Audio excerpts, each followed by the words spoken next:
Good evening. I call this September 22nd, 2020 meeting of the Morrisville Town Council to order. Thank you to those watching via live stream and those who are watching the recording of this meeting. To maintain the safety of town residents, staff, and the town council while following guidelines related to social distancing and limited public gatherings, this meeting is being facilitated electronically via Teams meeting. There are 4 council members present tonight in council chambers and 3 participating remotely to ensure that proper distancing and room capacity directives are followed. All council members will be able to fully participate in this evening's work. Active citizen participation is always important to town council. Public comments were accepted from 9 a.m. through 3 p.m. today. This meeting is being streamed simultaneously on both the Town of Morrisville Facebook page and the Town of Morrisville website. On September 25th, a video of this meeting will be uploaded to www.townofmorrisville.org/government/live-video. A link to this page will also be placed on the Town of Morrisville social media pages. Tonight's meeting includes 1 public hearing. Public hearing comments received from interested parties providing full name and address via the public hearings at townofmorrisville.org email address from 9 a.m. through 3 p.m. today will be read verbatim during the public hearing for up to 3 minutes each for a total of 30 minutes. Those people wishing to make comments in person during the public hearing have been socially distanced outside of town council chambers and will be allowed into our meeting room one at a time to speak. Face coverings are required while moving around council chambers. Speakers may remove face coverings while speaking if they choose to do so. Please visit www.townofmorrisville.org for updates regarding future town council meetings, or feel free to email town clerk at townofmorrisville.org with any questions. I'll now ask Eric Smith, town clerk, to conduct a roll call of council members. Mayor Cawley. Present. Mayor Pro Tem Johnson. Present. Councilmember Fender. Present. Councilmember Garamella.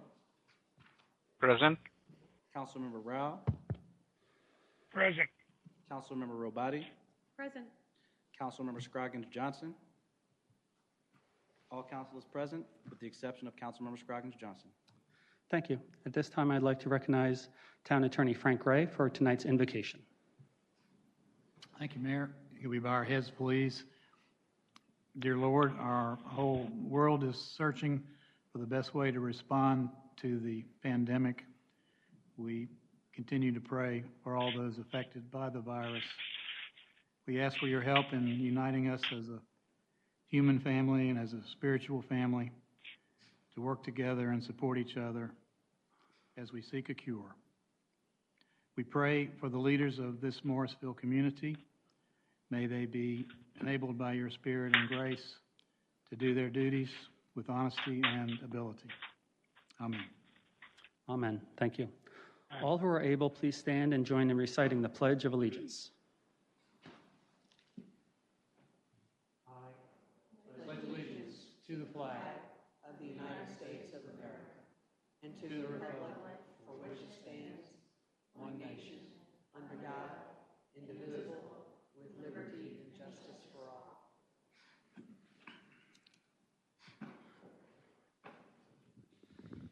We are now at item 5. Prior to further action, I will ask if there is a motion and second to invoke Rule 19 so we can have remote participation.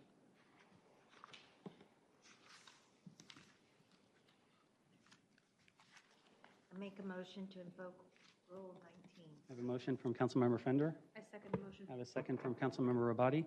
Town Clerk Smith will now facilitate our roll call vote, please. Councilmember Garamella. Aye. Councilmember Fender. Aye. Councilmember Rao. Aye. Councilmember Robati. Aye. Mayor Pro Tem Johnson.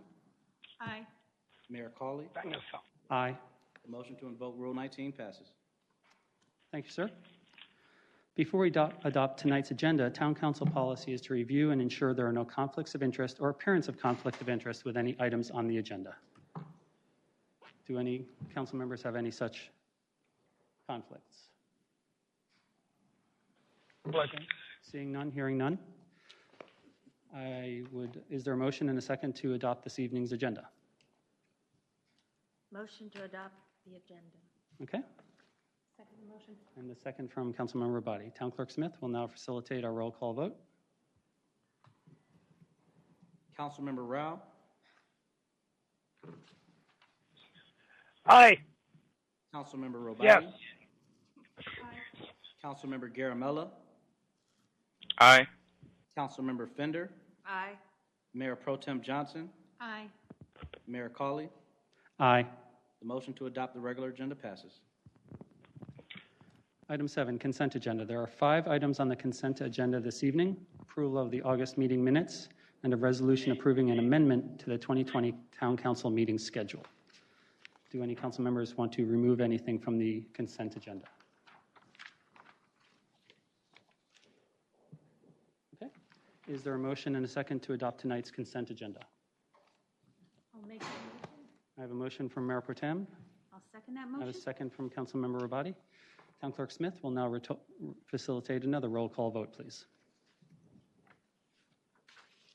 Councilmember Robati, Aye. Councilmember Rao, Aye. Councilmember Garamella, Aye. Councilmember Fender, Aye. Mayor Pro Tem Johnson, Aye. Mayor Cawley. Aye. The motion to adopt the consent agenda passes. Thank you very much. There are 4 presentations tonight: a proclamation recognizing the 155th anniversary of Pleasant Grove Church, a proclamation recognizing the centennial of the 19th Amendment and the 100th anniversary of the League of Women Voters, and a proclamation recognizing September as National Preparedness Month, and a Town Center Core financial pro forma and COVID-19 impact. Councilmember Rabati will read the first proclamation.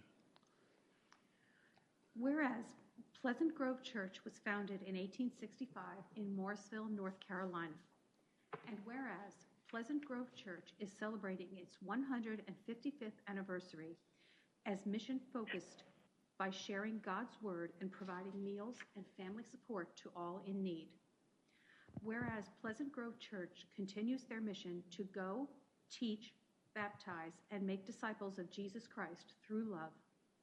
Now, therefore, the Town Council of the Town of Morrisville does hereby recognize the 155th anniversary of Pleasant Grove Church and extends best wishes on commemorating this historic milestone. Thank you very much. Councilmember Fender will read the next proclamation. All right. I am very honored to read the following proclamation. I had to arm wrestle the other women to be able to do this. All right, this is recognizing the centennial of the 19th Amendment and the 100th anniversary of the League of Women Voters. Whereas the women's suffrage movement led to the passage of the 19th Amendment to the Constitution of the United States in 1919 and was ratified by the states by the summer of 1920. And whereas the National Women's Suffrage Association dissolved in 1920 to create the League of Women Voters of the United States for the purpose of educating voters and registering women to vote. And whereas the League of Women Voters of Wake County first met on September 27, 1920, and whereas approximately 120,000 North Carolina women registered to vote for the November 1920 election, and whereas women today constitute a majority vote in North Carolina and in the United States, are running for public office in greater numbers, and are more active in the election process than ever before in history. Now, therefore, the Town Council of the Town of Morrisville does hereby recognize the historic impact of the 19th Amendment on women's voting rights and the civic life of women in our community in North Carolina and across the nation. The Town Council of the Town of Morrisville does also recognize the League of Women Voters of Wake County for their work to promote citizen engagement since their founding in 1920. Thank you very much. I will read the third proclamation. This is a proclamation recognizing September as National Preparedness Month. Whereas the town of Morrisville promotes family and community disaster planning now and throughout the year, and whereas community members should talk to friends and family about how you will communicate before, during, and after a disaster, and whereas community members should gather supplies that will last for several days after a disaster for everyone living in their home, and whereas residents should learn about the risk of disasters most likely to affect them and check their insurance coverage, talk to your children about preparing for emergencies and what to do in case you get separated, and whereas Morrisville businesses should prepare their employees, develop a business continuity plan, and engage in community-level planning to help ensure our communities and private sector remain strong when faced with an emergency. And whereas Morrisville residents should remember, disasters don't wait. Make your plan today.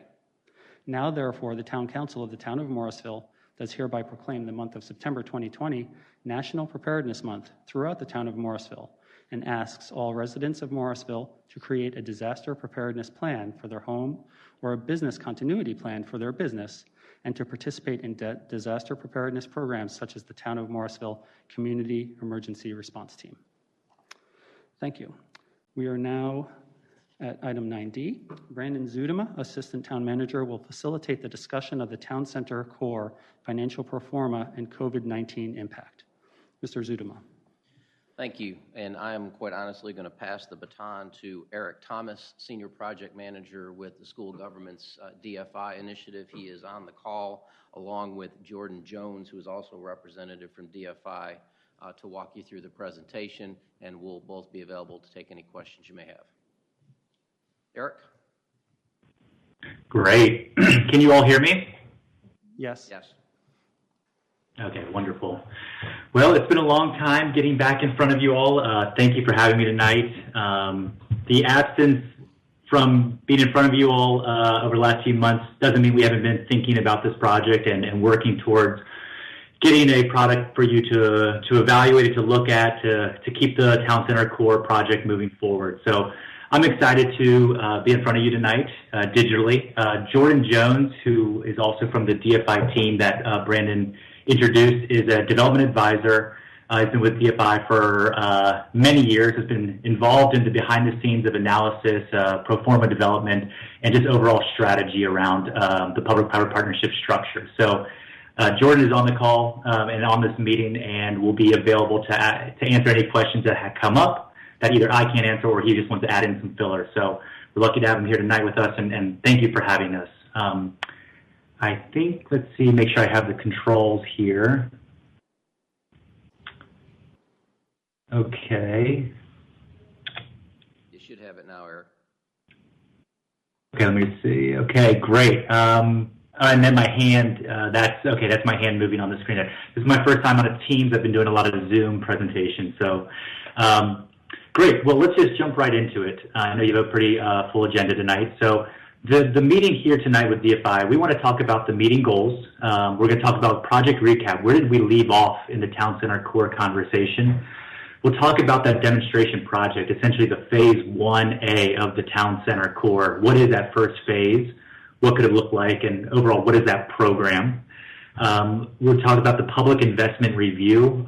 What kind of public investment would be what we feel necessary in order to attract a private developer to the project and to partner with the private developer.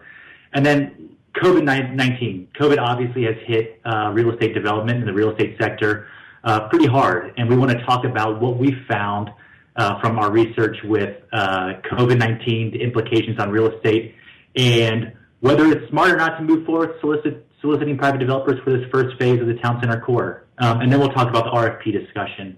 So sort of leading into what does this mean next if we can all talk through the big decisions that would need to be part of the RFP. What does the RFP look like and how could we move it forward? So the outcome of tonight, what we'd like to focus our conversation, focus our thoughts on as this meeting progresses is really endorsement of a few key public-private partnerships elements throughout this meeting. We'll talk about site plan principles. So overall, what does the site plan and program look like that we've evaluated as part of the Town Center Core first phase? There's a public-private partnership development strategy. So what is the development strategy that we've analyzed as part of the potential RFP to solicit private developers? So we'll talk through the development strategy, how the partnership would be laid out, And then ultimately at the end, I would want you all to feel comfortable. Here is a development strategy that we could move forward with when trying to attract a private developer to this project. And then third outcome is we're going to talk about the public investment package. That would be necessary to attract a private developer. We want to have a thoughtful conversation around those public investments. What does it mean to the town in terms of its financial impact? And have just a sort of conversation discussion around those public investments in infrastructure. So to recap, jumping into the agenda, the recap of the Town Council retreat, the last time I was in front of all you was the Town Council retreat of 2020. We had some really great key highlights. First was we affirmed the Town Center core vision and guiding public interest. We talked through a higher density program, meaning approximately 200 residential units. We talked about a willingness and affirmed a willingness for a 6-acre development versus a 4-acre development, meaning more land would be developed in the first phase with the developer rather than holding back land for future phases. We confirmed a willingness to provide flexibility to the private developer with an RFP. So we had it within the first RFP was the idea of flexibility for ultimately the private developer to propose a program, a site plan, and a partnership structure that they feel makes sense, and we want to ensure that that's still part of it. DFI, what we do is we are putting together a potential partnership structure, but we leave enough flexibility so that ultimately we can evaluate developers' own proposals to say they may have a better idea than we were able to come up with, or something that reflects your guiding interest better than what we were able to evaluate, or have a better deal structure. So we want to make sure that flexibility is built into the RFP and not say, this is exactly how it has to be. And so the flexibility that we discussed at the retreat was the scale of the development, the program mix, the density of the development, and then specific locations of different uses. So perhaps there's a better idea for where retail could be located, or where the residential development, or how the town, the parking deck could be aligned or oriented within the development.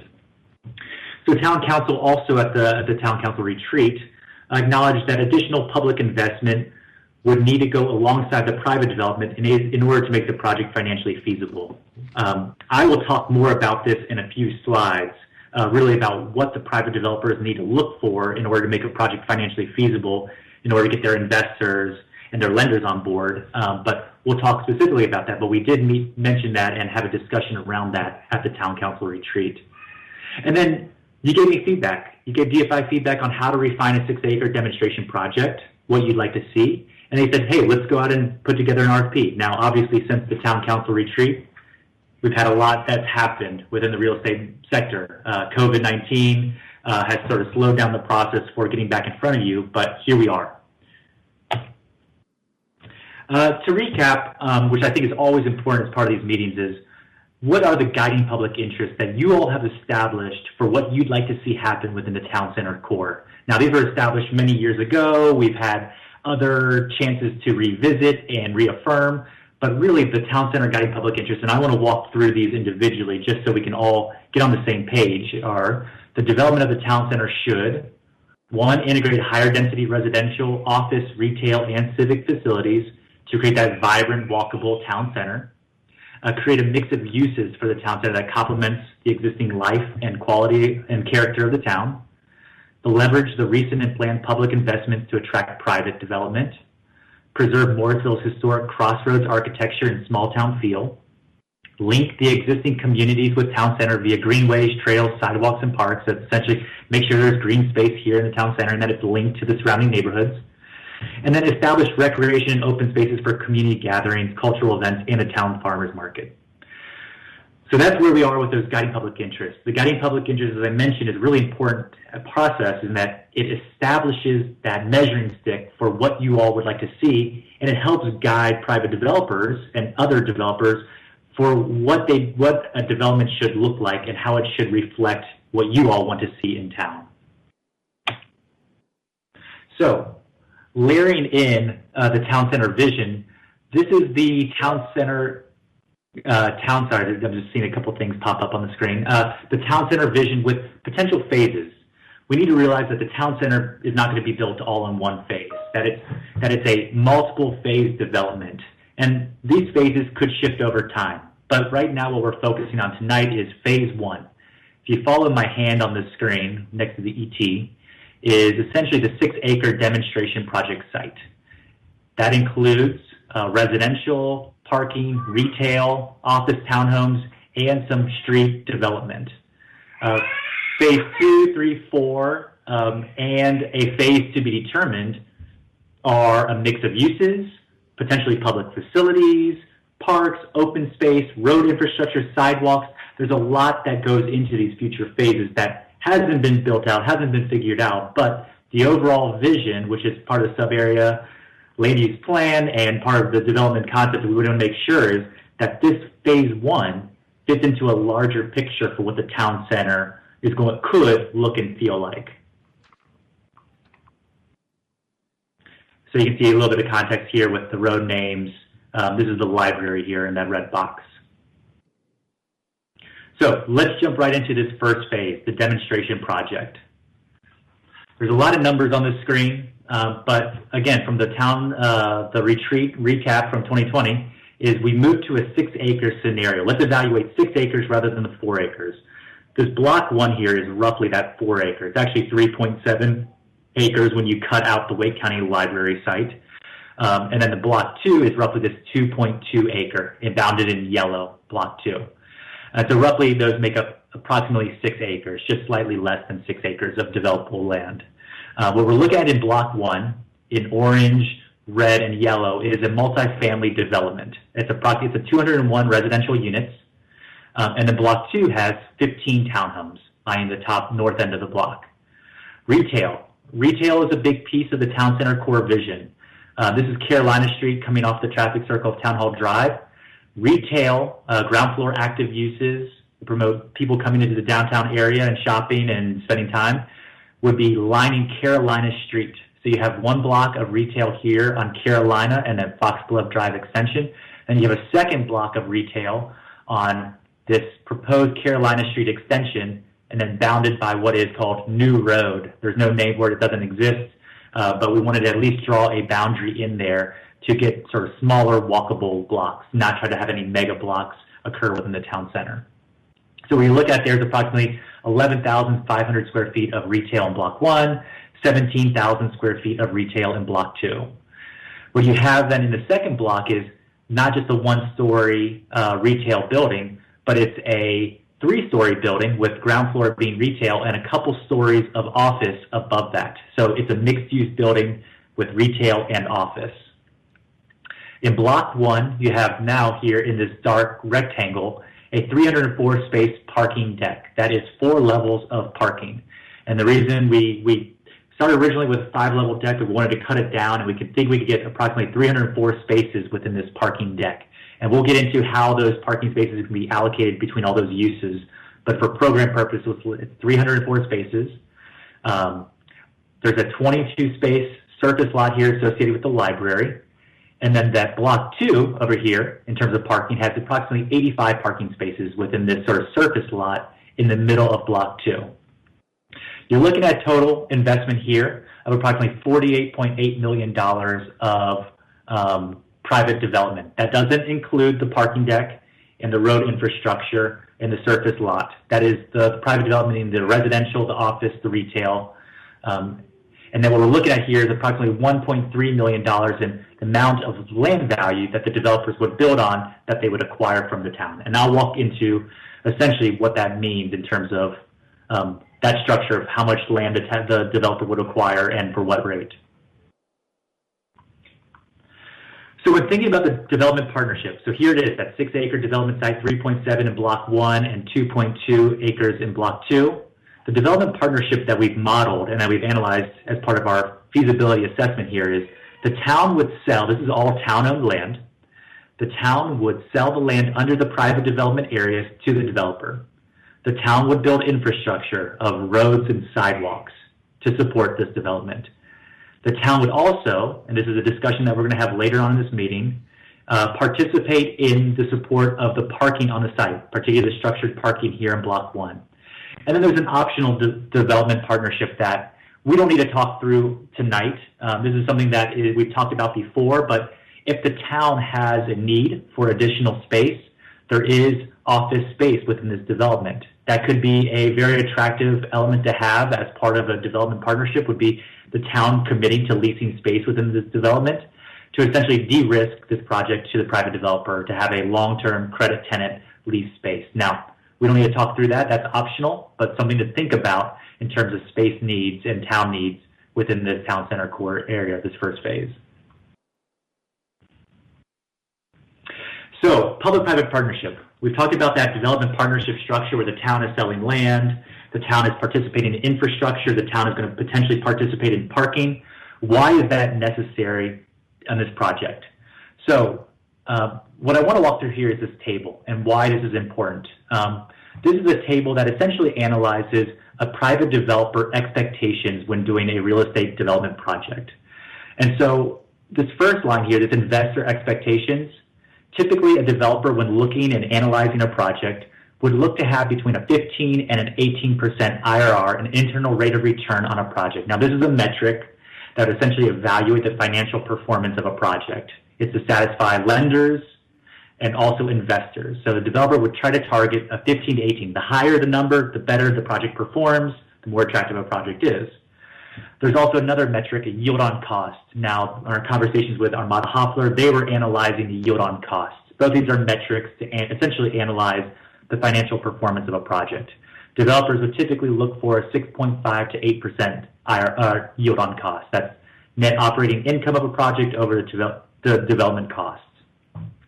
So another important line here is without public investment. So without participating in the structured parking or the parking on this project, this project has returns between 4 and 5% IRR and a 5.6% yield on cost. So both of these returns are below that threshold that a developer would look to achieve in order to feel comfortable pursuing the project. And so that's why there's a public-private partnership opportunity here and a need for it. Is we need to figure out how to get this project from this 4 to 5%. The developer's not going to build this project on their own. They just don't have the financial, the market demand, the market rents with the development costs just don't justify the cost of what it takes to build this project. Developments that are building their own parking decks for a project, they're achieving about $2 per square foot in terms of residential rents. Right now in Morrisville, we're about that $1.50 to $1.60 per square foot per month for rents that we're seeing within the market. And that's newest product coming online. And so with a proposed project with our public investments that we'll talk about here in this meeting, and why we structured them the way they did, is with these public investments of parking and other infrastructure, this project falls within those thresholds for being attractive and for being financially feasible for a developer to pursue. So with the partnership deal that we'll talk about later on in the meeting, this project achieves a 16% IRR blended together through the 6-acre development site and a 6.5% yield on cost. So sort of at the lower end of the performance metrics for the project. We thought it was valuable to at least talk through. This is not public-private partnerships are not revolutionary. There's public-private partnerships that are happening across North Carolina right now. DFI is involved with some. You've visited some as town council. There's one even in your backyard.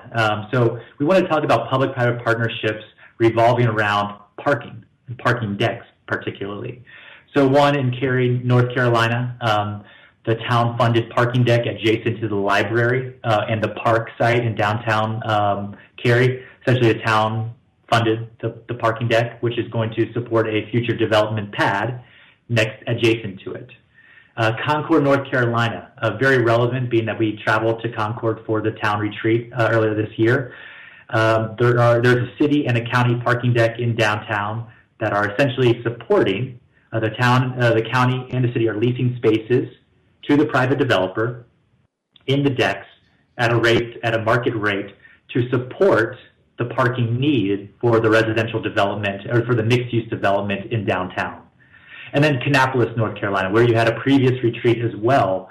The city has funded a parking deck as part of this private VITA development that the city will lease parking spaces to the developer for that mixed-use project and have spaces left over for public use in their downtown.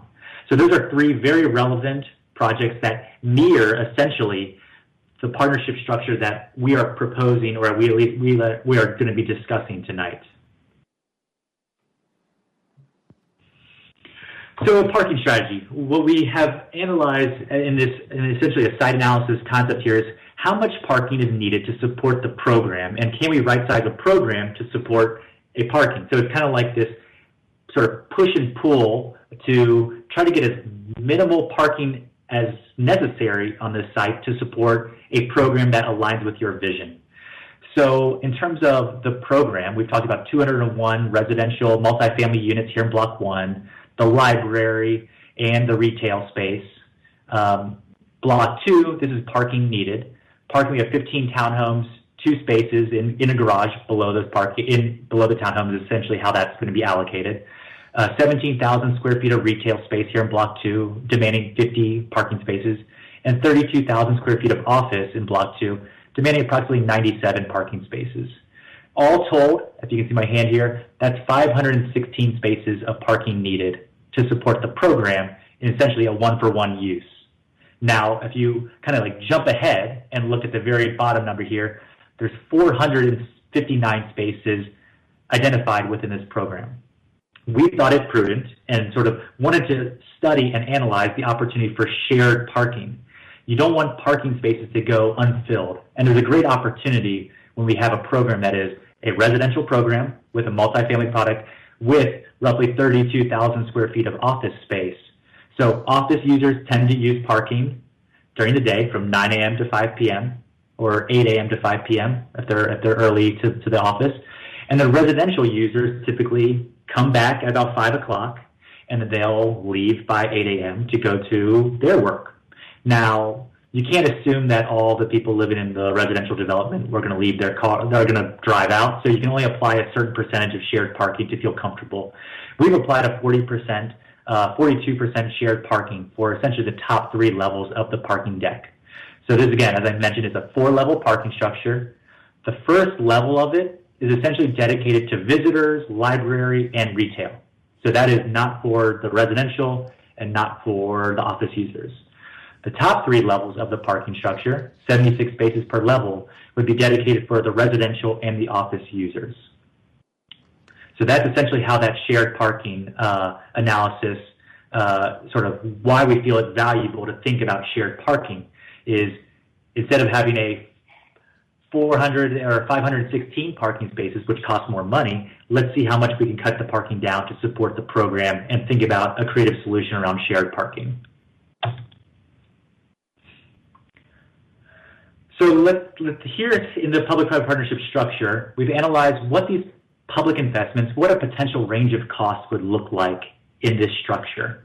So what we're looking at here is essentially 3 significant and sort of the core public investments that would need to be supported to support that private investment. One is in orange here, essentially 700 linear feet of new roadway. This is a realignment of Carolina Street and a new road running essentially north-south to connect Jeremiah down to Carolina Street, the new extension. We're estimating between $1.3 and $1.6 million to build this road. In the middle of Block 2 is roughly 85 parking spaces. We're estimating, and then from cost estimates and recently built projects, between $4,800 and $6,000 per space to build a surface lot. That's roughly between $400,000 and $500,000 for this surface lot in Block 2. So again, that's we're putting this sort of lumping this right now into these public investment category. And then in Block 1 is the structured parking deck, 304 spaces, 4 levels, estimating between $22,000 and $25,000 per space. Now, those prices, that's a wide range, $3,000. There's lots of different factors that go into estimating the cost of a parking deck, whether it's precast or cast in place, how much adornment or extra sort of decoration and material choices you want to add to a parking deck. Those can influence the cost of a parking, but we feel comfortable estimating between $22,000 and $25,000 per space. So that's roughly a $6.7 million to $7.6 million investment with that range. So all in here with these 3 essential public investment pieces, we're looking at between $8.4 and $9.7 million of investment.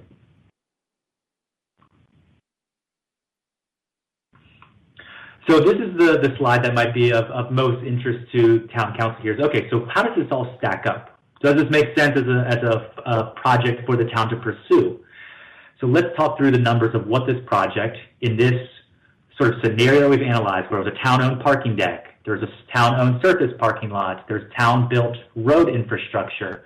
What does this look like in terms of the financial impact? Now, these are, again, using those estimates for those costs, but we're looking at it in terms of the sale of the land to developer. This is a one-time sale of land that the town would sell to the developer for $1.3 million. That's at $330,000 an acre. Now, the annual impact, the potential annual financial impact we're looking at is this is roughly what I mentioned earlier, $48 million of private investment. That's a significant amount of incremental real estate tax generated to the town. What we're looking at in this picture is roughly $174,000 as to the new tax rate this town, and taking the hard costs associated with the development. That's $174,000 annually of incremental real estate tax coming to the town.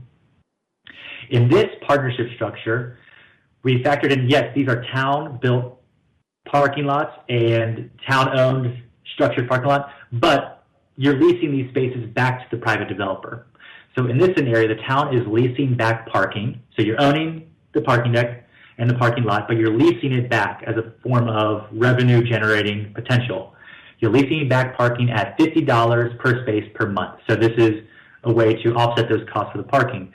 This annually, when you lease the spaces for the residential use and also for the office users, would generate estimated $221,000 annually. The debt service for a $8.4 million to $9.7 million loan to the town at 5% interest for a 20-year amortization period is between $675,000 and $750,000. So that's that annual debt service associated with these investments. And then when you have that, you need to obviously operate and maintain a parking deck. Now, this is something that there is flexibility. The town, if you built and owned the parking deck, doesn't have to be the operator of the parking deck. But in this model, we assume that the town is paying $120,000 annually to either A, operate and maintain the parking deck themselves, yourselves, or paying that fee to the private developer to essentially operate and maintain that parking structure. So that cost is built in because we wanted to make sure that it was accounted for. But in this model, essentially in a town-owned model, this is a fee and a cost associated with owning the parking structure. So a net annual impact, this net financial impact, when you take into account these figures here, is between $400,000 and $475,000 annually that would be generated, or that would be output as a result of this project. Obviously, the bulk of that coming in the form of a debt service for a loan for between $675,000 and $750,000 for those investments. When you think about it, the sale of the land, that $1.3 million that is generated from the sale of the land, would essentially offset this cost here for approximately 3 years, depending on what the cost is for the parking deck and all that, but between 2.5 and 3 years. We wanted to just at least highlight that there are options with parking deck. It doesn't have to necessarily be town-owned. We proposed and at least presented to you this evening the town-owned scenario because it's more straightforward, it's easy to understand, and it's a more simplified approach that developers seem to like, in that it's a structure that is easy to grasp and easy to understand for both the town and also the private development entity. But there is an option where the town could essentially master lease parking from a developer, where the deck is essentially owned by the private developer, maintained by the private developer. Now, the reason we structured the deal the way it was, at least in this partnership where the town owned, the lease back at $50 per space per month, is we needed to get to this project to that financial hurdle rate that would be attractive for a private developer, that between that 15 and 18% IRR and that between 6.5 and 8% yield on cost. So that rate isn't going to change very much in terms of master leasing. You're still going to have to offset the cost of the parking deck.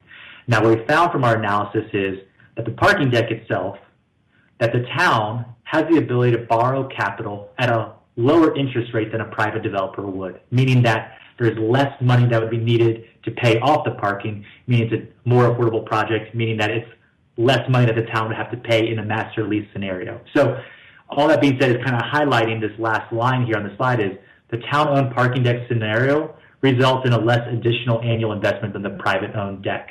That's because the town can borrow money at a cheaper rate than a private developer would. But there's a lot to think about in this own versus lease scenario. A town-owned scenario, it's a large capital investment up front. You don't sell as much land to a private developer up front also. But you do have, in the revenue side, this long-term recurring parking revenue, which after 20 years after the parking deck is paid for, that deck is generating that parking revenue to the town on an ongoing basis. Yeah, obviously you're still maintaining the parking, but it is generating revenue and eventually would pay for the deck itself. In the master lease scenario, there's a lot of details that would have to be worked out within a development agreement with a private developer. But you can think about the town doesn't have to take up that upfront investment. Is the town willing to borrow capital upfront to finance the deck, or they prefer annual installments? And so in the master lease scenario, that's an annual installment to the private developer. You would sell more land to the private developer, although that would be something that would need to get worked out with the private developers. How much would that cost per acre be, being that they're not generating any private development, it's just parking to support the rest of the revenue-generating private development pieces. The town wouldn't, in that master lease, have any recurring parking revenue. You would have slightly more annual real estate tax, being that there is that additional investments of the parking that are in the privately owned bucket.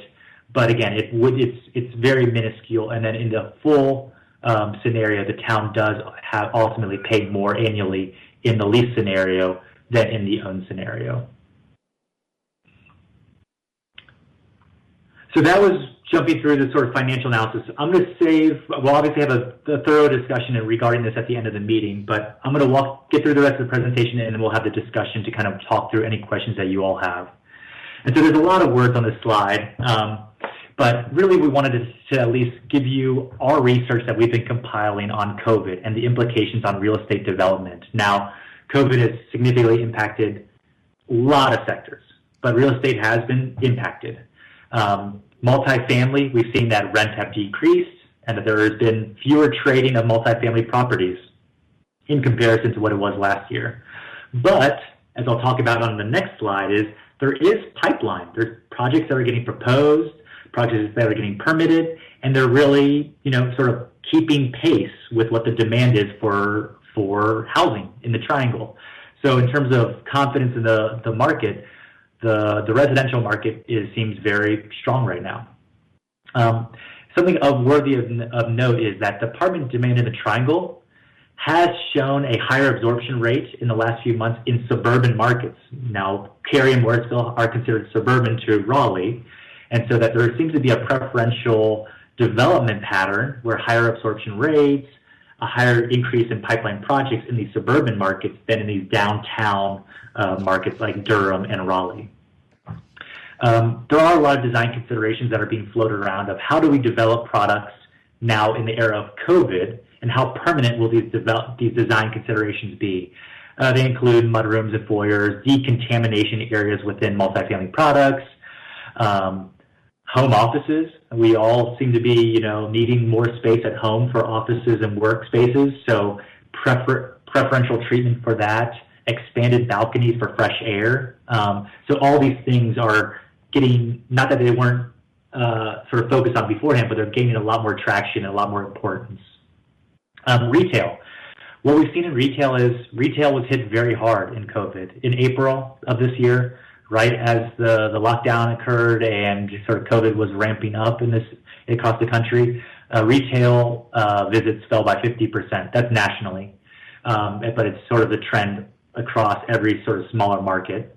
And then have plateaued about 25% less than what the same time last year for retail sales. So meaning, retail is generating 25% less right now. Food and beverage has been significantly impacted and is one of the hardest hit sectors of the retail. So just thinking about the sort of food and bev within downtown core, now there's a lot of transitioning of food and bev to be thinking about how can we be better situated for takeout and how can we factor in outdoor areas for dining out outside. So those are considerations that are coming up. So drop off and pickup areas, wider sidewalks and cafe areas, and set up of more spaces towards minimal interactions. And then office, being that our program right now is multifamily, office, and also retail. The office has also been significantly impacted during COVID. There's been a lot of office space that has gone onto the sublease market, meaning tenants that aren't filling their office right now, their employees are working from home. They're putting their properties that they're leasing, they're trying to sublet that space out. It's up 30% over the same time as last year. And leasing, long-term leases, office typically have longer-term leases, 5 or 10 years. Those have dropped significantly over the same time last year as well. Now, there is some consideration for office in terms of design, more tenant amenities, better HVAC, health and safety standards, touchless entries, more space per employee, and less open offices are all being sort of pushed out there and discussed as how do we design office spaces to be more compatible in this era of COVID. Now, all that being said, these are sort of the COVID implications that we've compiled from our research, but we also wanted to show you that there's been a lot of recently planned projects that are mixed use, that have office, retail, and residential as part of them, showing that the triangle market seems to be weathering the storm better than what's happening necessarily in the nation in terms of office and retail. So just over the last 3 months of June, July, and August, June 2020, Zero Slater Road, 224 residential units, 137,000 square feet of office was announced. July 2020, Canopy of Fenton and Cary announced plans for 357 residential units and 80,000 square feet of retail. Alta Davis, Wood Partners acquired property to build 250 residential units. The Marquette Weston in Morrisville, just down the road from Town Hall, was sold, one of the few projects that have actually traded over this time period, for $70 million, $230,000 a unit. So that was all in July. And then in August, not in the Morrisville or Cary area, but I wanted to show that there is still these mixed-use developments that are getting proposed and announced, is the American Tobacco campus expansion unveiled plans for 313,000 square feet of office, 350 residential units, and 90,000 square feet of retail. Definitely a high-density, mixed-use development that's been announced during this era of COVID. So in terms of confidence in the triangle market, yeah, there's been some hits to obviously retail and office sector and some decrease in the rents in overall multifamily market, but the pipeline, there's projects getting announced in the pipeline that show that there's at least confidence in this market to move forward. And something to be considered of is this project, this town center core demonstration project, this is not going to happen tomorrow. So COVID is something that, let's hope, and that this goes away with a vaccine and that we can get back to our normal routine. But this project also, let's be considerate of, is years away. There's at least 18 months of construction, permitting, development agreement with you all that would need to take place. So this is a long-term vision that you all need to think through for the town center, and that these projects also are long-term and that they're getting announced, having that long-term implication sort of in the back of their mind. So that's it for the sort of meat of the presentation. Now, I kind of broke it down into outcome and what those next steps are. It was supposed to be animated, but that's fine that we kind of leave it at both up here. But an outcome, this is our opportunity for discussion, ask questions, and have a thoughtful conversation regarding this presentation material. So really what I'd like to have this conversation around tonight is we're going to talk about the site plan principles, the retail, the mix of uses, the density, the public-private partnership development strategy. That's the selling of the land, the sidewalks and roads, town building, and then this additional public investments in infrastructure, the parking concept that we discussed, or that I discussed, that I presented, having a thoughtful conversation, discussion around that.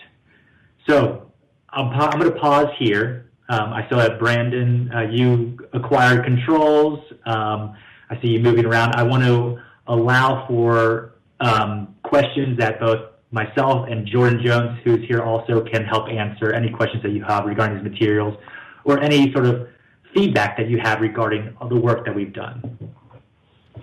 Okay, thank you, Eric. Very good presentation. I'd like to first recognize Councilmember Steve Rao, please. Thank you. And I may come back because I have a number of questions, but I don't want to hog up the time. But first of all, thank you for this presentation. And the first thing I would say is that I think it's very important for us as a council to really listen to our staff in terms of where we are financially in the midst of this pandemic before we could consider any investments. I believe that Morrisville is in a much better position than many, many towns in Wake County.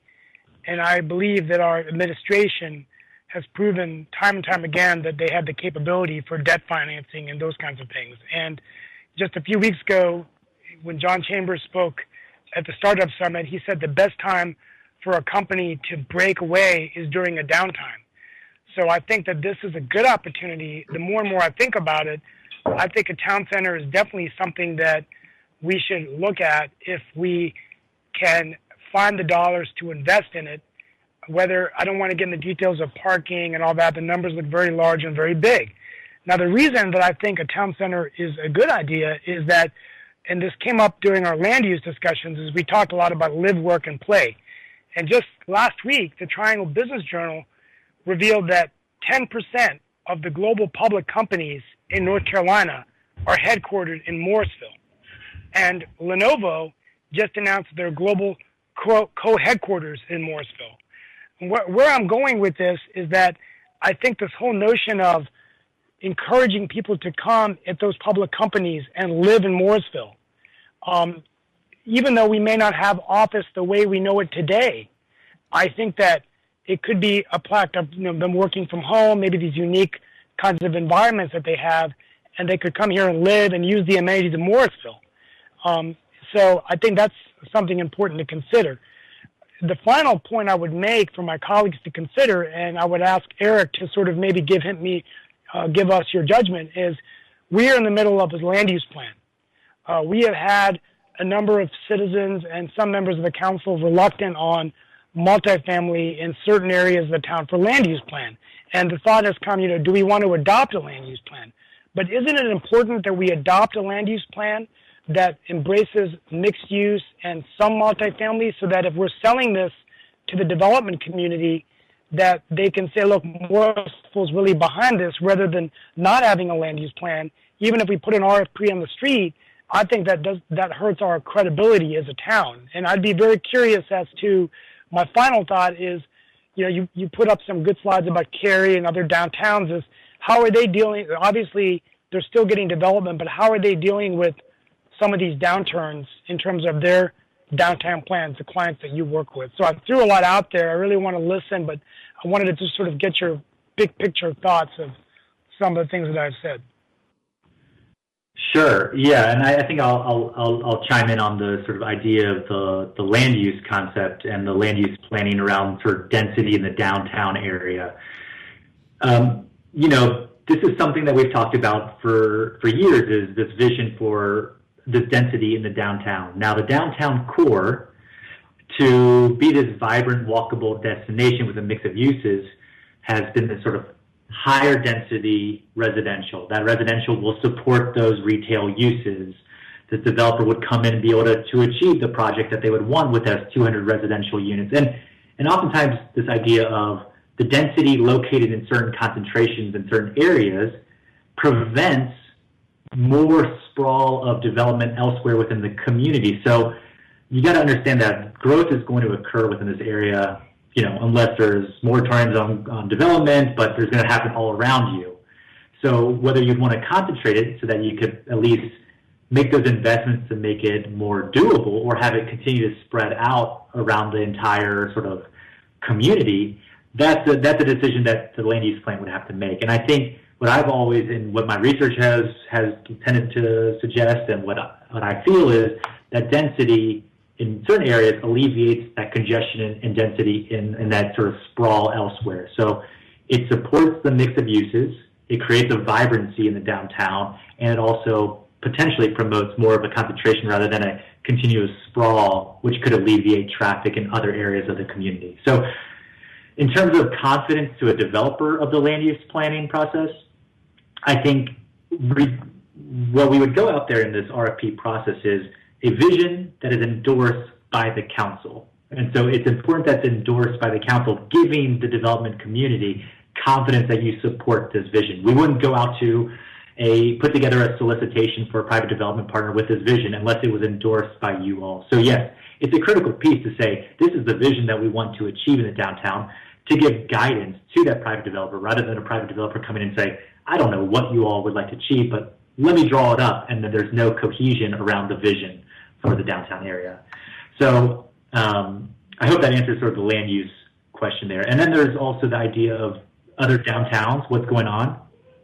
You know, I try to show those proposed projects in the pipeline. There's downtown development that's getting proposed. And it is, you know, still, you know, what we oftentimes see in these sort of downturns is the turnaround is led by the local governments. And those are who's able to sort of lead the path back after and sort of open up and promote the sort of private development opportunities. So yes, Kerry has proposed the Fenton project and the downtown project associated with the library. So there is downtown activity occurring. And again, that's, you know, going to be multiple years of development, but we're seeing it right now. Yeah, retail is hit right now. Downtown isn't the same right now currently, but long-term picture, there's still developments in the pipeline that suggest that developers are confident in downtown areas. The final comment I would make is that, but then I don't want to ask any more questions, is, well, I think that it is clear that any investment we make could increase returns and revenues that we don't have today for the future. What that is really important, that gives us a really great chance to capture market share and break away and have something different. Of course, the chance is always the risk and the uncertainty. And right. I think that's where, and the infrastructure, the pressures that we have in Morrisville. Right. I mean, that's the big question is the investment picture. Is the town comfortable with the public investment to support this project? The private developer is not going to come in with the current vision that's essentially part of the land use planning process and part of our analysis process. They're not going to do that because they are not making the financial hurdles. So it's going to financial hurdles. So there's going to need to be that public investment picture. Is the town comfortable with making that investment? And yes, roads and infrastructure, those are all parts of downtowns that local governments provide.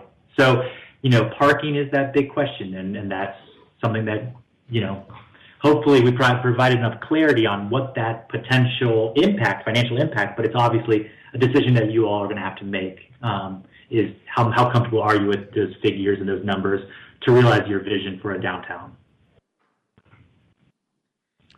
Thank you very much, Mr. Thomas. I'll now recognize Councilmember Abadi, followed by Councilmember Scroggins-Johnson. So congratulations, Eric. I mean, this 18-page presentation represents a staggering amount of work. And you definitely laid everything out very clearly here and what the decision points are. I have a couple of questions about I have to say that I remember the discussion from the retreat a little bit differently than you do. I thought that what we had talked about was the fact that if we went with this 6 acres, we were not going to reserve any of that for parks and green space, like a large tract of parks and green space, so that we would not have to fill this first area of the plan with high density housing. So I guess I'm a little bit surprised by the addition of by the inclusion of the 200 apartments.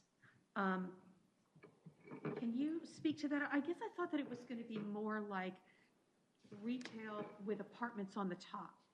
You know, that it was going to have a downtown street sort of feel. And I know that we're only looking at, I mean, I know that these drawings are very, very, very preliminary, but can you speak to that a little bit? Sure. Yeah, I think and maybe, and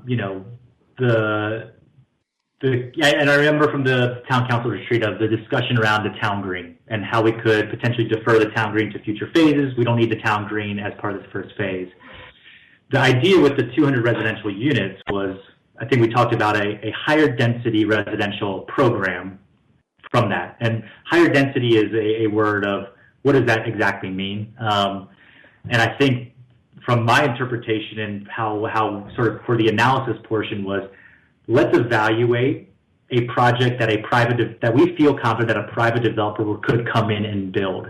So what you're seeing built in the Morrisville, Cary, Triangle Market, typically in these multifamily development projects, is this 200 to 300 unit multifamily residential development. And those are the developments that have, yes, ground floor retail, the potential for ground floor retail, and that typically have, if there's 10 or 12 acres, yeah, they'll park it in a parking lot, a surface lot, and then they'll be able to just have all surface parking. But in the amount of land that the town has, I think how we got to was to maximize the land that the town has in the town center core. This density was sort of the preferred vision for the town center. So perhaps, the vision has gotten mixed up with sort of what the preferred density is. We evaluate this density in this program because we think it's a program that a private developer would want to come in and do based on what the land costs are and what the guiding public interests are, and also with where the land use discussion was at that point. And so that's how we got to really the concept that was showed today was it aligned with guiding public interests, it aligned with what we think that the private developer would come in and build, and it maximized the shared parking to hopefully minimize infrastructure costs. Does that answer sort of the question there, or how we got to that program mix for the 6 acre? It does answer that question very well. Thank you. So then what does this, all right, let's just take a breath. Okay. So is it your plan, the following the subsequent phases, if this one has high density residential in the form of apartments or whatever that's going to be, will the other phases then be able to have less of that because they'll be larger, and would there be more room for amenities? I'm looking at this and I understand that retail space is great, but I'm not sure there's a ton of amenities for people that already live here in this first phase. So are those coming later? Yeah, and so the town center core vision, if I could, I can't really scroll back in slides, but the town center core vision, which is essentially that land use concept plan that Halsey Levine, go to slide 6. The phasing drawn on top of this incorporates a town green here in this block. So essentially it's not programmed yet. It's a block of park space, open space. It incorporates essentially little plaza parks here or pocket parks. There is this green wetland center at least drawn up.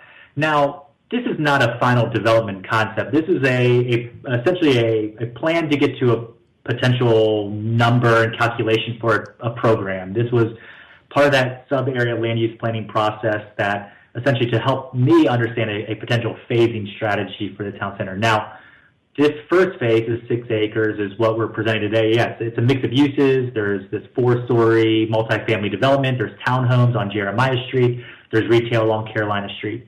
It aligns with those guiding public interests that have been established for the town center core. Now, these boxes can shift. These can go up and down. They can become different uses. They could, if this is essentially a land use plan to one, if we were to go forward getting a developer on board here for this phase, they would want to know that, yes, in phase 2, there's going to be a park down the road, a town green that's going to be a great amenity for this downtown and a great amenity for the rest of the town of Morrisville. So I think, And yes, having a green wetland center here on the east side of the downtown is a great amenity also. By showing those within the planning process and by communicating that to the private developer, you'll get more developers interested in these future phases. And yeah, the program for these other phases of development, there's a rough program associated with it from the land use planning process with Halsey Levine, but it would need to get refined in order to move forward with another solicitation or another RFP. So there's nothing set in stone with these future phases right here, except that it sort of aligns with the density and the vision of walkability, vibrancy, mix of uses, and the higher density mixed with amenities. So if we need to revisit that in the future phases, we can, but there's nothing really set in stone with exactly what these projects look like moving forward, except that it fits in with the concept and a vision for the guiding public interests. Okay, and does this plan that I'm looking at now on slide 6, does this encompass any vision for what the retail along Carolina Street would look like? Because I see all the along Church Street in the red part, I see that you're, where you said, well, this could be a mix of anything. So does that mean that these blocks along Carolina Street in the blue section in phase 1, would those be big box retail, or is that also going to be like a lot of different types of shops and restaurants and such? Yeah, that's a great question. The vision, and that's where you can control the vision and say, we don't want big box retailers coming in here. And we don't feel that this is a downtown that would support a big box destination. So in terms of the square footage within these spaces, 11,500 in Block 1 and roughly 16,000 in Block 2, those are not large retail footprints, meaning that they wouldn't support a big box. These are identified with, at least within this project, as would be restaurant spaces, boutique retailers, ones that are more compatible with downtown. Now, that being said, that is what sort of my thought process is with what would go in well there. Part of what we want to provide to development partners and why we wanted to say we want to ensure that there's flexibility is we want the developer to come in and say, here's what we believe could be a nice mix of retail in this area. And they would have those potential tenants lined up, and that would be sort of on the developer. By saying too much, like we want a coffee shop, we want it to be a florist, we're putting more restrictions on it than that we would potentially hamper the ability to attract private developers. But by saying we want retail on the ground floor, we don't want it to be a big box. I think that's providing enough guidance that they can come up with creative solutions about what that retail mix can be and what they feel could be supported in this area. But it never has been sort of a big box destination, at least in this analysis process. And I just have one more question, which is the 274 parking spaces for the 200 units concerns me, because that seems to me to assume that only 1/3 of the families in the multifamily housing unit would have more than one car. And I think that nothing will kill our budding downtown faster than not being able to get a parking space down there. So, I just right, wonder if there's a formula for that kind of thing, but could you just explain to me how that's going to, I get that people won't use them at the same times, for business and recreation, but like on the weekends when the thing fills up and everybody in the apartments is home, where are people going to park? Right. I mean, it's a very observant point there that you brought up the 274 for the residential. So we factored that calculation in. So there's a mix of the color coding for the residential was essentially studios, 1 and 2 bedroom units. Leaning more heavily towards 2-bedroom units is what we're seeing within we tried to align the program and match the program to what's getting built within this market in terms of counts of studios, 1s and 2 bedrooms. And so there's a formula, as you mentioned, that essentially dictates how many parking spaces do we need to provide as part of this program to support the development. So the town UDO has a formula for sort of a minimum parking count. We went above that because we feel it's Morrisville, it's a car-centric area, and that we essentially allocated 1 parking space per bedroom is how we've identified the parking demand for the multifamily residential development. Now, that's sort of how we got to that 274 spaces. So maybe, I think there's obviously the developers would have different counts and what they would sort of need to get financed for the development. So I think that is where there might be, we have 85 parking spaces that are essentially in this middle block here. That's sort of land use plan where there's a difference is it's a surface lot back here. That's where that sort of, there's, 274 leased within the area, and those are going to be a mix between the parking deck and that surface lot. So I think those details, those kinds of details right there would be worked out when a developer was selected. I think what we wanted to do was make sure that a program that promoted a shared parking and downsized the amount of parking on the site was developed. But those kind of details of working out exactly how many parking spaces and when they're going to be available and how many are going to be available strictly for visitor and for retail, that would be worked out with the developer. But I think what we've got to is a program that we feel confident would work. But there's obviously flexibility there when ultimately a developer is selected. Okay, yeah, I wasn't trying to take you down into the weeds. It's just that I live in a development where parking is a huge issue. So that just struck me. Okay, thank you very much. Okay. Yeah. Councilmember Scroggins Johnson, please, and then I have a couple of thoughts. Okay, great. Thank you. Well, I really appreciate this presentation. It does take a lot of feedback from our previous sessions, from other, councils, if you will. And I like the phasing concept. It breaks it down a little bit more than we've seen previously. With that said, I'm a big fan of gathering. The heart of our town, we need some more open space where more of the residents and businesses can gather to celebrate our town for festivals and so forth. And I'm just not seeing a very large space in these sections. There's more parking. There's a structure that we could be financing cheaper than a private developer could be financing. But just the feedback is I'd like to see more green space in these division and also more trees. I want people to feel like they can be not only relaxed and it's kind of like the center of our town, but it just more green is, I think, very needed in our town because of all the other developments. If we have just more buildings and more parking lots, we really are missing an opportunity. So that's just number one. I'd like to see more green space and park space if we could do that. The other thing is affordable housing. I normally talk about that. And with the apartments, you mentioned there's going to be a mix of studios, 1-bedroom and 2-bedroom proposed.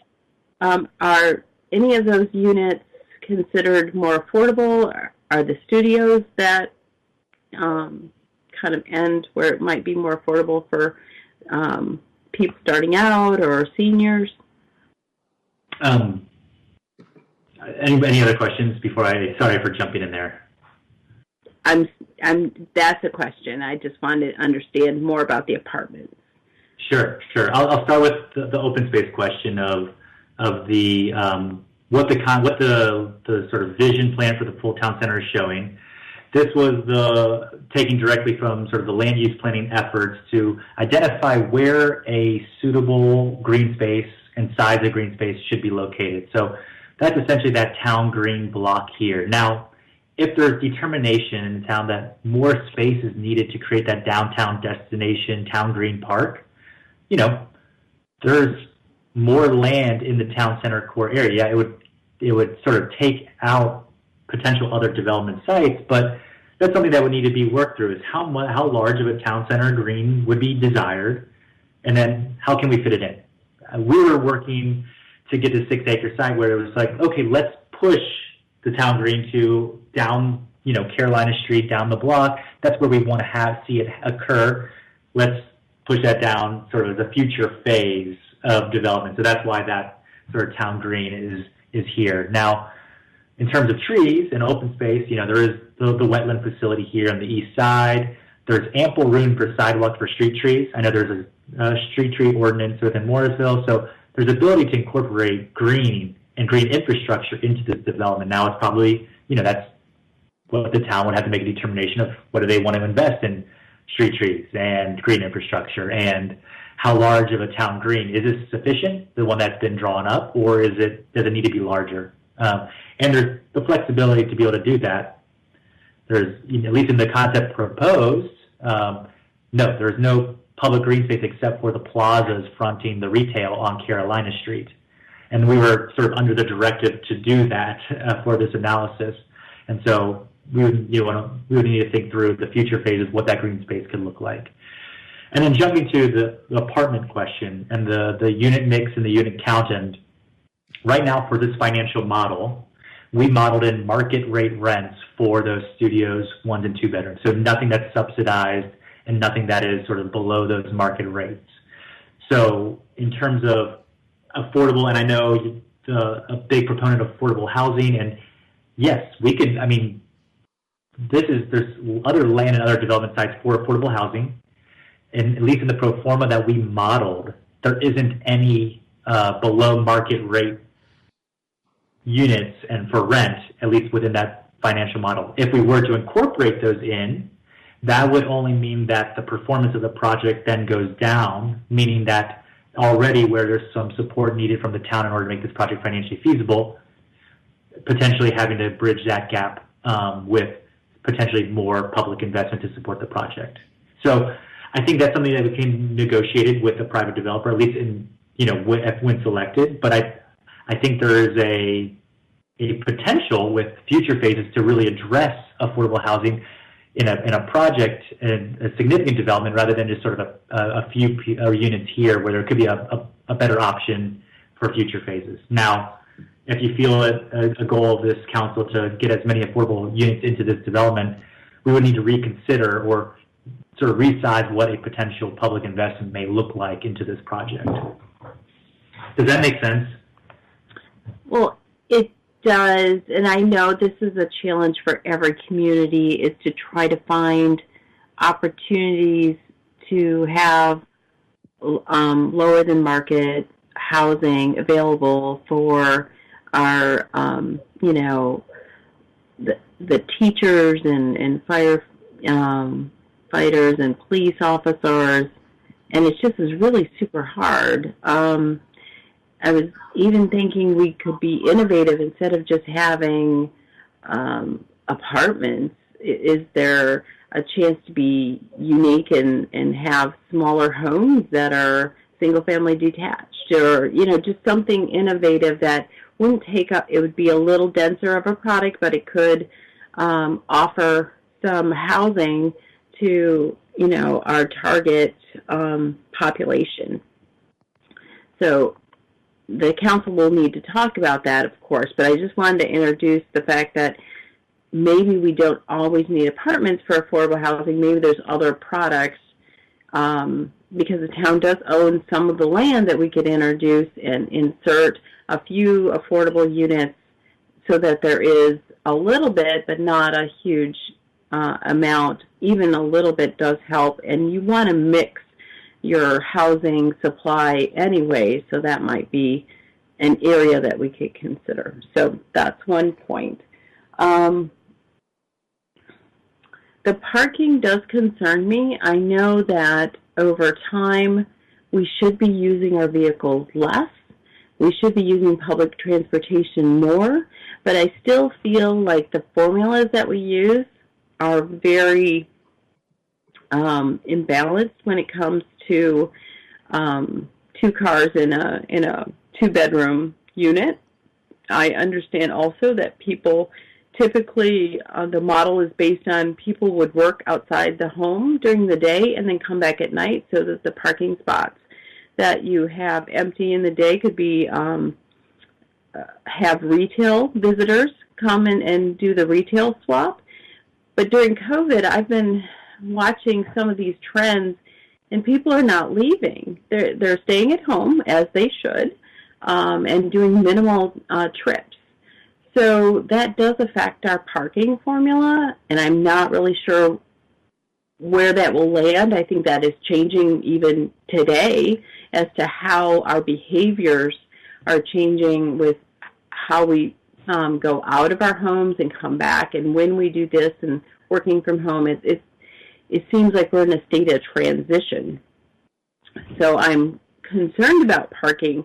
I don't have the answer. It's very difficult to predict. And so my final point is, because we are in such a transitional state and there's a lot of moving parts and our behaviors are changing, the retail is less, there is structural changes to our meeting spaces, our offices, and so forth, should we consider putting this design and this discussion on hold for a period of time, maybe a year, because the pandemic is going to change how we live, work, and play. And I don't want to necessarily go down a road and then all of a sudden we have to pivot because of different demands, and this hard work is lost. So just something to think about. And I do appreciate the work. I'm just kind of in a state of uncertainty right now. So thank you. Okay. Thank you. Lots of good points are coming up. I appreciate hearing this from everybody. I feel very excited about keeping this moving forward. I think that our staff will warn us off if we don't have the financial resources to move forward in some way. I know we have a lot of prioritization and a lot of competing interests, but unless staff tells us that there's no way to get this done, I'm counting on being able to make the financing work. I had a quick question, Eric, about the slide that you have up now. I thought in general we'd have retail on the first floor and apartments above, but I don't see that in phase one. Are those just retail, or will those have apartments on top of them also? So in this concept right here, how we've modeled it and how we've drawn it up, and the concept plan is this first block here on block one is strictly just a retail development without any residential units in it. And then the block back behind, which is, this is the rough shape of what we've refined down to sort of more of the square footages rather than just sort of big blocks, is the residential development that's linked by the parking deck.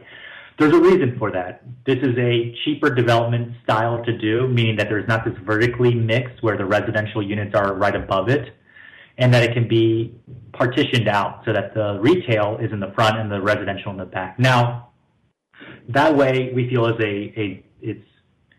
a cheaper, it's maybe not cheaper, it's just a more affordable product to develop, and it's also more in line with what developers may want to do in terms of separating out these specific uses on this block. Now, a developer may come in and say, we want to do this 4-story development the entire way around and including on Carolina Street and have those residential units above it. They could get more units that way. Now, we'll leave that flexibility. The reason that was drawn up this way was to essentially show how we could separate out those uses somewhat on this first block that could be an attractive tool to get developers onto this project. The second block, and it sort of fits in with the scale a little bit more of the library next door, rather than having 4 stories right over the library, was a way to have a 1-story or 1.5-story retail space adjacent to the 1-story library. The second block was retail ground floor, office space above. So yeah, it's a mix of use, vertically integrated mixed use development on block 2. Now, these other blocks here, we're not saying within the RFP, or at least proposing within the RFP to say it has to be done this way, but we're showing it that way as a way to, show we can fit 200 residential units, we can fit this much retail space, and we could get parking to accommodate those uses. And that's sort of where we want to leave up to the developer to propose a solution that they feel,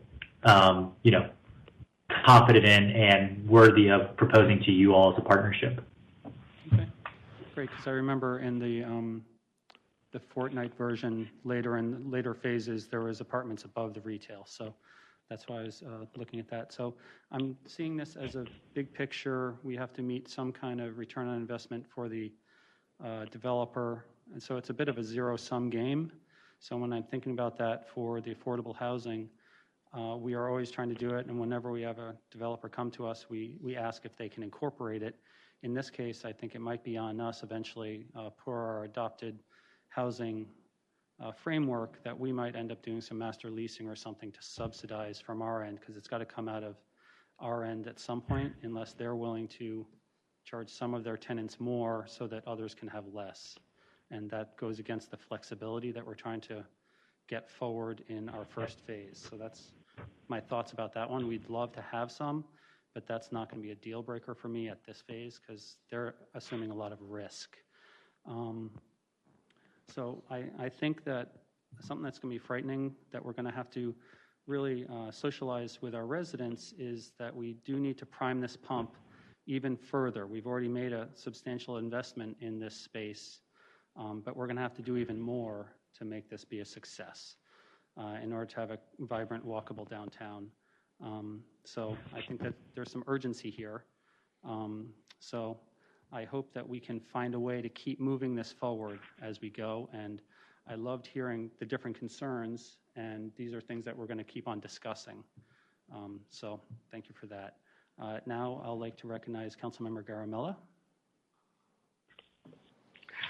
Hey, thanks, Eric, for the presentation. I think it's a lot of hard work, and now pretty much we kind of memorize all these charts and numbers by now.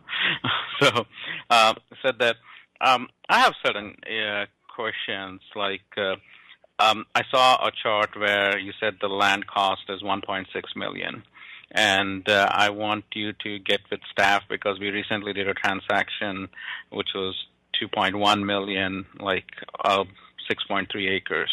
So the area of Morrisville is becoming more expensive. And so plus this area, we're already giving them all the blows and whistles of the infrastructure and everything. So it's like kind of pad-ready project that we are telling them to do it. So I would ask you to go back and see, because I don't want to shortchange our town for less than what is market value for that area. So that's one point. And then the other thing is nationally, all are getting a hit of pandemic, as you rightly said. And when we did the RFPs last time, most of the people who got, other than Greystar, I don't know if it's local here, but were mostly national people who came in to do it.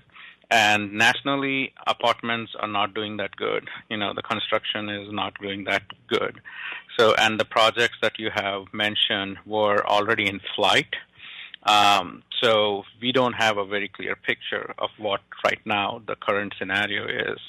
And also, like, my concern is, like, we have heard from Steve just yesterday that the airport mall that was getting renovated is again rethinking for retail, you know, having a big, like the plans are changing. So everything is revolving around it, even though, like, that's a perfect example of a project which is already in flight.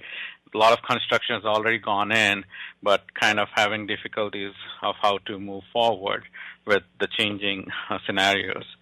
So, and plus,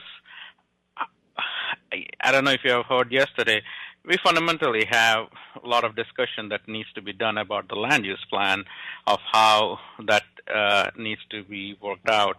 And it's not fair for us to come here and talk as if everything on the land use plan is okay, you know, because there's a lot of talk needs to be done, a lot of like pointers that people and the pain points that people have not been resolved yet, and we don't have a clear vision of it. So, so with all these things, you know, for me, I agree with Vicky. Like, there is nothing that we are losing if we are pausing for a year. And because it will give opportunities of how everything comes together, and then also gives opportunities that we could get better investments on, like better companies to come. Because right now, like when you are trying to put an RFP out there, everyone is very conservative with their thinking. So if we are not, I'm not confident that we will get the best people out there, and in the best interest of the town. And plus, I don't want to go through this RFP again and then do nothing, And even if we got an RFP, we got one good person, like who is ready to do it, and if something didn't work out halfway through, it's a very catchy situation. Like, I don't want to even get into that area, so that's the reason my discussion today is I heard it. It is most of the things that we have discussed in the past, but I don't know if this is the right time that I am comfortable moving with the RFP stage. That's my thought. Well, maybe I'll just add in, and Satish, you raised a lot of valuable points, and I think there's a lot of valid thought that goes into that in terms of the time and effort that goes into putting together an RFP, putting it out to the market to try to attract a private developer. And if there's not confidence from the council that they're willing to make the investments that are needed to attract a private developer, it's sort of a fruitless process to go through all that work if there's not a confidence that you would want to achieve. Now, the RFP process, if we were to say, let's go forward with this RFP tomorrow, we feel like we want to see what the developers are willing to propose and what kind of deal structures they're willing to make in order to come in and build the town center that we want to see. Everything that we put within the RFP it's a non-binding agreement at that point. It's a vision. It's a potential structure of a deal. It is a potential program with some flexibility. So there's not a lot beyond the fact that, if we were to go through this and then you say, now this is not the vision that we want, of the higher density, that would really, developers don't want to spin their wheels of trying to match your vision through negotiations. So I agree. There needs to be a cohesive vision for what you all want to see. We put together, essentially in this analysis, what that vision could look like and what a potential financial impact may look like. Now, it's sort of up to you. What do you want to move forward with that town center? And maybe there's some hesitancy, but there's also, hey, there's the right development partner that's ready to execute on this town center and build you what you want to see could be out there and could be willing to do that, next year negotiate. And so I think there's a potential, missed opportunity or opportunity cost of continually waiting for, the market to continue to ripen also. So it's depending on how patient you are and how quickly do you want to realize this vision that's been sort of in the work for a long time. So I think you raised a lot of valuable points, but I also say the RFP process doesn't, there's not a lot of beyond, my time, staff time, sort of working towards that vision. Absolutely. Eric, you're spot on. We worked almost on it from a long time, and my goal is to get a completion and see success here. And that's the goal. By just saying, go ahead, see RFP, someone comes, I don't want the town to become a joke, like a laughing stock, because we did once, something didn't work out, we do it twice.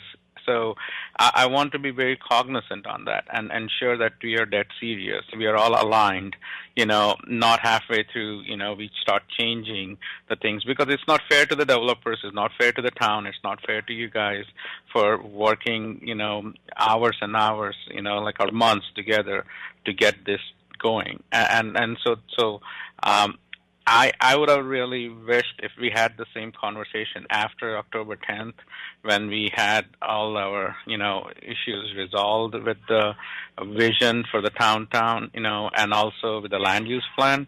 That would have been much, better picture as to what we are looking for. But the pandemic is not going to change. It's going to be there for at least, 7 to 8 months more before, the market and the confidence level comes out.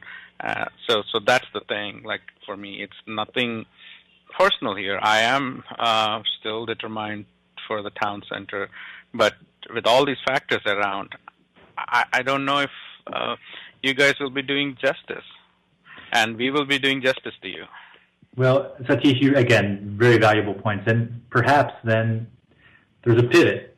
The town doesn't own all this land that we're showing for this full vision either. There's a site acquisition component that would need to be undertaken in order to acquire the full piece of land that shows all of these development phases. So that's something that we've talked about in previous meetings also is there a need or a push for acquisition also? Go out to RFP, get acquisition. There's a concern that there's a risk. If you were to develop this piece of land right here and we were able to execute on this vision, what does that mean for the value of this land right next to door to it, right across the street that the town doesn't have full control over? There could be some very major issues or complications in realizing the full vision without full site control over the area of the town center core. So, yeah, I agree. I mean, I want you all to have that cohesive vision for what you all want to see in the town center core. Exactly. That's the key, right? Because I've just seen, a couple of council members, everyone has said their part of it, which is the right part, like Ricky said, green spaces, Anne had issues about the multifamily there. And so I feel like we're still not very clear, of what the vision is. And when we don't have that vision, putting an RFP is just not fair. So like, especially the like affordable housing, and then the town green will not be in the 6, acres. It will be, on the other section, which we don't have a site control. Then it puts a lot of pressure. Okay, now we have to get it. So it's a lot of moving pieces, and I need your help, for me to understand better how to achieve it. Okay, thank you. So that's all. Thank you. Thank you, Councilmember Garamella. I'll recognize Mayor Pro Tem Johnson, and then I believe Assistant Manager Zudema has a couple of points to make. So, Eric, thank you for including the whole town center vision in this presentation. That is important that we constantly look at the whole vision, even though we're only looking at this first phase and the first section that we're calling the demonstration project. That's the piece that we're talking about for this potential RFP. So I think it's important that we always look at the whole vision and remind ourselves that we're not going to get everything in the first phase, and that, quite frankly, it is my hope that others will help in the follow-on phases, and by others I mean other partners in the development community that will actually help build our visions. So I'm going to go back to what Councilmember Rao started with. I'm excited about this project, and I'm concerned about missed opportunities too. That's an important word or a phrase rather, to remember, and so I appreciate you saying that. I realize we're in a different time now, and COVID has impacted everything and shaken up everything and shaken maybe even our confidence. But I also think, and Councilmember Rao started on this is a time of opportunity if we choose to take it. And, in the assumptions that you put in here, you assumed a 5% interest rate, and we are seeing interest rates below that. And you were very clear to remind us that as a government, we can see better interest rates than the private development community can right now. And I think that's really important, and that's one of those opportunities that we're going to miss if we drag our feet. So that weighs very heavily on me. The other thing, the flexibility is very important, and I think each one of us brought up some important items like the town green, affordable housing. But I think in the RFP, we can talk about that, and we can talk about this mix of uses that we would ideally like to see. I think I think we can word that in the RFP so that whoever out there on the street is reading it will understand what the issues are that we're concerned about, and hopefully will build enough flexibility into the RFP that they will be able to address some of them, maybe not all of them, but they may be able to help us. So I love the flexibility that you keep talking about. And the only issue that I want to talk about a little bit, and I know we don't want to get specific, but the facade of the buildings on Jeremiah Street are going to be very important. There is already residential on the other side. Some of it is single-family houses, and some of it is already townhouses. So the facade of the buildings, whatever they are, whatever they end up with, because this clearly is just a concept that we're looking at, the facade is going to be very important. And we, even let's say it is an apartment building. An apartment building, the facade can be built so that it doesn't look like your average old apartment building. And I don't want to see your average old apartment building in this area. This is an opportunity to create something very unique and very special for our community, and to create an important gathering spot for our citizens. And so that would be my concern about the facade, but I know that's to come.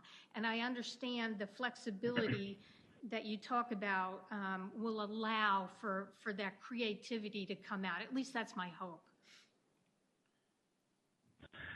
Yeah, great points. And yeah, I think you hit on some of the key points that would be within the RFP. If we were to go out with it, would it be, where is there room for flexibility, and where is there room for requirements of what we want to see from the development community? And something that has been incorporated into this concept plan to date is, let's put these townhomes in the second block facing the townhomes on Jeremiah Street for scale, for respect of the development that's already in place. And yeah, the block one seems suitable for the multifamily product because these are essentially the backs of houses facing Jeremiah with a wooded buffer that essentially faces Jeremiah Street. So the visual impact of these residential units is not really felt beyond, yes, when you drive up Jeremiah Street, you'll feel it. You're passing by an apartment building. But yeah, maybe there's some facade treatments that has more glazing and the porches that protrude out, so it's just not a flat building. But in this concept plan, there were the townhomes in Block 2 facing the townhomes on Jeremiah Street for that sense of scale and sort of that connection to the existing fabric of this area of the town. So I agree. Flexibility is key within the RFP, but also stating you don't want the developer to come in and say, oh, well, we decided we don't want to put retail here. What's the point of that? We want to make sure that that's a requirement that they put retail on Carolina Street, because that's one of the core elements of creating and establishing this downtown, is to have retail and create these main streets of vibrancy. So the RFP would have in it areas where there's flexibility, density, scale, program mix, but also areas where there's sort of the design requirements like townhomes block 2 facing the townhomes and also retail along Carolina Street. Okay, and thank you. The last thing I'll say too is I look at this almost like an economic development incentive kind of program.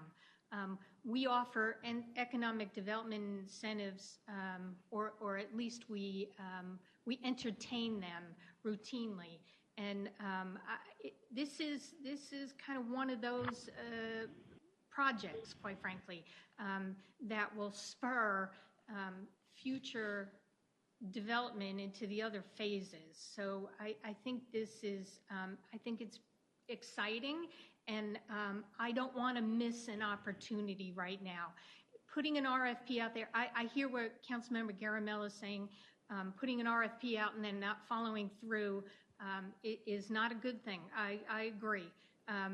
But I think you also, unless you dip your toe in the water, you're not gonna know what's out there, and we're not gonna know who's interested right now and who's looking for projects and is interested in our project and our vision.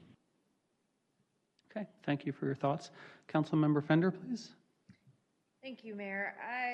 I want to second pretty much everything Councilmember Johnson just said. A couple of things. I hear what Councilmember Garamella is saying, and Rao touched on it as well. And things are different now with the COVID situation. But I don't want to not go out for an RFP without at least gauging what the interest is from the developers.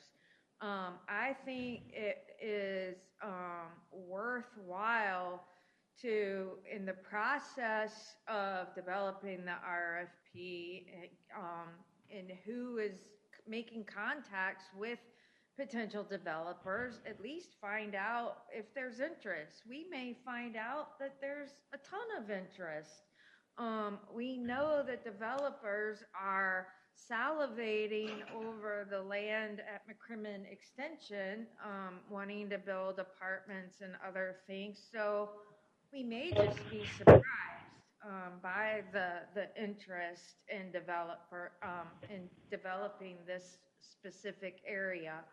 I also wanted to second what Councilmember Johnson is saying about the facade, that is really important along Jeremiah Street. Those townhomes along there, I considered buying one 8 years ago, and they are beautiful, and they are just they have a very unique look and feel. And so I do think we need to put some sort of specification or guidance that the apartments and the townhomes along Jeremiah Street are cohesive with the existing townhomes. And then lastly, I'm just going to weigh in on what's been said by others with the green space and affordable housing. And this goes along with what Liz was saying too, that this is an initial investment, and I'm okay with forgoing, the having a bunch of green space in this area, or having some apartments that are for affordable housing. I'm okay with forgoing those things now if we can just to get this project underway and get it going. But then after this phase, then yes, I am going to be definitely looking at green space and trees and, what we can do for affordable housing as well. Okay. Thank you. Because on the other screen that Eric was just showing with the close-up of the apartments, it showed that there were trees. So I believe that there will be trees throughout. See, there's lots of trees that are showing. Oh, sorry. And that they're not showing on the other slide. So I think the other slide looks very bare. But as you see here, there are lots of trees. And when I see the trees, I'm thinking, okay, there's also going to be some grassy areas. So it's not nearly as bare as the other slide would indicate for this first phase. So that gives me a little bit of comfort. And I think of this discussion now as part of our land use plan discussion. This is essentially a sub-area discussion that we're having right now. So I acknowledge Councilmember Garamella's looking forward to, as am I, the October 10th work session where we're really going to dig into our land use thoughts at a high level. And I think talking about these and what we're envisioning for this can help inform that and vice versa. So like I said, lots of good points being brought up by everyone, just like the brainstorming last night, there's lots of triggering going on, which I think is building synergy for us as a group, which is great. I believe Councilmember Rao had a final thought, and then we'll go to Brendan Zudema to sort of wrap us up. We're well over the time we allocated for this, but this has been very useful, I think, for everybody. So Councilmember Rao. Yeah, just the last comment. A little One louder, please, thought. Councilmember Rowe. Okay, hold on. Hold on one second. Can you hear me now? That's better. Thank you. Okay. Final thought. I think one thing to consider, a lot of times, and this happens in a number of industries, but in the technology industry, they have RFQs, which may be the same as an RFP, but I know North Carolina is doing this with the tech department where they're soliciting ideas. So I think, I think Councilmember Garamella brought up some great points that there's such uncertainty. We don't want to put an RFP out there and then not act on it or pivot and move because things are different. But that might be something to do, Eric, is to see if there's some way in the process where we can put ideas out, encourage developers to come in and share with us their ideas. The second thought is an anchor. We've talked when we came back from Kannapolis, and I'm curious as to how their baseball stadium's going now with the pandemic. But this whole idea of having something that could draw people in. So in the past, we've talked about a fitness center, although we're doing really great with our new MAFC. I've mentioned in the chat cricket, because I know the cricket, we have a cricket pitch and a really nice field at Church Street Park, but eventually they're going to need a larger kind of stadium training facility, something that we could partner with and get, and then maybe even have the chance of getting, hotel occupancy tax and getting something in there that's drawing people in, which then could then be the first building block to show, and give us the time. That's just really, really out of the box thinking. But I think it pushes us to sort of think what makes us unique and different that we can build around and really break away and differentiate ourselves while we're also considering a lot of these moving parts and uncertainties. But I think we need to have a vision that we all buy into. So to clarify, the anchor would be in a later phase, right? You're not thinking about phase one? No, not phase one, but I think it'd be, we could just throw ideas out there, see if somebody wants to come in with an idea to make an investment in the town. Would they want a private, I don't know what it is, okay, a training facility, that would, come in and say, look, come with an idea, and we find out somebody wants to make an investment in the town. But, maybe it'd be in phase two. But I think when we came back from Kannapolis a few years ago, we really were excited about this whole notion of an anchor, something that draws people in, and not only a gathering place, but a place where they feel like, well, I want to go to downtown. And if you get one of those, we've already got the library, we've got the farmers market, they build on each other. Okay, thank you. Yeah, I think of the library as the anchor of this beginning, but that's good thoughts. Eric, would you like to respond real quick about the difference between an RFP and an RFQ and whether an RFQ might be appropriate here? Sure. So the RFQ, the request for qualifications, I think in this case, the RFP is the method that makes the most sense in terms of putting out there your vision for what you want to see within this downtown. It provides that guidance. Without that, you're just going to get a pool of qualified developers that could come in and do a project, and then there's still the whole process of then negotiating down to vision rather than essentially establishing your vision for this process and then picking the developer that provides you the best proposal for what your vision is. So the RFQ process with something that requires your vision just to essentially establish the process, it would be a sort of a time-intensive process, the RFQ way, that I don't think would end in a result that could get a proposal from a developer to be able to evaluate multiple proposals.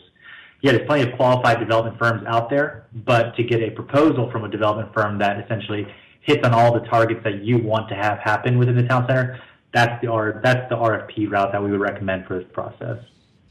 So hopefully that clarifies a little bit there. Thank you. Assistant Manager Zudema, please. Thank you. Thank you, Mayor. And again, thanks to Eric for just a ton of work on this, and thank you to each of you for your feedback tonight. So to talk a little bit about the path forward, I think we can continue on what we have suggested up to this point. So Let me clarify one, which is the timeline we're talking about would be that we would come back to you October 13th, which would, as a reminder, be after your large work session on land use. So you'd have an opportunity to talk about this sub-area a little bit more beyond perhaps what you've even done tonight, which I think has been helpful. And so we would come back to you the 13th with the draft of what the RFP would look like based on the work that's been done to date and your feedback tonight. But what I would tell you is that, and Eric, please jump in if you disagree at any point, but I don't think we've heard anything that disagrees with the general concept and vision for particularly this demonstration project to get us started, to get that momentum that we need, that I think then allows you to continue to develop some of the more specifics of your vision for the remainder of the project. So there is that opportunity. But having said that, we would bring you a draft RFP the 13th, go through that with you, and then come back again the 27th of October with what would be the final RFP for you to consider.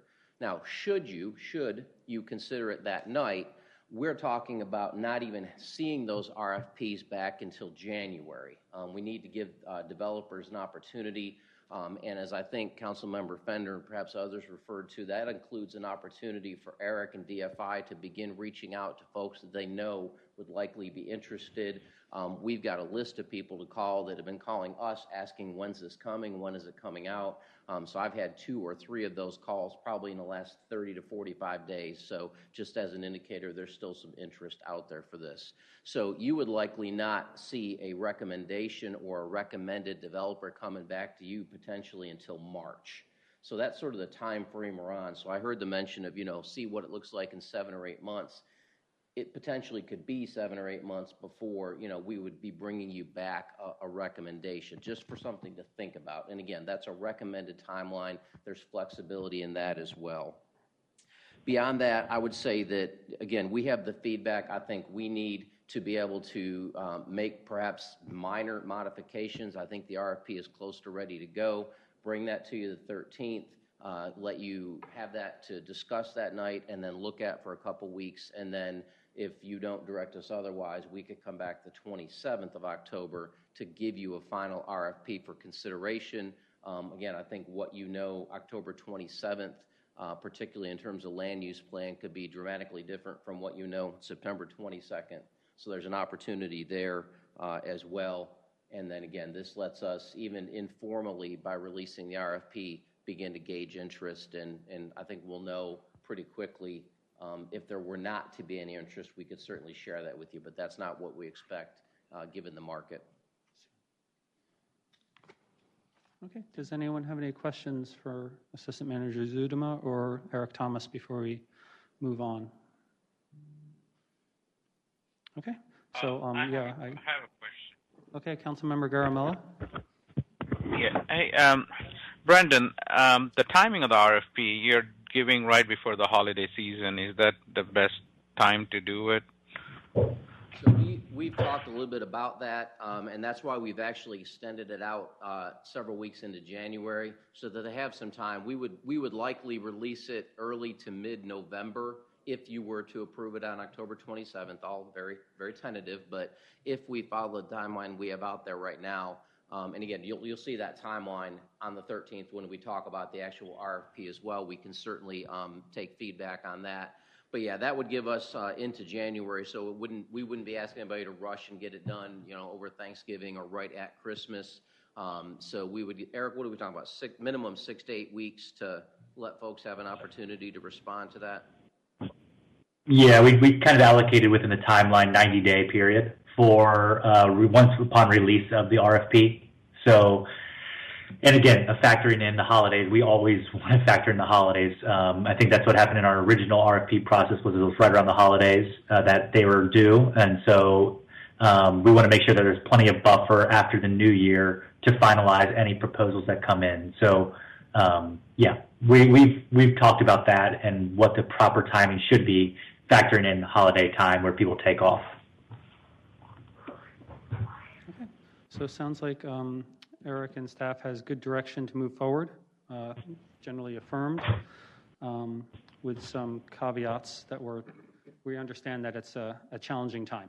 So we look forward to hearing more. We usually take a break at this time, although we were not scheduled to, but I think 8 o'clock is probably a good time to take a break. So we'll take a 10-minute break, and we'll reconvene at 10 minutes after 8. Thank you. It is 8:12. We are coming back into session. We are now at item 10, public comment. Town Clerk Smith will now present any public comments received. Mr. Smith. Thank you, Mayor Colley. There were 7 comments received for the public comment portion of the agenda. The first public comment was submitted by Glenda Top, 4139 Garden Lake Drive, on behalf of Rich Foster. Dear Mayor and members of council, my name is Rich Foster, and I'm the general manager of DSRK Investments, LLC, which owns approximately 51.79 acres in Morrisville along Lewis Stevens Drive. A map of the property is attached. The proposed land use plan designates the property as medium-density residential. Tonight, I want to outline the reasons why I believe the appropriate land use classification for the property is high-density residential. NC 540 is the boundary of the property to the north. The property to the east is zoned both medium-density residential and high-density residential. The property to the west and south is in Cary's jurisdiction and is zoned office research development. This is an intense zoning classification in Cary meant for non-residential development. A stream also runs along the boundary between Morrisville and Cary. The land that is zoned office research development to the west of the property in Cary is adjacent to a railroad line. Given the location of the property, the surrounding land uses, and the other constraints affecting the property, high-density residential is an appropriate land use designation. High-density residential is compatible with the surrounding land uses. The property has access to a major thoroughfare. The property meets the criteria for high-density residential development. I want to briefly mention what was presented to council at an earlier meeting. As is the case in many communities across the country, Morrisville's population is aging and diversifying. We see retiring baby boomers, professional workers choosing to wait longer to start a family or not have a family at all, an increasing number of single-person households, and growth in racial and ethnic diversity. These trends show that the demographic changes being experienced here and elsewhere are increasingly accompanied by changes in household preferences that impact housing, transportation, and other lifestyle choices. This future land use plan offers an opportunity to identify ways that Morrisville can maintain its high-quality suburban community experience while also accommodating the lifestyle preferences of this changing population. It is going to be important for Morrisville to capture the next generation employees by offering next generation housing. The town will still want to offer high-quality housing in suitable areas that can accommodate a variety of lifestyles, households, ages, cultures, market preferences, and incomes. This includes dwellings for aging seniors and empty nesters, multi-generational households, young professionals, young families, and members of the local workforce.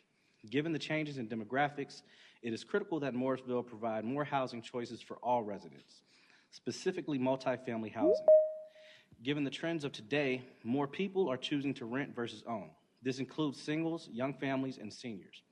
We believe our site will provide for the change in demographics and is an excellent location for high-density residential development. We ask that council consider our requests while deliberating Morrisville's future land use plan. Thank you for the opportunity. The next comment from Melissa Reynolds, 218 Church Street, Town of Morrisville.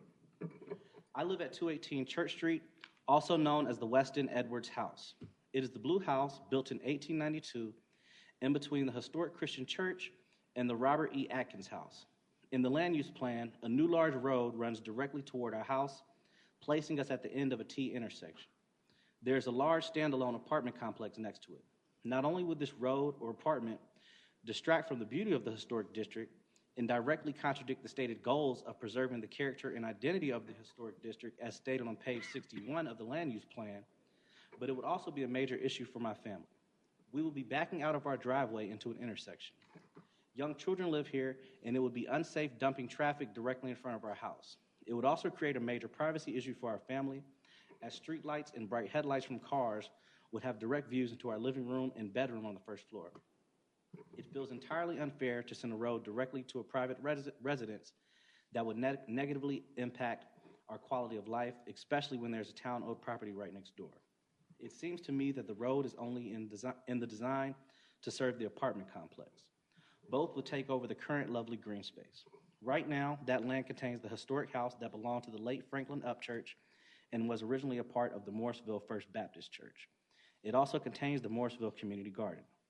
This land is directly next to the 1 acre of green space, Central Public Gathering Space number 11, currently allotted in the downtown plan. While I understand the need to build some apartments over some of the shops, I do not see the benefit of a standalone apartment complex that takes away from the beauty of the historic church and the historical residential houses. This neither offers a benefit to Morrisville residents nor entices tourists to spend money. It would be development just for the sake of development and would overcrowd schools.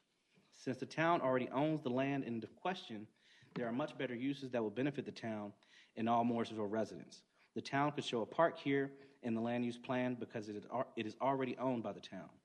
The town should connect the current green space on Church Street to the new green space off Scoggins Avenue. Many Morrisville residents want more family activities and green space in the downtown plan. The space in the historic district could be a dog park, a garden, a history trail, a splash pad, but not a large road sending traffic to our front yard. Thank you.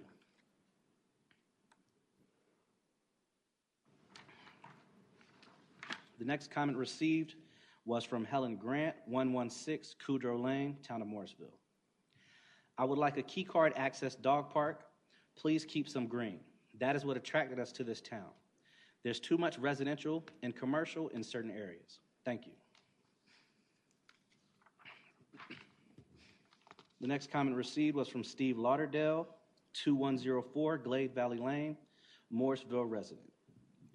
Please do not use the land use plan to facilitate upzoning areas that will be suitable for a future Wake County public school or park. Many Morrisville residents are interested in land use as it relates to the Wake County schools and parks. Morrisville families have to deal with the numerous capped and overcrowded schools. Many developments have used parkland payment in lieu, but where and how will the town get the land for the acquisition of recreation, park, or open space sites? In discussing the land use plan as it relates to residents' concerns about schools and parks, the planning department has made it clear that they do not want to designate private property for schools or parks. Okay, that makes sense. Therefore, the solution to the schools and park payment in lieu issue seems simple. Please do not use the land use plan to facilitate upzoning areas that would be suitable for a future Wake County public school system school or park. Wake County schools are top concerns for Morrisville residents. The town council can be responsive to residents by not upzoning areas that would be suitable for a future Wake County public school system school. The same approach also makes sense for parks. The final comment received is from Sarah West, 213 Liberty Rose Drive, Town of Morrisville. I'd like to see more land reserved for parks instead of being sold for building more multifamily or single-family homes. There were also 4 comments received that failed to include an address or were submitted outside of the submission window, and they will be summarized for the record. One comment discussed the promotion of growth within the land use plan without adequate infrastructure. The second comment received requested more parks and green space and suggested a moratorium on development within the town. The third comment asked that we preserve green space and develop a dog park. The final comment received discussed the increase in criminal acts within the town of Morrisville, voiced support for the Morrisville Police Department, and asked that the Morrisville Police Department work to combat crime within the town. Those were all the comments. And each comment received has been submitted to council in its entirety and entered into the public record. Okay, thank you very much for that. Appreciate it. Now we're at item 11, public hearing. There is one public hearing item on tonight's agenda, a proposed amendment to the land use plan and zoning map for 0 Morrisville Carpenter Road. Chris Lawson, Planner 2, will facilitate the item. Council was previously briefed on this item at their September 8th meeting and will be asked to take action on October 13th. Mr. Lawson. Thank you, Mayor. Okay, so good evening. Tonight you are scheduled to hold a public hearing on this rezoning. I have one update for you tonight, and it is based around the 4 uses that were up in discussion last meeting. However, I have spoken with the applicants prior to the meeting, and I believe they decided to just add those 4 conditions, for those 4 uses to the list of restricted uses. as part of the zoning. So I can still go over those more if you'd like, or we can just have them speak afterward. Why don't you go ahead and summarize those for us so that it's on the record from that? So the four were a utility facility minor, an antenna co-location or combination on an existing tower, non-concealed attached antenna, or a concealed tower. So 3 of the 4 were telecom, tower uses, whether it be a taller telecom tower or more with one of the newer, smaller ones. And then the utility facility, those are things like pump stations and other localized infrastructure. Okay, thank you, sir. And so we have 2 applicants here with us tonight. We have one on your team's meeting, on the top. And then we also have several people, at least in the lobby, speak. Sorry, I guess the mic wasn't on. We also have 2 people in the lobby who I think would like to address during the public comment session. Apparently the mic wasn't on. Do I need to re-speak for the people, for the council members at home? For our remote participants, were you able to hear Mr. Lawson? Yeah, he was faint, but we could hear him. Okay, I think we're fine to continue, Mr. Lawson. Thank you. Thank you. That's all I really had to say tonight. Again, we have applicants here, and then I can grab the folks in the lobby whenever the public hearing is opened.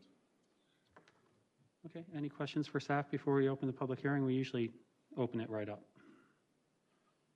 Okay, why don't we go ahead and open, I declare the public hearing open, and let's start hearing from the speakers.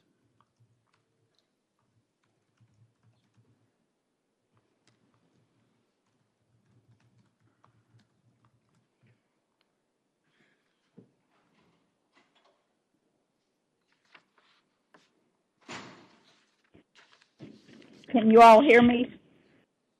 Yes, we can. Okay, hi, this is Glenda with Glenda Top and Associates, and I'm representing the Chabad of Morrisville. And just briefly, as you know, staff has recommended approval of both the land use plan and the proposed rezoning. Chris did go over the 4 uses that were brought up at the scoping meeting that we were asked to consider deleting as permitted uses. So we have gotten a signed revised affidavit from the property owners that those uses will not be allowed on the site. I'm here to answer any questions. I think it's pretty clear from the discussions before that we believe that this is an appropriate site for the proposed religious institution. We have provided the conditions that we were asked to consider by staff to better address the proposed use on the site. And we would ask council to recommend approval at the meeting of this rezoning and land use plan amendment. Thank you. Thank you, Ms. Top. Next speakers.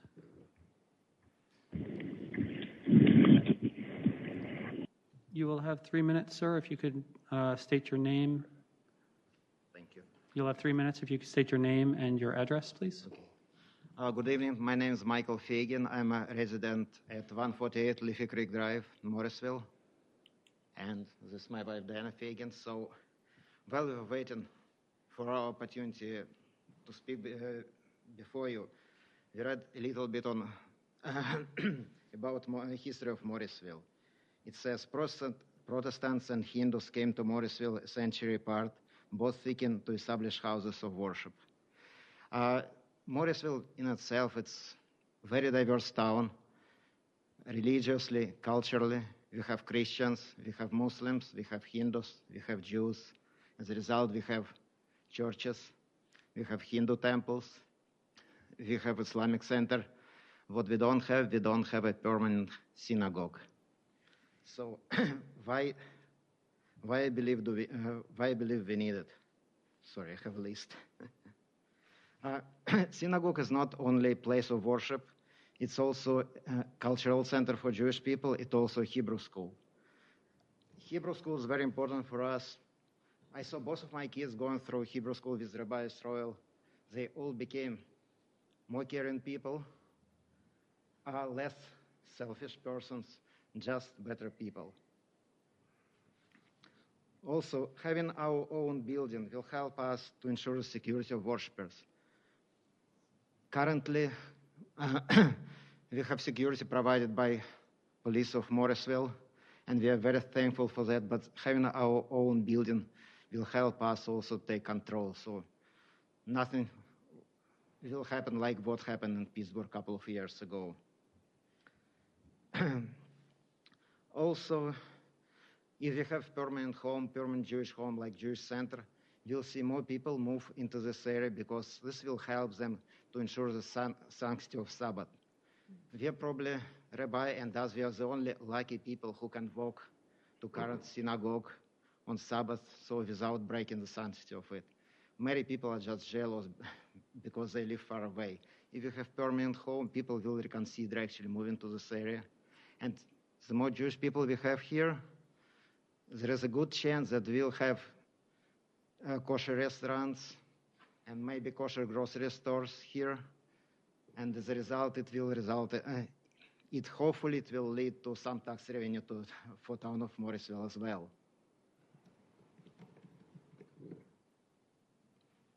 Sorry, I'm not a good speaker. I'm just speaking from my heart. That's probably all I have to say, and we really hope that you guys will approve permanent home for Jewish community here. Thank you for sharing your thoughts. We appreciate that. Thank you. Mr. Mayor, I believe that was all the public speakers. Okay. Town Clerk Smith, were there any written public hearing comments? Yes, sir. There was one public hearing comment received via email. That public comment was received from Roger Friedenson, P.O. Box 98263, Raleigh, North Carolina. Good day. I am writing in support of Shabbat of Carey's zoning amendment request that will be discussed this evening. While I wish I could attend in person, I teach a class at NC State during those hours. I have known Rabbi Yisroel and Rebbetzin Shanna Kotler for nearly a decade and have watched in awe as they have built an open, welcoming, and loving community. The help and support they have given to the individuals and families throughout the region has been an inspiration that my wife and I and countless others treasure. They have built and strengthened relationships with an array of other faiths and have helped cultivate understanding and acceptance of diversity. They have built an exceptionally strong and committed community of supporters, many of whom come from other Reform and conservative Jewish congregations in the area, including my wife and I. They are a magnet of faith, wisdom, and love, and they have done all this while holding services, Hebrew school, and other activities in their home at first, and then in the storefront at Grace Park. I believe and hope you will agree that it would be a beautiful and important addition to the town of Morrisville to have Shabbat of Carey build a synagogue in the allotted space. Attendance at Saturday morning services rarely totals more than 24, and there are no other activities during the week that attract large crowds. Even the evening events they sometimes hold, such as adult education classes, never attract more than a few dozen. And rezoning to allow for a residential community, there would be a blessing for observant Jews who do not drive on the Sabbath. As in many other places, including my neighborhood in North Raleigh, near Shabbat of North Raleigh, living within walking distance of a synagogue is critical for families who observe the Sabbath. Voting in support of this amendment would be a commendable act by the town of Morrisville. It will be the first synagogue in Western Wake County, something that is needed in the area, and is something that would strengthen Morrisville and demonstrate that it is a welcoming community, which is always a good thing in economic development. Thank you for the opportunity to share my thoughts, and I look forward to hearing good news from tonight's meeting. Warm regards. Thank you, Town Clerk. I have a quick question for our attorney. If we were to close the public hearing at this time, would we still be able to address questions to Ms. Top? Or do we need to leave it open? Sorry, say that again. If we were to close the public hearing right now, would we still be able to ask questions of Ms. Top? Yes. Okay. Sounds good. If that's the extent of the speakers, I'd entertain a motion to close the public hearing, unless there's some reason people feel we should keep it open. I'll make a motion to close the public hearing. I have a motion from Mayor Pro Tem and Second. a second from Councilmember Abadi. Town Clerk Smith, if you could please do a roll call vote to close the public hearing. Councilmember Fender. Aye. Councilmember Garamella. Aye. Councilmember Rao. Aye. Councilmember Robati. Aye. Councilmember Scroggins Johnson. Aye. Mayor Pro Tem Johnson, Aye. Mayor Colley. Aye. The motion to close the public hearing passes unanimously. Okay. As was noted, we're expected to take action on this Tuesday, October 13th. Does anyone have any questions for staff or the applicants who are kind enough to be here tonight?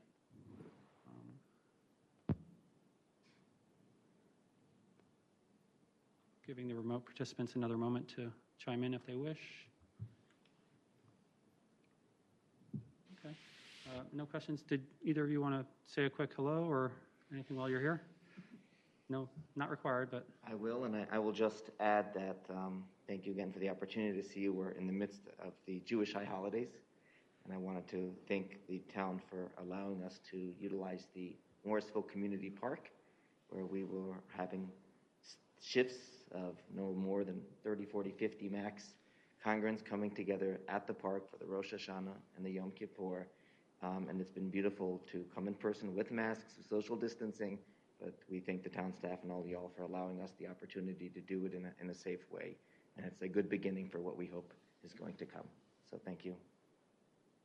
Okay. We wish you a happy holiday season, and thank you very much for bringing this application and for being here in person to answer any of our questions. We will look to take action on October 13th. Thank you again for coming. Thank you. Thank you, Mr. Lawson. Thank you. We are now at item 12, action items. There is one action item on tonight's agenda, a project update and resolution authorizing an agreement with Edifice LLC. Brandon Zudema, our assistant town manager, will facilitate the item. Mr. Zudema. Thank you, Mr. Mayor. Sorry, letting this presentation catch up.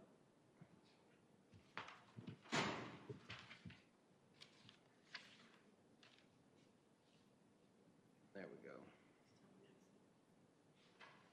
Yeah, you can go on. So tonight we want to share some information with you in regards to our ongoing project for Fire Station 2. So we have an update from NCDOT in regards to their road widening project, some additional information regarding the proposed fire station on Harris Mill Road. We have an update and a draft design build contract and some cost estimates to share, and then also a project timeline. So this entire project was kicked off because of the U5750 NCDOT project to widen NC54. So as that came through, they indicated that they would be expanding that roadway and it would negatively impact the building at Fire Station 2 on Chapel Hill Road. So we have maintained regular, almost constant communication with them, proactively reaching out to them to understand what that impact would be, to make sure that they understood what that impact to the town would be, and have been working forward through this design build process to be prepared to replace that fire station so as to not interrupt service.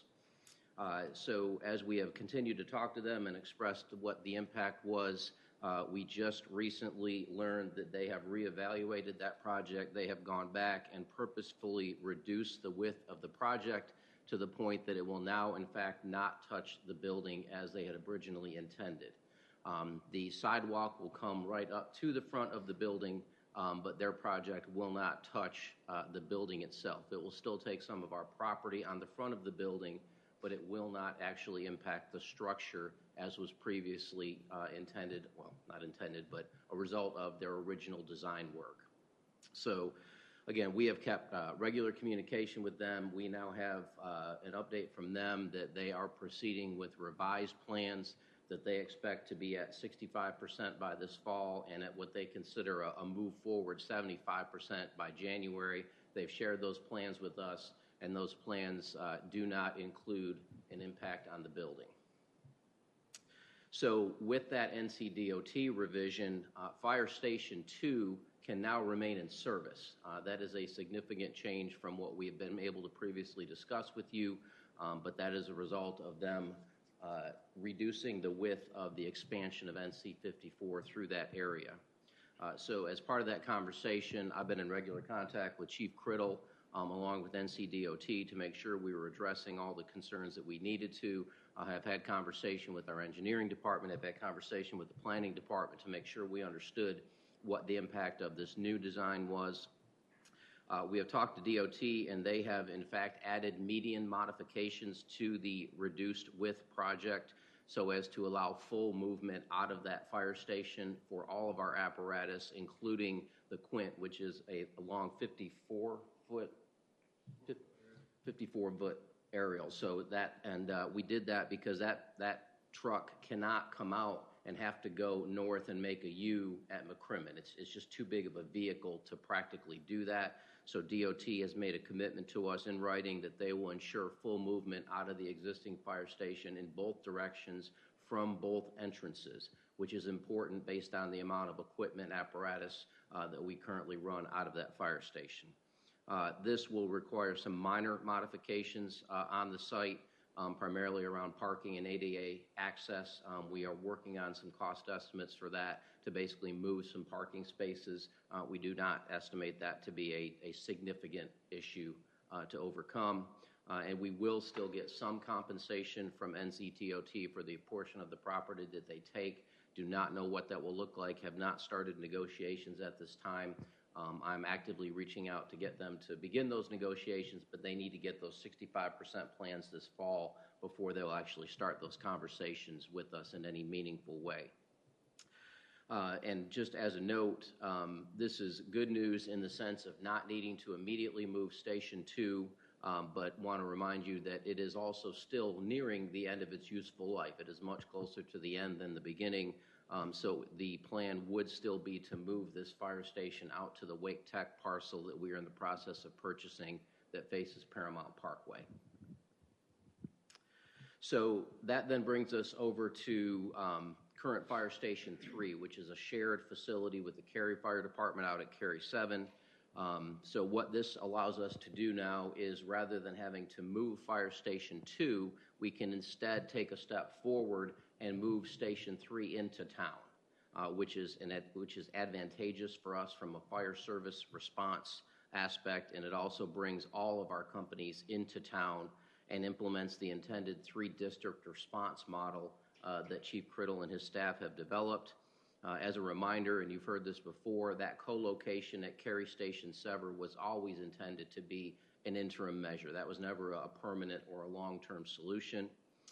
This Harris Mill Road fire station is absolutely integral to meeting our long-term fire service modeling based on the anticipated growth in the town and the modeling done by Chief Criddle and his staff. And this move now to bring Station 3 into town improves our level of service, and that's particularly true for the northwest portion of the town, where we have several large neighborhoods, and also particularly for our RTP contractual responsibilities with Wake County. So in terms of the design-build contract, the pre-design for that new fire station is complete. Again, that has been part of the work we have done with the ADW edifice team that is our design-build team. We have due diligence for the Harris Mill Road site that is already in progress to confirm what we would need to be doing there in terms of preparing the site. And staff and the town attorney's office have worked with edifice and ADW on a design-build contract that was in your packet. So what this design-build contract does, it's a little different than what we traditionally do, in terms of design, bid, build. This has been a team approach where the designer and the contractor are together from the start. So this contract provides 2 phases in it. Phase 1 is a cost for schematic design and pre-construction. So that is actually full design and pre-construction. And then that would be, we'll get into the amount here in a second, but that would be what would be encumbered under this contract. And then there is also phase 2, which is in essence a not to exceed or a guaranteed maximum price estimate for construction the way it is currently designed. So for phase 1, which is design and pre-construction, the cost is $475,000.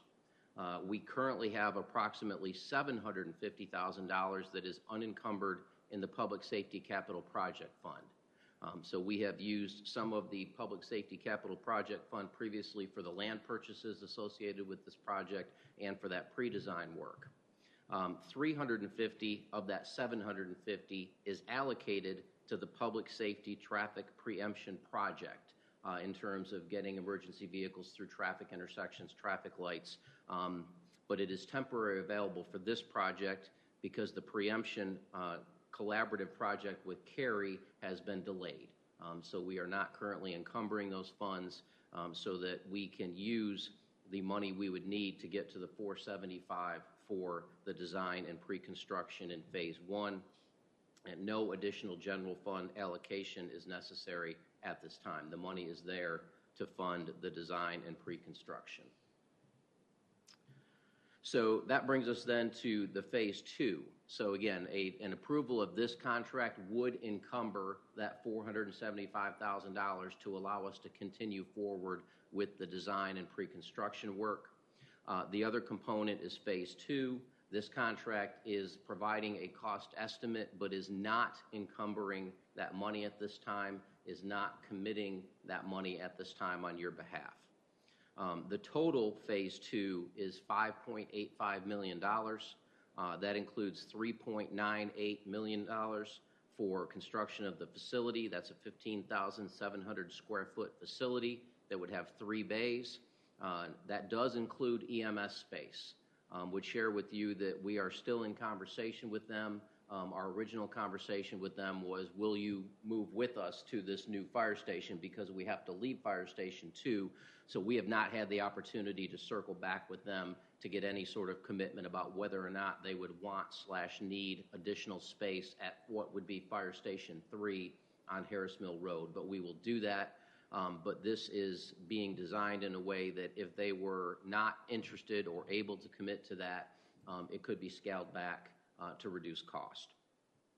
In addition to construction, the current estimate from ADW is approximately $1.2 million for site work, and then we have a small owner contingency in that contract, about $300,000 in soft costs, furniture, fixtures, and equipment for the building.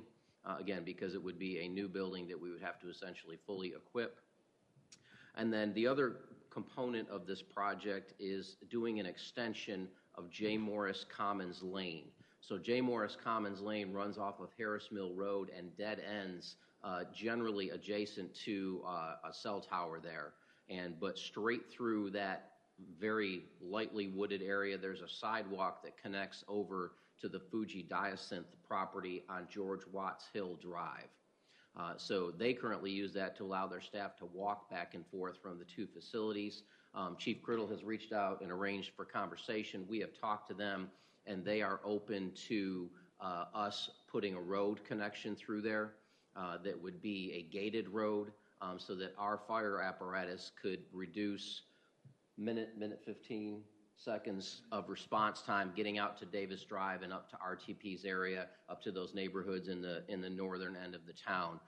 And that's significant. I mean, you heard at the last meeting how well they've done with some of their response times. So that minute and 15 seconds is meaningful time for the fire department.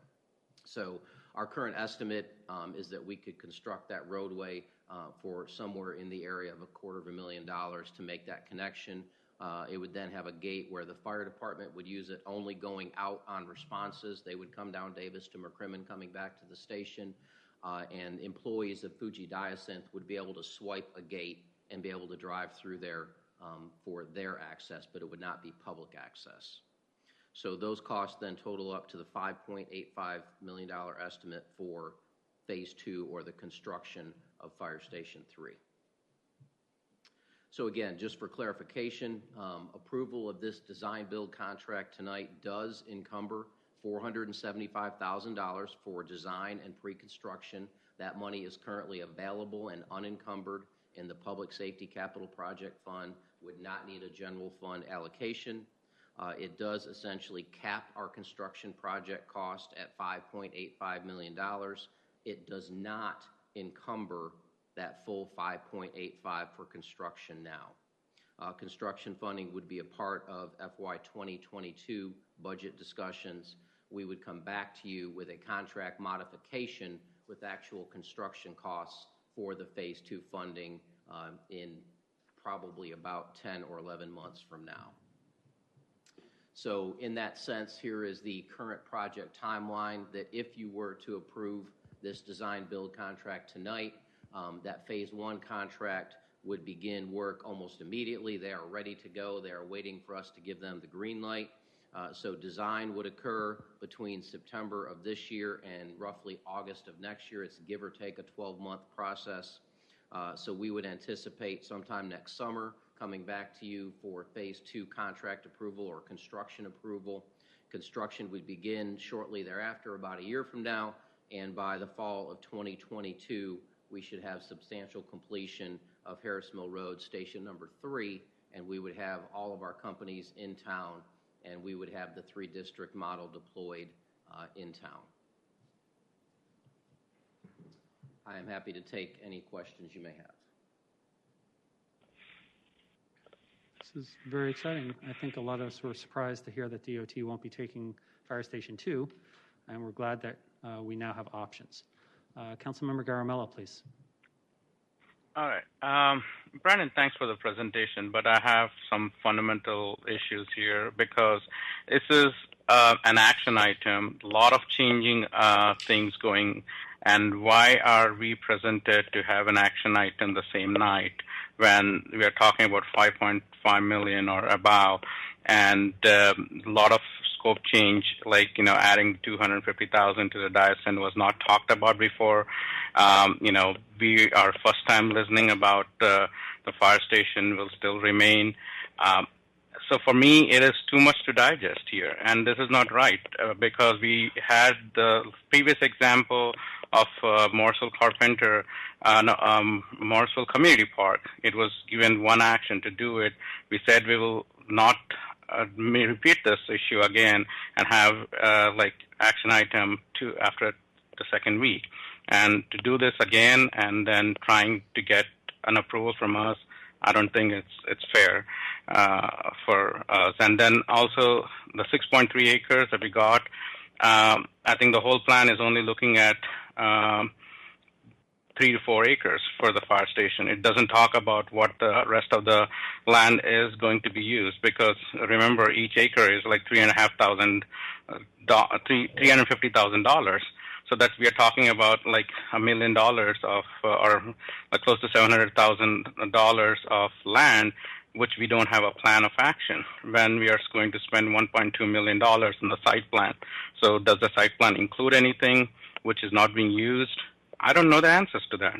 So how would I, even think to vote this tonight when I don't have all those questions answered? I understand, Councilmember Garamella. Just as a reminder, we're not asking you to commit to the 5.8 tonight. That is to give you our current cost estimate based on the pre-design work. So tonight's commitment would only be to the $475,000 to allow design work to continue, to verify over time that cost that we would bring back to you next year. So, but yeah, I get it, but why, there's a lot of other moving parts, right? So you put $250,000 there for the fire station. I need to think more about it, because we are struggling to have our sidewalks done all across the town. So there's a lot of other issues that have not been answered, especially this design is only looking for the fire station design. It's not talking about the rest of the land. And I have questions about that, because how are we planning to utilize it? And and then asking us to approve is pretty much, it's the rest of it is pretty much a rubber stamp. So why are we doing this as a one-time action item is my fundamental question here.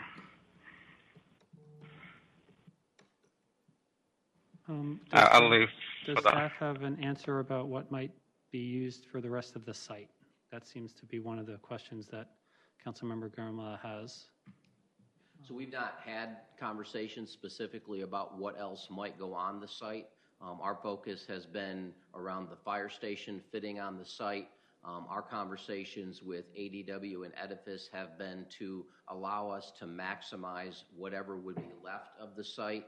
So for example, one of the things we've talked to them about is making sure that we are sort of snug up against what I would describe as the northern side of the property closest to J. Morris Commons, so that we are then allowing for access to the rest of the site We have talked with ADW Edifice and shared with them that as we do this design work over the next year, one of the things to look at is how the parking lot would be designed to potentially allow for some public parking to access whatever might be on the rest of that property.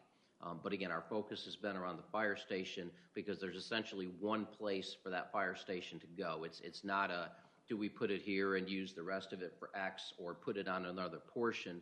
Because of the way the lot is laid out, there's really only one spot where there's frontage to Harris Mill that the fire station would go. So once that is decided, we would still be able to decide what to do with the rest of the property. Okay, thank you. Mayor Pro Tem Johnson, please. So I understand Councilmember Garamella's concern. Typically, we, especially a big item like this, like to have the opportunity to review and then come back and vote. So I understand his concern. So tell me the project timeline. When do we come back into that mix of the project timeline? So we would be coming back to you next summer.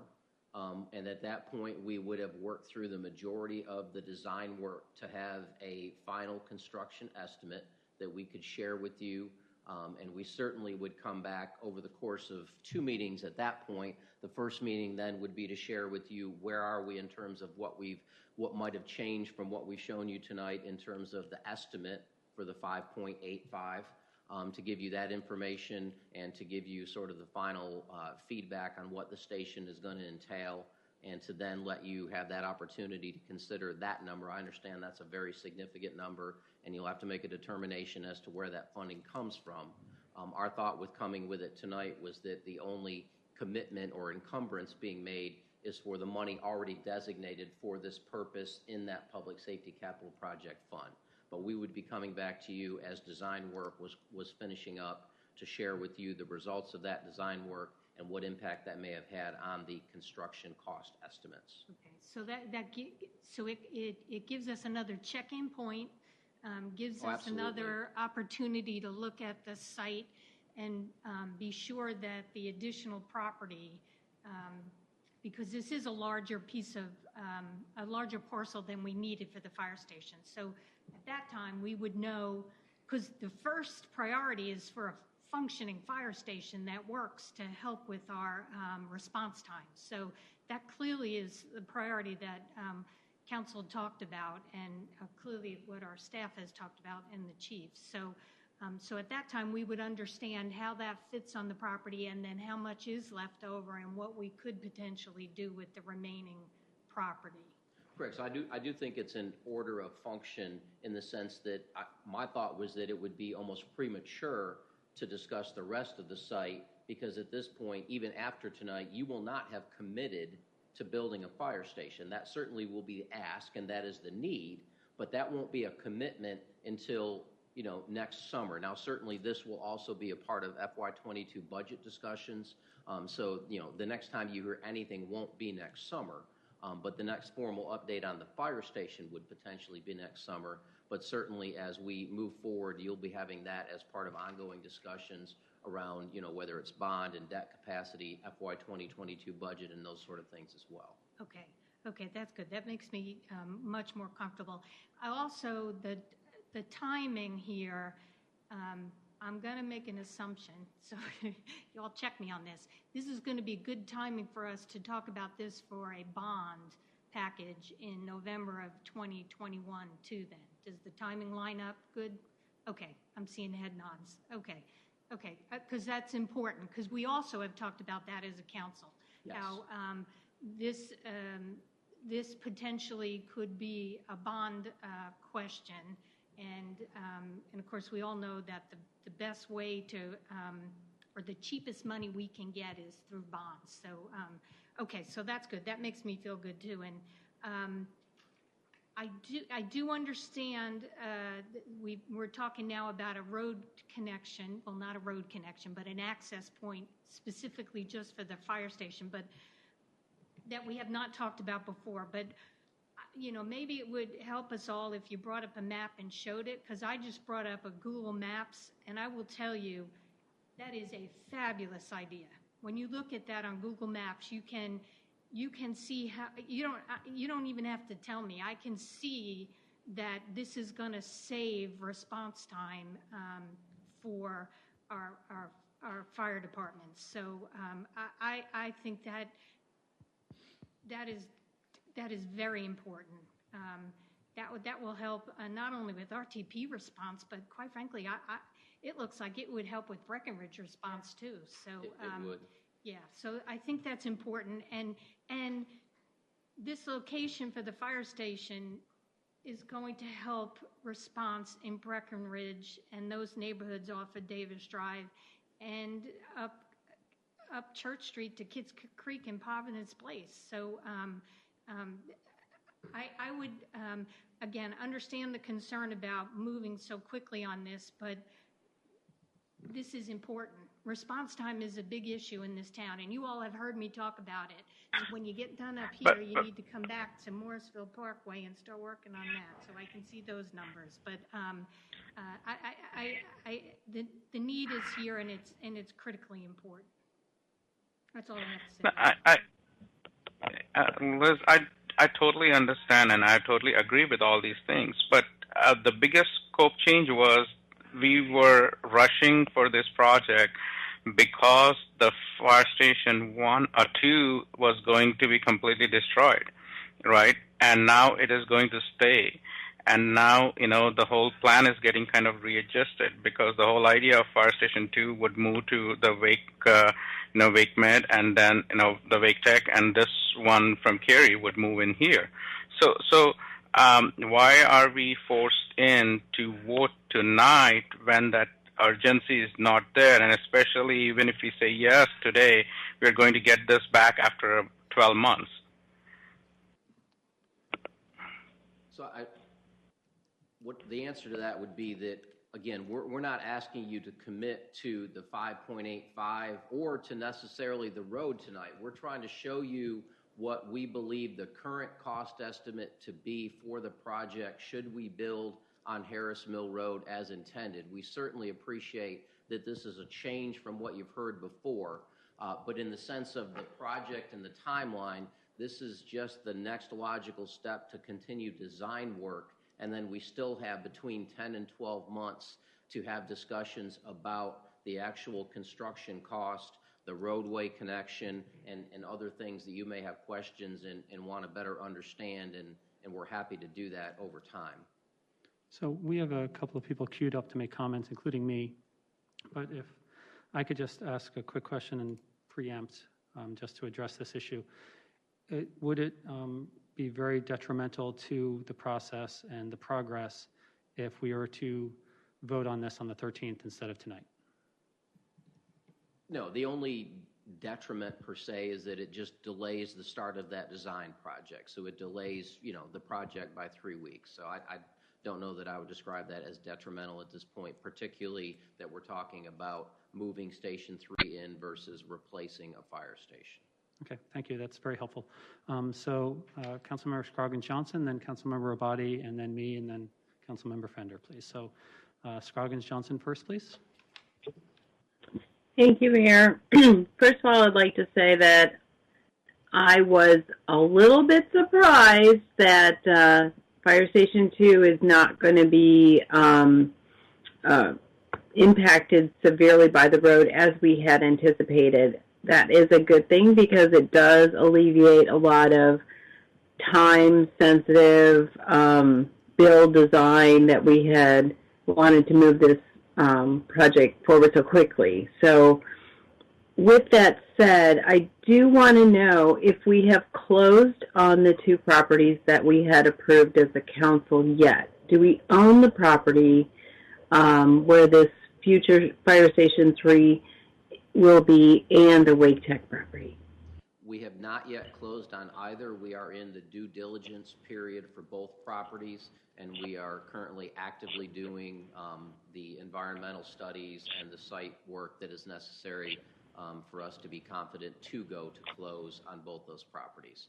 We will close on both of those this calendar year. Okay, so some of that still, it's in motion, but it's not completely closed out. So there's a little bit of a risk still. Because I noted in the resolution you talked about the authorization of the purchase of those two properties. And to accelerate the process, we're exploring that design build. One of the things that I had thought, and maybe this is my misunderstanding, is that we would be building both new fire stations, the Fire Station 3 and the Wake Tech, because we needed two new fire stations strategically located. And if we truly are going to look at that, I mean, why can't we add the Wake Tech to be designed at the same time? You are exploring the environmental impacts on both parcels of land. It seems logical that you would be able to design both fire stations in a similar way. It'd be overall lower cost because costs go up over time. And then you could decommission Fire Station 2 and determine what best use that land would be in the future, or even sell the land if needed. Was there any discussion about the Wake Tech property being considered for design at the same time? So yes, we have talked about that. So what we are doing is that through this design build process and through this design build contract, once the design is done, we own the design. So if we were to elect to build the same fire station again, we would save, I'm going to use a nice round number, but about $500,000 between the $475,000 we're going to spend for the design and pre-construction and the money we've already spent on the pre-design.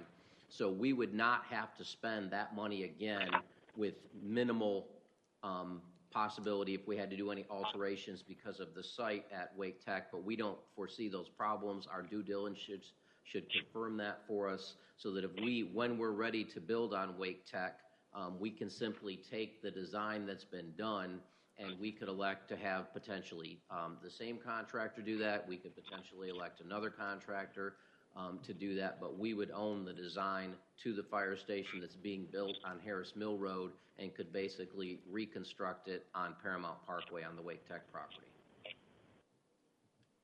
That's really helpful. I would be interested in understanding the environmental impact or the environmental assessment of both parcels, and as the design process is ongoing, if there's something unique in the Wake Tech parcel versus the Fire Station 3 location, that could be taken into consideration for this design versus addressing it later on and maybe having a significant change control.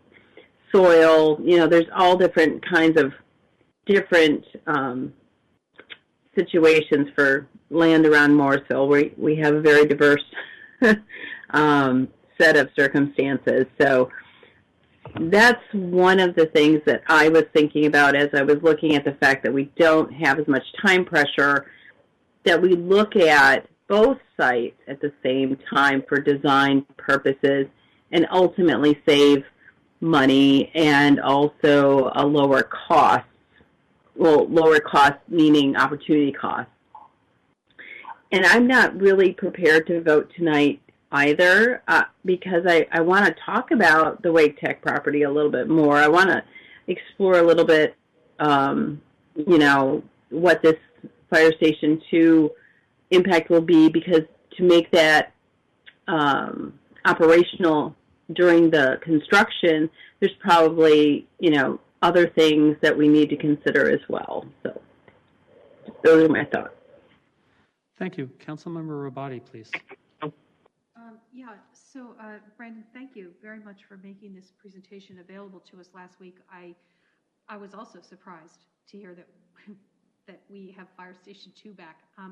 So let me ask you a question. What exactly is the financial risk to us if we go forward with if we approve the design tonight, or we approve what you're asking us to approve tonight, what is the financial risk associated if there's some weirdness about the property, some nearly extinct kind of frog or something is suddenly discovered on the property?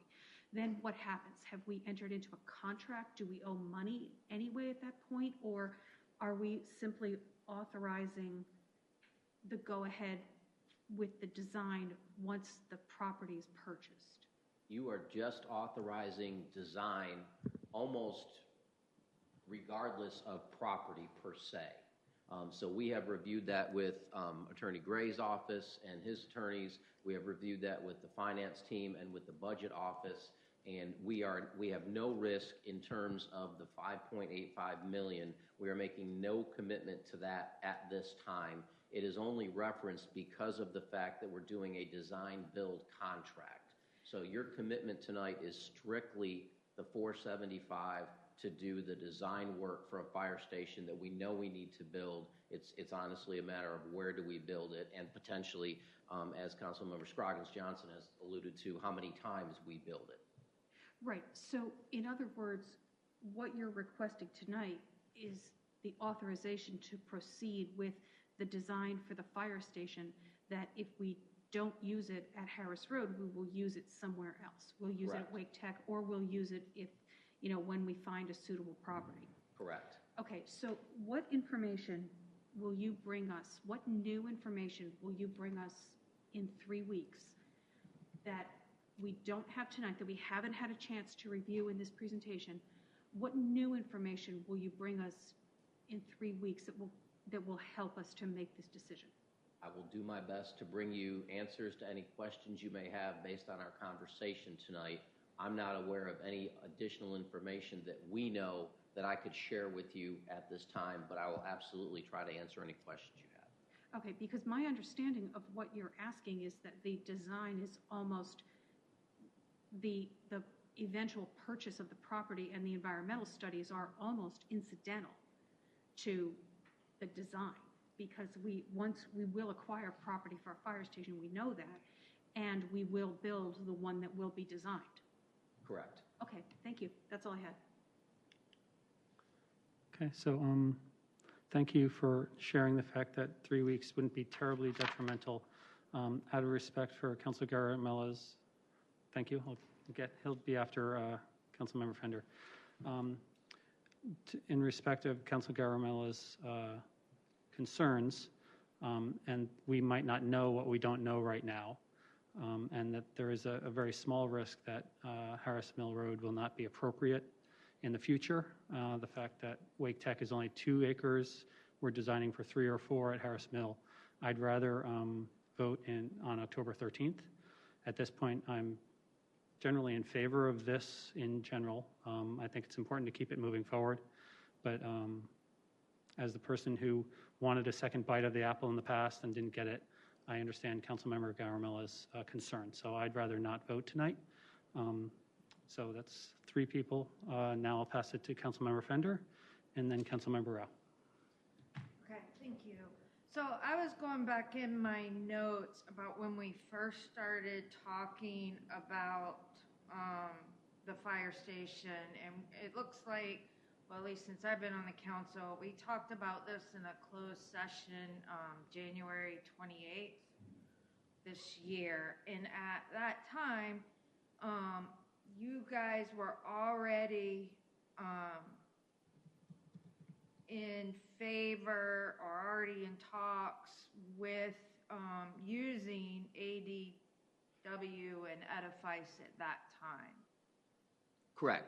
You guys have already been in discussion with them regarding the design of the fire station. Correct. They were selected in, I think, late October of last year, based upon under the Minnie Brooks Act, under a qualifications-based evaluation, where I was not here at the time. It was just before I started with the town, but Chief Criddle and staff coordinated a request for qualifications, an RFQ, to go out for design-build teams that would be interested in this project using the design-build approach.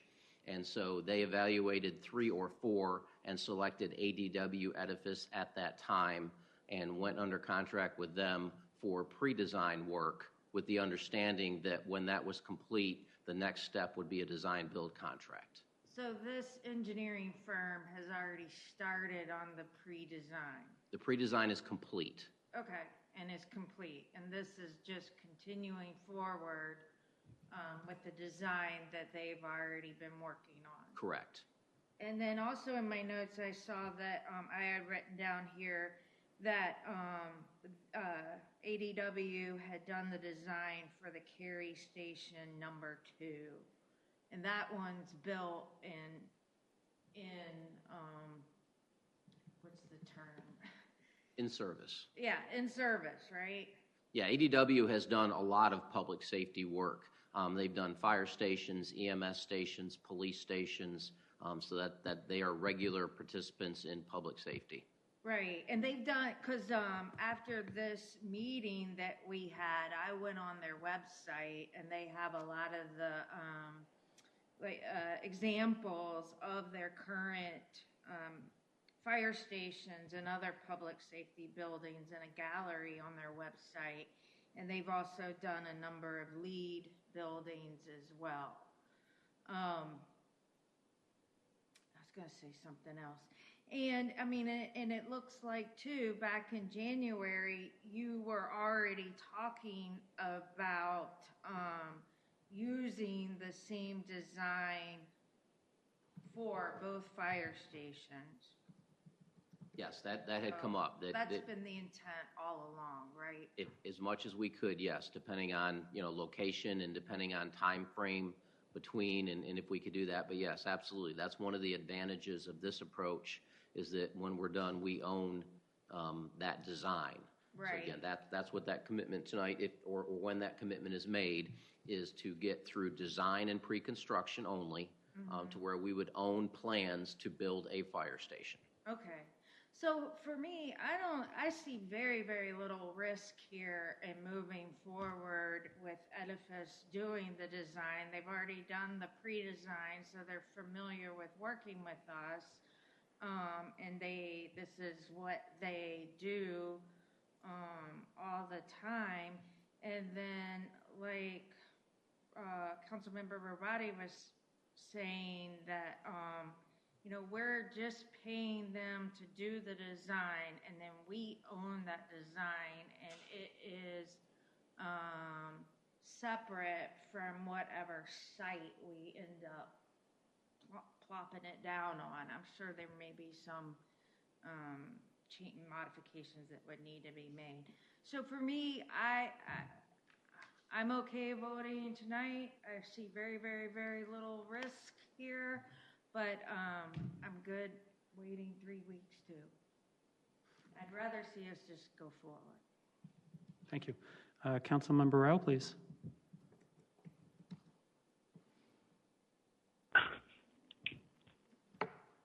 I'm in favor.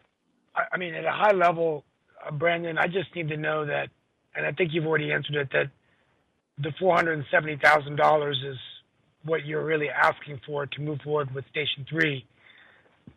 The $5 million wouldn't be until fiscal 2022, correct? That is for the correct. 5.5 million. Now, and I think, big picture, I don't think even Councilmember Garamella is saying that, I mean, of all people on the council, he understands fire service probably better than any of us because he's on the Wake County Fire Commission. But I think I support Councilmember Garamella that anytime we get a shift in direction, I think it's important that we have time to look at those numbers. And I think that's really all he's saying. So I'm going to support him just to wait and think about it, but I don't see a problem either in moving forward. I guess that's sort of, for me, I was really excited to know that we're not going to have to move Fire Station 2.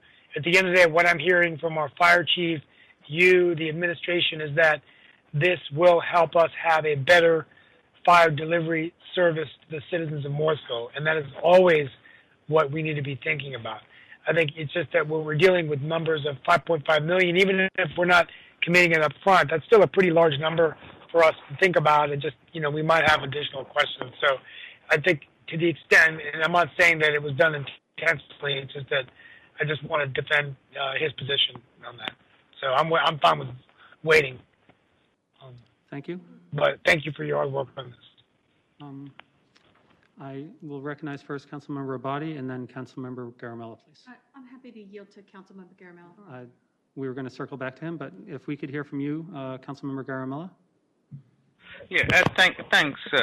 My idea is very simple here. I had back of my mind some calculations. Am I on mute? Okay, all right. So, when the Fire Station 2 would be going away, we will be getting, some money that could be applied, and a lot of several factors that went, and that was the timeline that we were really pushing towards. Am I audible? Because I'm not able to see my... We can hear you, Councilmember Garamella. Okay, but the screen, some reason, is frozen. Okay, all right. Okay, yeah. So that was the key. Right now, the things that I need answers is at least some ballpark. We know it's not completely getting gutted away. What is the impact? How much do we have to repair out of it? Means for making accommodations. And then I've just very loosely heard that it is getting towards the end of its life cycle. What does that really mean? Does it mean that we will give a pause for building the fire station in Wake Tech area? Is it 5 years, 10 years? Because those are the kind of things I am looking for, because this is like every fire station is a $5 million a pop. And so can I push it later and use that $5 billion for something else? Because now it is not the jeopardy, because we will be having that fire station and we have to plan it. So I need to hear from the staff what's the plan of action towards it. Just by saying, it's ending the life cycle is no good for me, because ending the life cycle, we have seen Cedar Fork trailers. You can certainly work on it and work out of it. So I really need to know, in more details as to what that plan of action is. Because yes, the design can be reused. There we have 2.5 acres. We here have more lavish land. How will you plan to do it? So those are my burning concerns. And since the whole time factor is removed out of this, how are we planning to work now? Are we still rushing to get both the fire stations? Okay, that was a lot there, and that's good. Thank you for sharing. Now, Assistant Manager Zudema has things to address in a direct manner. Councilmember Abadi? I think that we should go forward tonight. I definitely hear all of Councilmember Garamella's concerns. I share all of Councilmember Garamella's concerns. But the fact is that they are literally immaterial to the point that is before us tonight, which is, do we authorize this design work or do we not authorize this design work? I guess what I object to, is waiting 3 weeks to start something that could start tomorrow, when we know that we will be building 2 fire stations. We know that we need to get this design work done. We know that we'll be doing it with this company. I understand that there may be issues with the land. I understand that there may be issues with, Councilmember Garamella brought up some excellent points that might alter the timeline in the future, but nothing alters the fact that we need this design work done. And I think that we should move forward. There is, as Councilmember Fender said, there is no risk. And so I just wanted to make one more push for that. Okay, I understand, and I'd like to share that I was also wondering, now we have 4 options Okay. We'll circle back to Councilmember Scroggins Johnson in a moment. Now we have 4 options, and it sounds like I'm hearing that moving Station 3 is important and that Harris Mill is a good location for that now. And that's the decision that I'm looking to make now. I'm looking to have lots more robust discussion about Fire Station 2 being moved to Wake Tech and how necessary that will be. But that's not a discussion that we need to have now, because the Harris Mill property, I think, is important to the geographic service of the area and the districts. So that's where I'm going with that.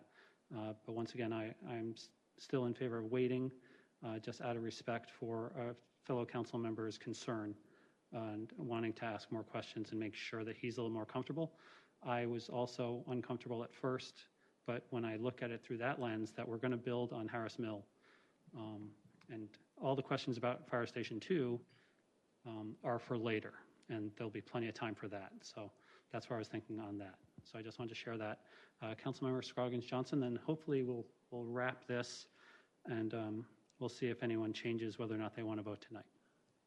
Councilmember Scroggins Johnson, please. Thank you, Mayor. I still think we should wait because there are some details that I just want to consider. I want to do a little more investigation, reading on my own. I also want to hear back from staff. This is a material change in direction of how we are going to approach our fire station strategy. I do think that Fire Station 3 is needed.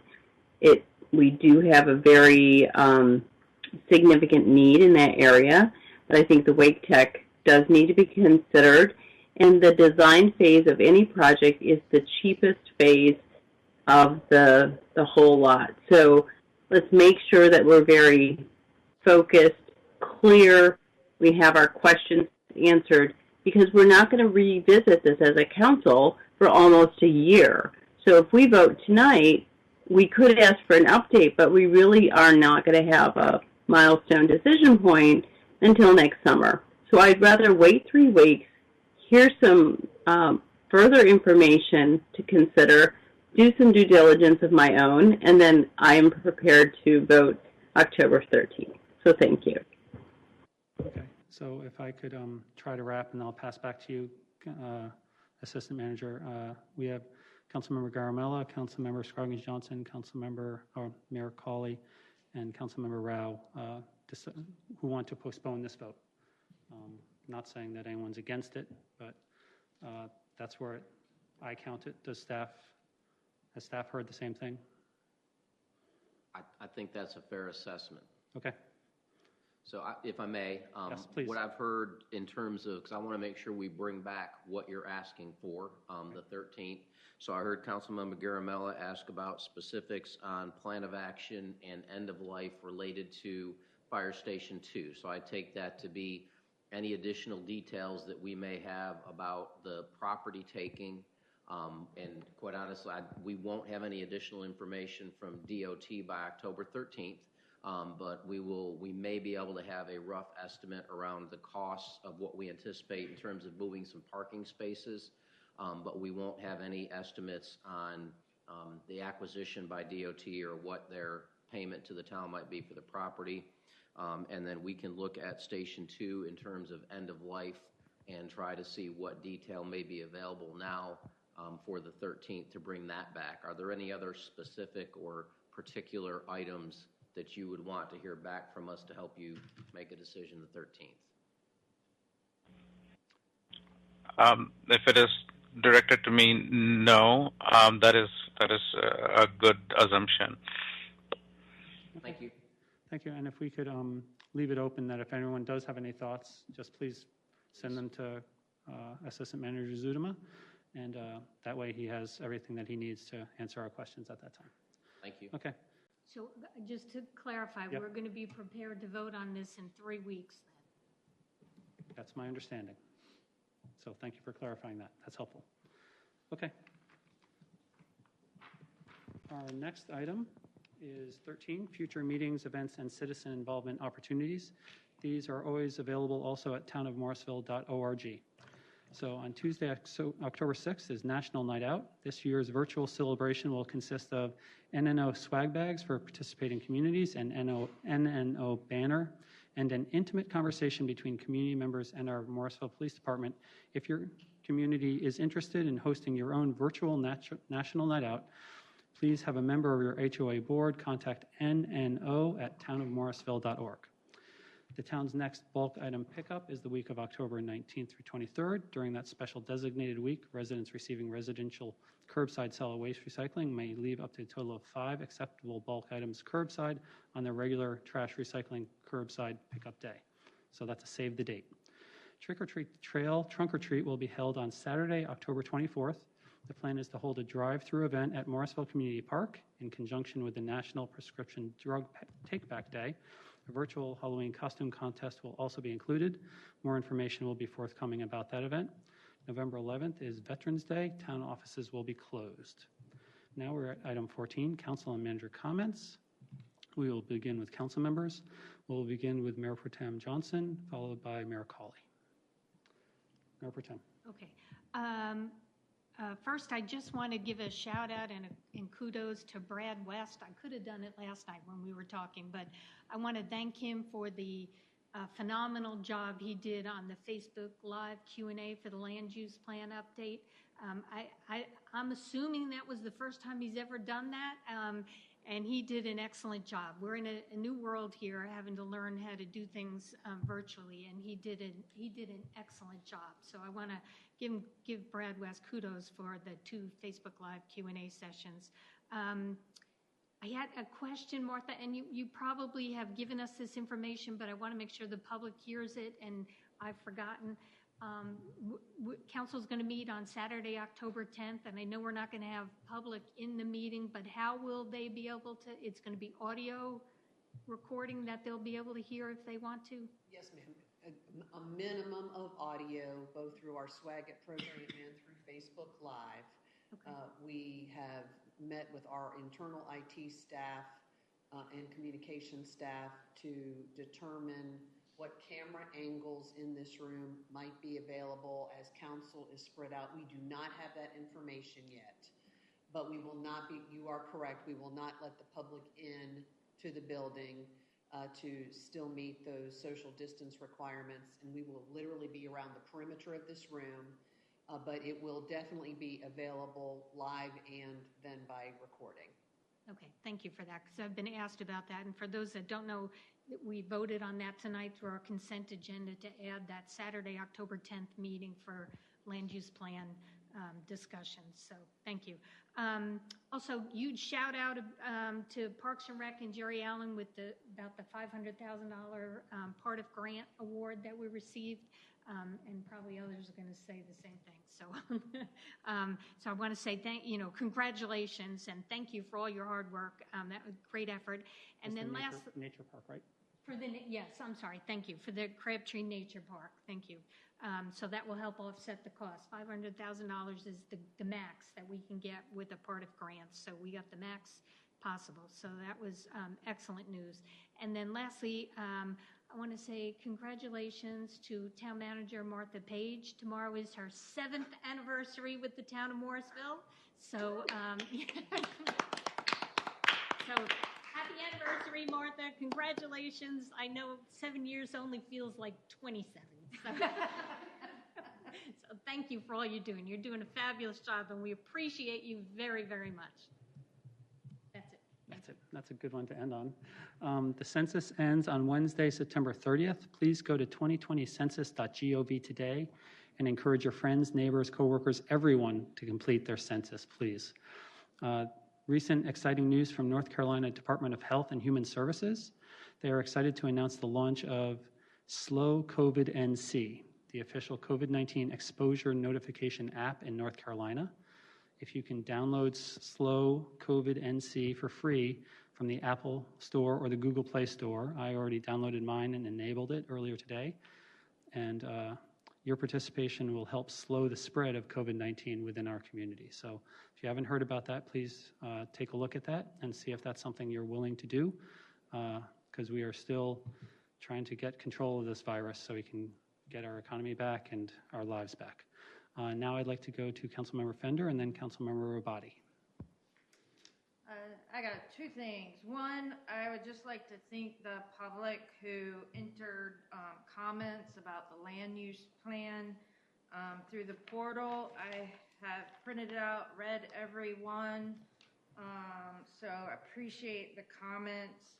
We've also received emails directly to the town council and emails through the public comment portal.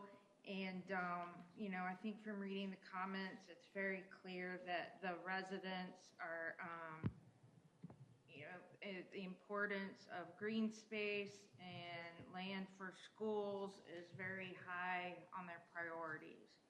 And then second, just want to remind people to vote. Early voting starts soon. We do not have an early voting location in Morrisville. However, the two closest ones are the Cary Senior Center and the Herbert C. Young Community Center in Cary. Thank you very much. Voting is important. Councilmember Rabati, please. Well, Councilmember Johnson stole all my kudos, but I did want to thank a special shout out to Brad and the whole department that worked so hard on the land use plan. I know I speak for everybody when I say that we all appreciate what an amazing amount of work and thought went into that plan, and that, you know, and that I know that we're going to get there.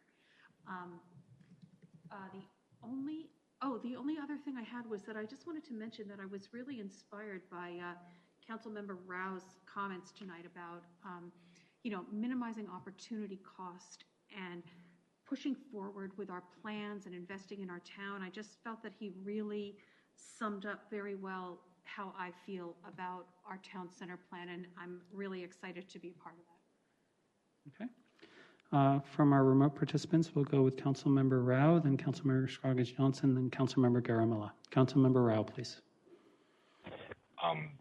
Thank you, Mayor, and thank you, Councilmember Rabati, for your kind remarks. And I think that whatever plans we move forward with also have to take into account all the different, you know, great points that our council is making with, you know, looking at a land use plan, preserving trees, looking at where we might be able to reduce multifamily. All of it's part of the same strategy.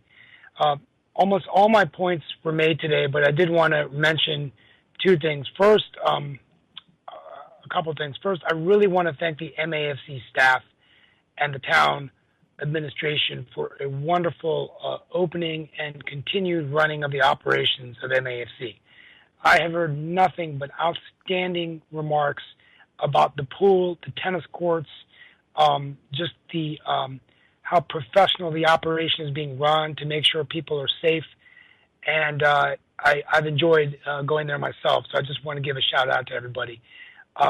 In addition to the census, today was National Voter Registration Day. Just want to encourage as many people in Morrisville to go vote. And it also was National Small Business Week this week. So if you go to sba.gov, there's lots of resources there for small business. And I hope we can continue to support small business.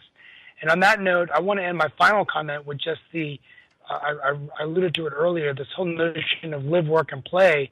And I'm just going to name some of the companies that are in Morrisville, and I want to thank them so much for being public companies. Syneos Health, Chandler Advisor, HIA Biologics, Liquidia, Novan, Issuer Direct, Transenterix, Charles & Colfard, Tenex Therapeutics, Plexus International.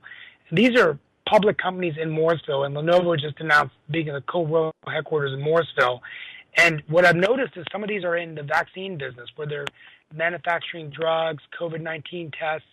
And I just think it's such a great opportunity for Morrisville to, I mean, there's no other city in this county that has all the companies as we have. And I know Councilmember Rabati is at Cisco and Councilmember Garamella is at GSK now, but these are all public companies. They're not in Morrisville, but I think as we develop land use plans and strategy, having the ability to really look at the live, work, and play environment is, you know, where I think we can continue to have people work here. And as these companies are continuing to do well, live here and use our amenities and services. And I think that could be part of our breakaway plan as we emerged from the pandemic as a real differentiator. So if they're listening, I just want to thank them. And whoever the chamber president is, you have a great opportunity to reach out to those companies, bring them in to our chamber and bring them in and get them more involved with the town of Morrisville. So thank you. Councilmember Scroggins Johnson, please. Thank you, Mayor. I have no comments this evening. Councilmember Garamella, please. Yeah, same here. No comments. Okay, thank you very much. Encouraging everyone to continue practicing the 3 Ws, wear, wait, and wash. At this time, we're running about an hour behind our original schedule, but we've had some really great discussions. I'd say let's go ahead and take a quick 5-minute break, and then we'll come back and we'll see if we're going to time box work sessions. Right now, we're scheduled for 90 minutes, 30 minutes max for the CIP, and 60 minutes for the land use plan. So we'll come back and we'll discuss that. We'll see if staff has any recommendations to move forward, whether or not we might abbreviate either of those or keep moving forward. It's 9:38 now. Let's go ahead and reconvene at 9:45, please. Thank you. It's 9:46. We're back in session. We are at item 15, work session.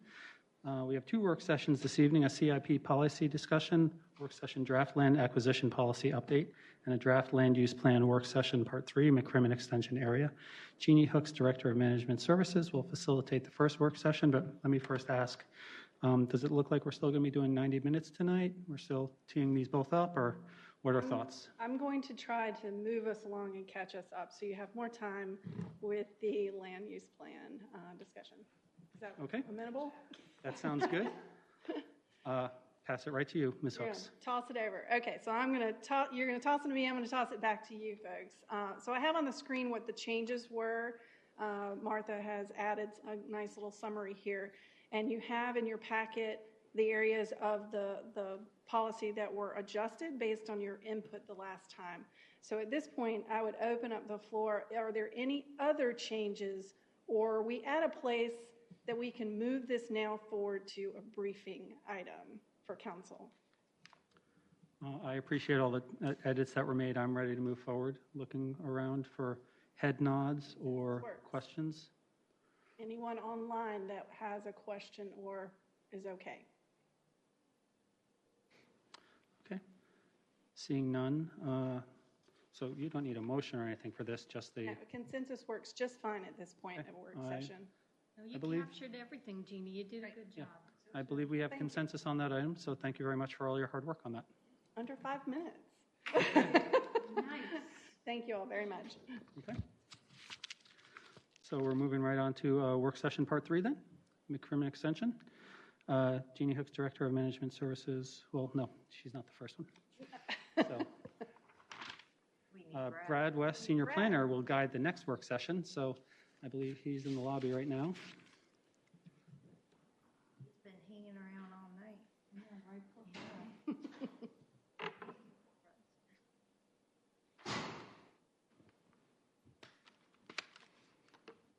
And while we're waiting, the first item after land acquisition was you guys were going to put together a little bit of a plan.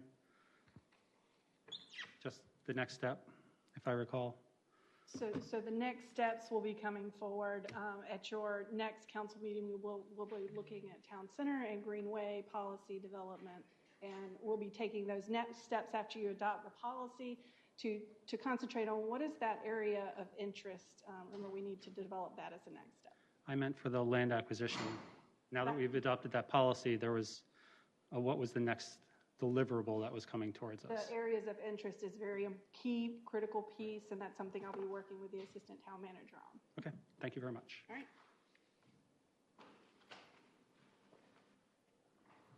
Just a couple of minutes transition? Yes, please. Yeah, so she was able to do 30 minutes in 5. We'll give you 10.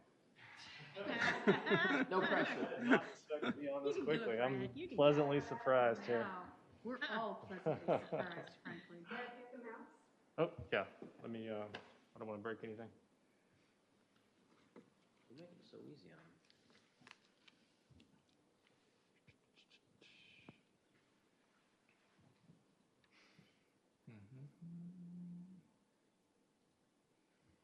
So usually we'd pull up the plan and the overall presentation, but since it seems to lag really bad, I'm just going to pull it up here separately. Give me 1 second. And if I could recognize something real quick, Town Manager Page, after council comments, I forgot to ask if there were any staff updates. None. Okay, thank you. I apologize for not getting that before the break.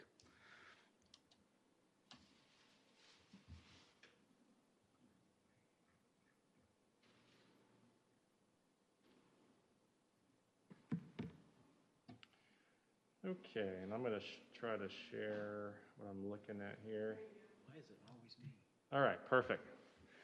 So this is a continuation of another continuation of trying to get through the 5 key policy areas of the land use plan. So we did a good job covering the future land use map at the last meeting. I think we got a really great feedback from you all. And I'm going to take my mask off here. And we're going to come back to you with a more refined future land use map at the October meeting during that weekend retreat. So what we're going to do is move to the second key policy area, which is the TOD, the Transit-Oriented Development. And so this is something that was included in the 2009 land use plan. It's the original thought was that back then when they're in the developing the initial commuter rail system, they felt that Morrisville was able to receive maybe 2 stops. There was one initially planned in Park West Village and another planned at this location in McCrimmon and NC 54. The system sort of, or the call for a system sort of died down a little bit. The recession happened. The plan was sort of mothballed.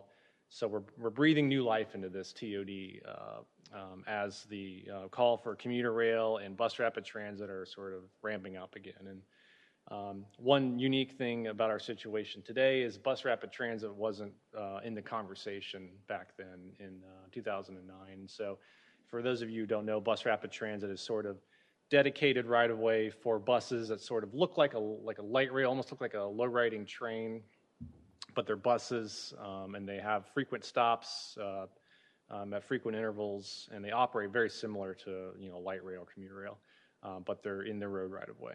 And so each system offers 2 different opportunities geographically, and we're going to talk about that here in a second. Just an overview of the land use designation of TOD. These are envisioned to be sort of walkable mixed-use districts with a mix of office, multifamily. There could be some urban row homes, townhome type product. It could be some standalone office. You could even have some standalone multifamily, but we do emphasize vertical integration. So commercial development on the ground floor and residential or office on top. So that's one key element. We want to have parking. It's structured as much as possible. We understand that there would be a need for surface parking as well in some cases. And we want to orient all those parking facilities, parking lots. Behind the buildings, we want to wrap any parking decks with structures so that when you're walking down the street, you're seeing windows and doors and active street fronts and not just kind of blank parking lots and parking decks. And so those are just a couple of key design elements in the TOD. Now, what I want to do is just scroll, and I apologize if this takes a second. I want to get to the actual sub-area section of the plan, so I'm going to skip ahead here. Give me 1 second. You can see there's a lot of content to breeze by, which again, we will get into all this at a later date, but we're just trying to get to the meat of the plan here. Do you know what page it is, Brad? You can just type it on the bottom. So I tried to type it and it doesn't. It came up blank. So I'm hoping it just needs to load every page. Because unfortunately this isn't the PDF. It's the electronic version. Okay, here we go. We're getting into good territory here. So yeah, this is just an overview of the sub-area planning areas. TOD East is up by McCrimmon Parkway and NC 54. You'll notice that the area is slated for a new McCrimmon flyover. So you'll see significant transportation improvement there. And there's also the recently built McCrimmon Extension area connecting into that. Also some widening going on in NC 54 north of McCrimmon Parkway. So lots of investments in transportation being made at this particular intersection. So this is just an aerial shot of kind of where the TOD East looks like. It's a mix of undeveloped area and developed area. A lot of it's sort of more industrial focused or office in the far east. There's a Sheetz gas station underneath, which we're not really including as part of the redevelopment effort, but just wanted to give you some context there. The land use program, again, really focusing on mix of uses, creating a node for both employment and residents. You need really a critical mass of activity to make transit viable. And so if we strategically steer jobs and multifamily into this particular area, it will help the station viability for both bus rapid transit and commuter rail. This particular geographic location, TOD East, is really focused on the bus rapid transit element because we know that the commuter rail, the railroad corridor, in the 2009 plan, we had the west side as designated TOD because we were expecting only commuter rail at that time. And the station would most likely connect into the western portion of this intersection. Now we're trying to balance that out with potential BRT. There would still be a nearby commuter rail station, according to Go Triangle, but this would be right along the NC 54 corridor. So it's set up perfectly for pass-by of that BRT system. And the station would inevitably be right by that development. So House Levine did a market analysis as part of the background work for this plan. They did some conceptual building footprints. So what this chart's a little complicated, but basically what it's trying to show is conceptual ground floor and then what's above it. So you'll see sort of ground floor commercial and some of these non-residential land uses. On the residential land uses, a lot of them are on top of those ground floor commercial uses. So again, really emphasizing vertical mixed use to create that critical mass of activity. Right in dead center, you'll notice there's this big green square. That is a park. That is envisioned to be a new park space sort of at the center, the heart of this conceptual development. We feel like whatever gets built here, whatever form it takes, again, this is conceptual, but we believe that a central green space, a central park space is key to making this a vibrant location. And we hope by having ground floor commercial, we help to activate that green space. Yes, Mr. Mayor. Question. Sure. Can you give me an idea of scale, what that green space is? It like the size of the farmer's market? It's a little bigger. I think it's about, I can tell you exactly, I think it's a little over an acre, but I can measure it out if you bring you back an exact number. Just a general idea, just so we have a good idea of what we're looking at. It's similar to the town center square that we were looking at with the DFI presentation. So. Okay, thank you. Yep. And so, yes, again, just trying to activate that space, create another community living room for where people can gather, and we can program it however we want. We can add amenities, splash pads, whatever folks are interested in, but we really want to be at the heart and center of this development. And so another thing to keep in mind is Wake Tech, or Wake RTP campus, Wake Tech RTP campus is just north of this development. And it's important that we transition this development into that new, beautiful modern campus and have a lot of synergy between those two projects. And so that's an important design element that we tried to incorporate. And so this is the conceptual visualization of that project. You'll notice, and it's hard to tell in your paper copies, but digitally you can see the little strip of red on the bottom of these buildings. That just means commercial ground floor. So you'll see the big use on top, which is the several floors above the ground floor commercial. But the ground floor commercial is really focused around that park and also in the highly visible corridor area. So as people turn into this main entrance, hopefully this space will be activated with lots of active storefronts and commercial uses. There's a mix of some non-vertically integrated office and some non-vertically integrated multifamily, but predominantly we're really trying to focus that retail in the most highly visible locations to make it viable. And so that is a quick, really rapid overview. I know Nick with Halsevine, who's not with us today, he would go into much more detail, but we're trying to really breeze through these tonight, given the time. But I'm happy to hear some general feedback. This is also an area I think we feel like would be great for workforce housing, if there's an opportunity for that. Combining the savings of transit and workforce housing, I think is a great win for Morrisville. This is also, according to Go Triangle, and by the way, we're involved in a monthly Go Triangle commuter rail group where we get together and brainstorm and kind of coordinate where our locations are going and the lane uses around those locations. This is one of the most important stops in that whole system. We're the airport stop. So our folks transferring to a bus or shuttle or whatever we set up for RDU would stop here, either on a BRT or a commuter rail. But primarily focusing on commuter rail, this would be the stop. And then right after this is the RTP giant mixed-use center that they're developing up there as well. So certainly in a key segment of that commuter rail corridor. So anyway, just wanted to throw that out there. Happy to take any observations or questions, and also happy to respond. A quick observation. It seems like the graphic there is trying to capture the fact that there is a flyover. Yes. Yeah, and I can point that out for folks.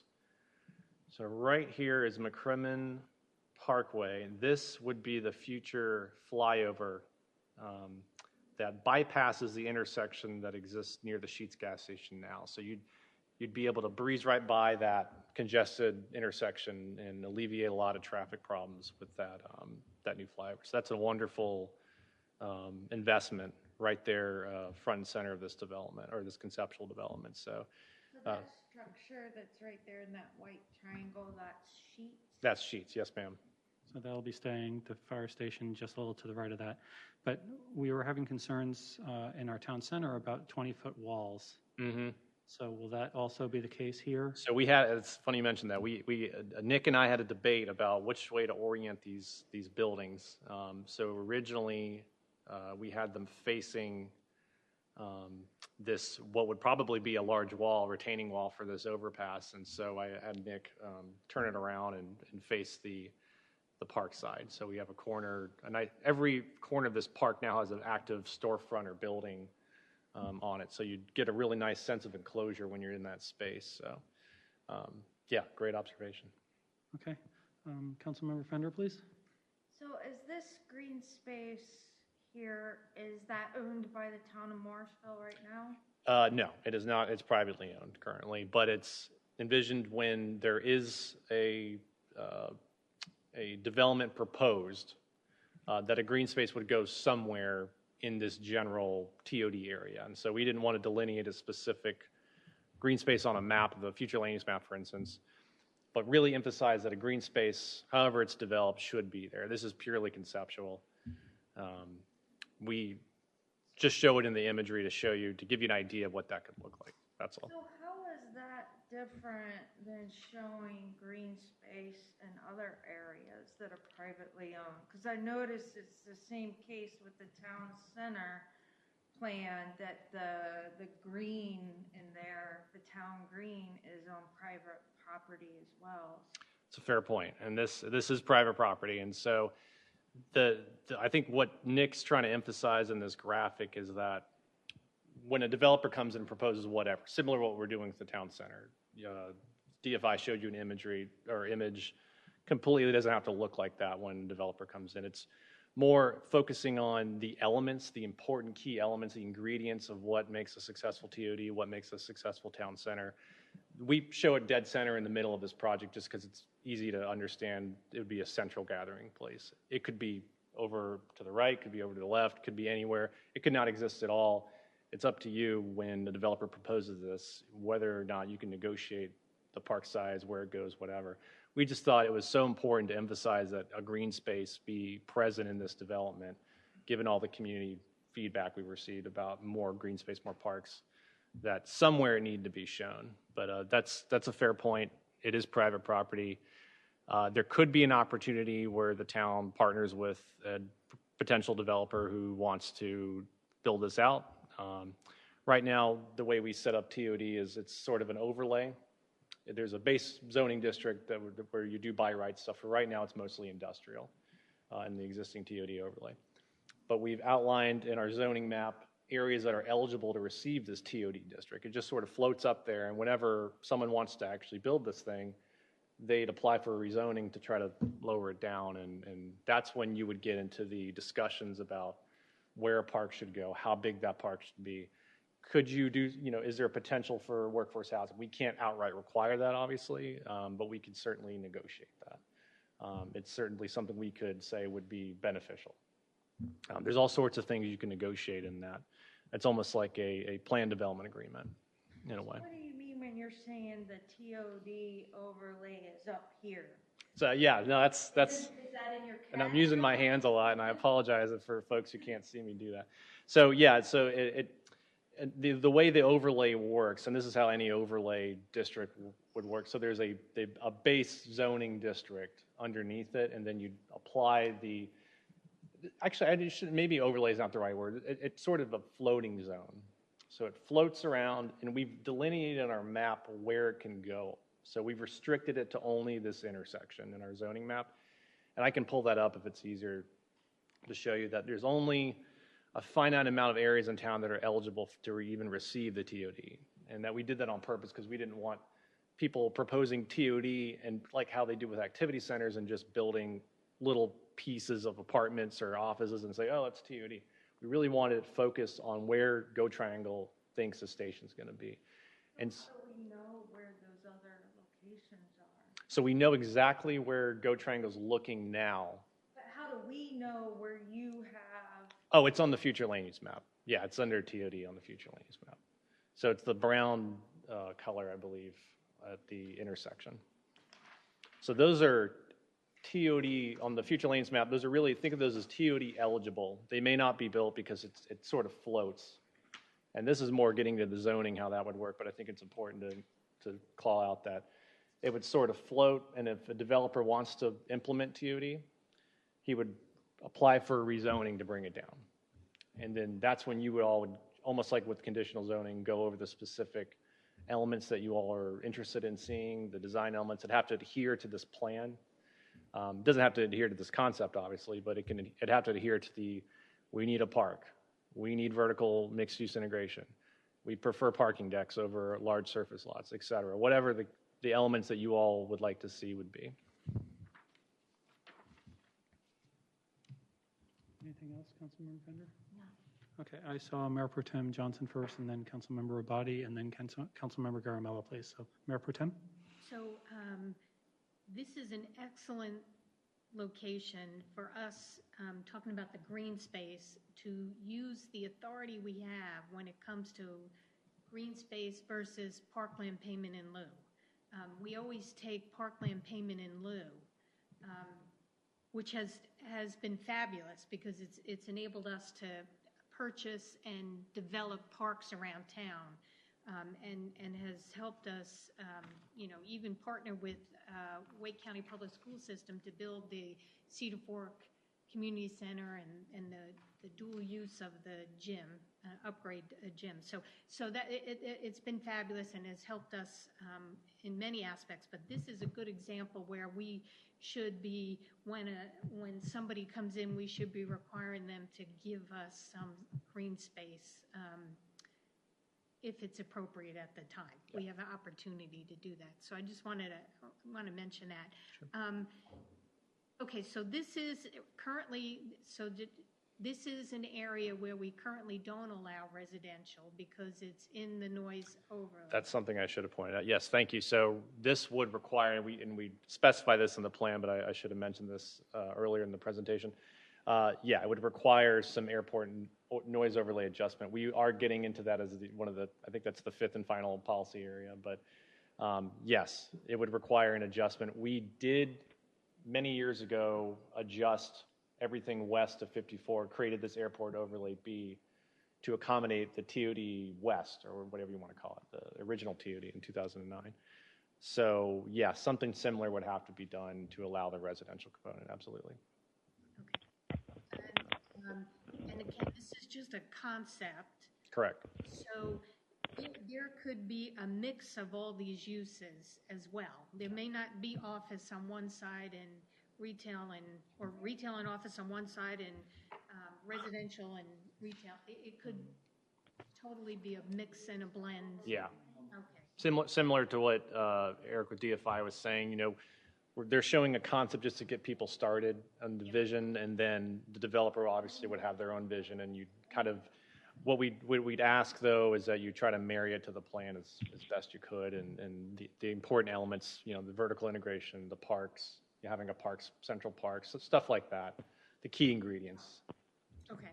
Okay. So this is very flexible again. Yeah, purely conceptual. Read earlier tonight, which is good, because we want somebody to come in and show us something that we can react to, that maybe, and hopefully maybe it's something we haven't even thought about and we love and we would approve, or then again maybe it's something we don't like and we say no. So okay, that's good.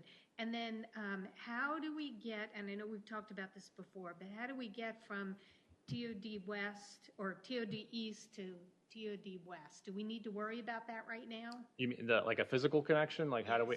Like people, and I'm thinking walking. Yeah. Like, you know, folks that want to get over to the commuter rail station on the other side. Do we need to worry about that right now? That's a great question. So in that monthly meeting with Go Triangle that we do, Go Triangle Commuter Rail Group, we have been talking about that. There's very preliminary discussions about the real specific infrastructure that would be built to get people over 54, but I think some of the early talks were potentially having some sort of walkway in parallel to the flyover where people could kind of corkscrew up and then walk across and corkscrew down and go to the commuter rail station or TOD West or whatever you want to call it. So yeah, I don't have any specific recommendations yet. Yeah, and now that you say that, Brett, I do remember I remember those kind of conversations, but that is, and I also remember that was not very convenient. Yeah, and so I don't know if you remember the plan I worked on a long time ago, the McCrimmon Transit Small Area Plan. It was like the initial TOD. So we did go into diagrams and pictures of how that could work, and if you all want to revisit that, that's on our town's webpage under the planning tab and under comprehensive plans, and it shows you graphics of how that could work. I would love some more convenient way to do that, though. Yeah, you're absolutely right. I don't know if there's a tunnel option or something like they do at NC State or whatever, but. Well, we talked one time, I remember, and I'm going way back now, we talked about doing a pedestrian bridge. Yeah, so they've also mentioned that. Yeah, it's just obviously the cost or consideration. Right. Yeah. I'm good. Okay. Councilmember Abadi, please. Now you've kind of got me thinking about like a glass tunnel over Chapel Hill Road. That would be nice. But I digress.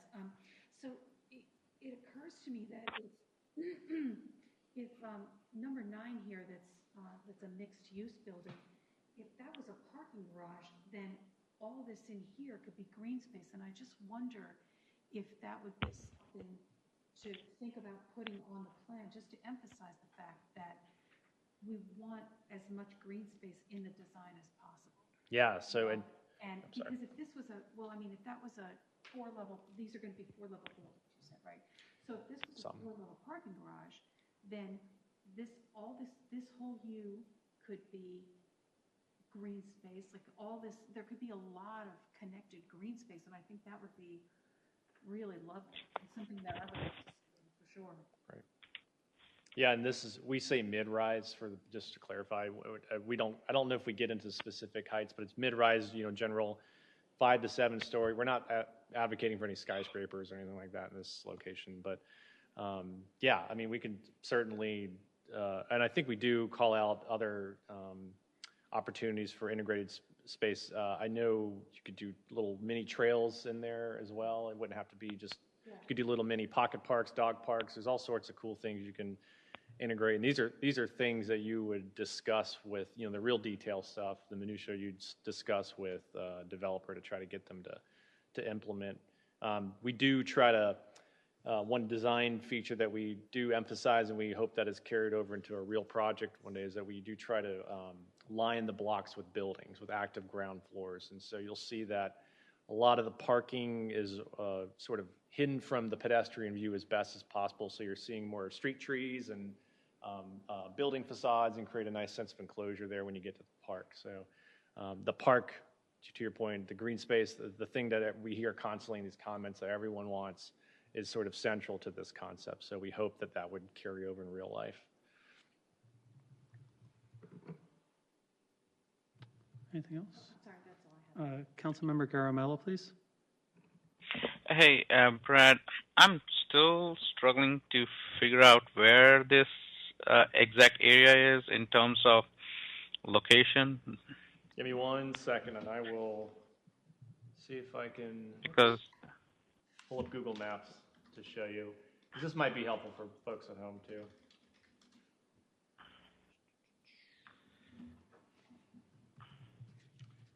So we are talking about, so this is Chapel Hill Road, NC 54. This is McCrimmon. This is the Wake Technical Community College up here. This is the original 2009 TOD West, and this is the newer TOD East. If that makes sense. And Sheetz gas station is right there. So right now you don't see a flyover. Yeah, that's what's probably confusing. There's no flyover now, but we do envision that. Okay, then go back to that diagram again then. Sure. Okay, then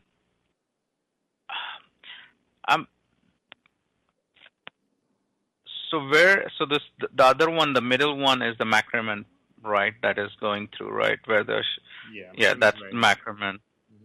And then where's the railway, thing? Okay. This little hash, this little, it's kind of light gray, so it's hard to see, but it goes right through. And so Go Triangle hasn't picked a location of the train, the commuter rail station, but we call it out as kind of a general location.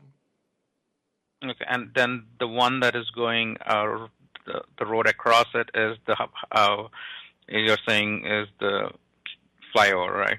Correct. Yeah. So it's basically an intersection, but it's a grade separated intersection. So no more congestion at that location. Then what is this other street? That is the thing that's confusing me, which is other side of Sheetz. No, other side of Sheetz gas station where you have the pond. Oh yeah, right here. Yeah. Sorry. Yeah, the street which is coming. So I'm trying to envision which street is that. Let me show you an even better. And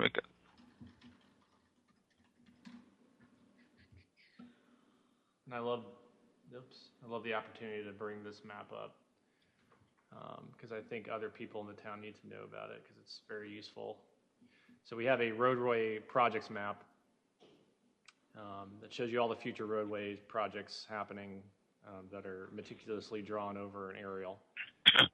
So that road is just an extension. It's a new intersection essentially when the McCrimmon flyover is built. So this little intersection here is that. Yeah. Okay, so that is not existing, right? And so that's the thing that was confusing. You're correct. Yep. Okay, now kind of makes sense. Okay, because I was trying very hard to envision where is that intersection in terms of. Okay, sounds good. Thank you. Yep. Is that everything? Yes, for now. Thank you. So the floating zone gives us the opportunity to impart our vision to developers, even though we don't have site control, which is a very different approach than what we're trying to do in the town center, which is we're trying to buy it and partner. In this way, we're just trying to show them what we would love to see there. But right now, as you noted, they could just build industrial by right. Absolutely. Yeah, so that you've nailed it. Yeah, so basically, whatever's there today, and this applies to TOD West, I think it's mostly industrial now, they could come back and build something industrial again. But we think that this is enticing enough, and if it's reasonable enough for the developer and reasonable enough for the town, I think there's some agreement that can be made. You can bring that down. But the beauty of this is you'd have a lot of control through negotiations with the developer what gets built. So a lot of the things that the community has said they'd like to see, you could try to get those implemented here. So is it possible to take this concept, the floating zone, and put it over McCrimmon extension area, for example? You could create one like that, yeah. I mean, it's a possibility.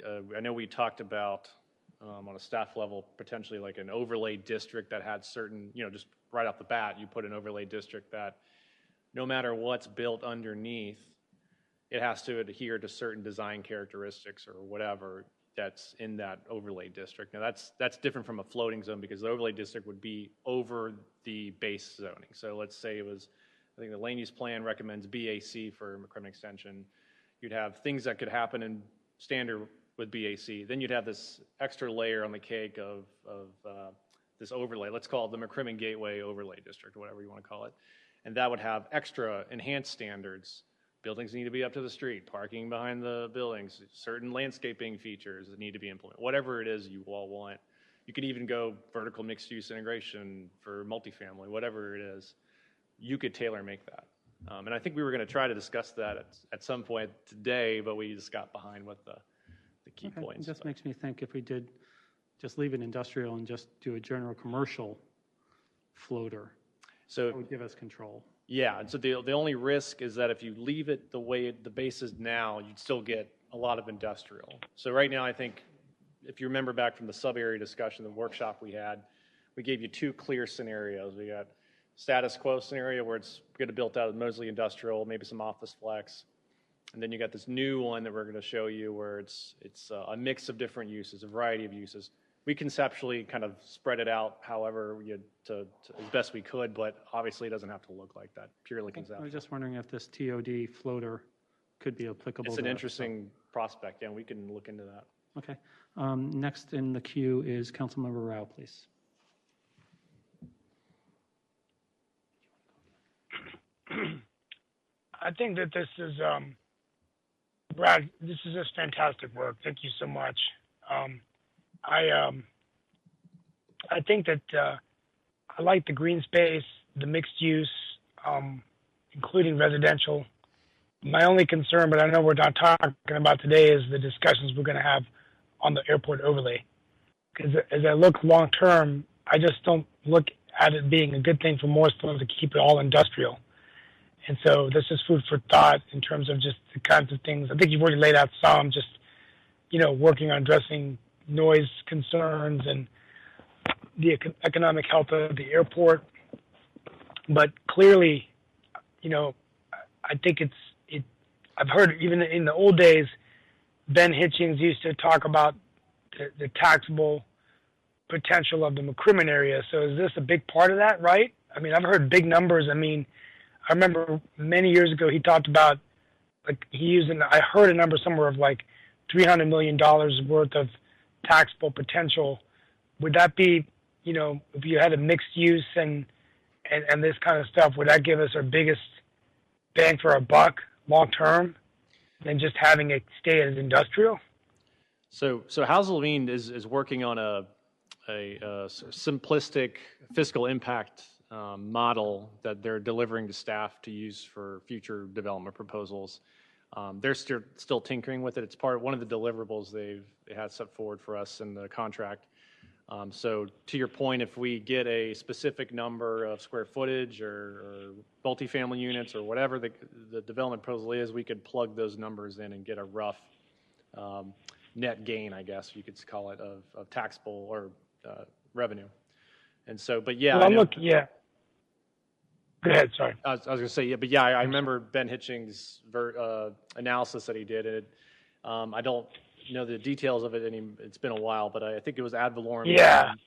And there was a tremendous amount of tax increase in that area with certain uses. We see a tremendous amount of taxes, ad valorem taxes from that.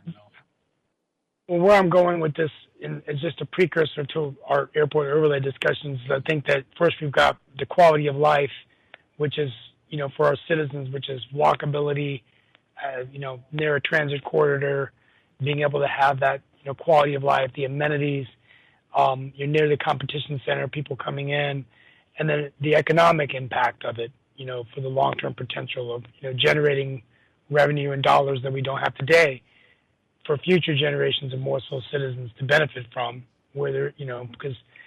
but balance that against concerns, that the airport's going to have about decibel levels. And I just hope that whatever conversation we have with the airport can, weigh in their concerns, but also take a look at the cost-benefit analysis from our perspective. And, maybe there's some meeting of the minds of, where it makes sense.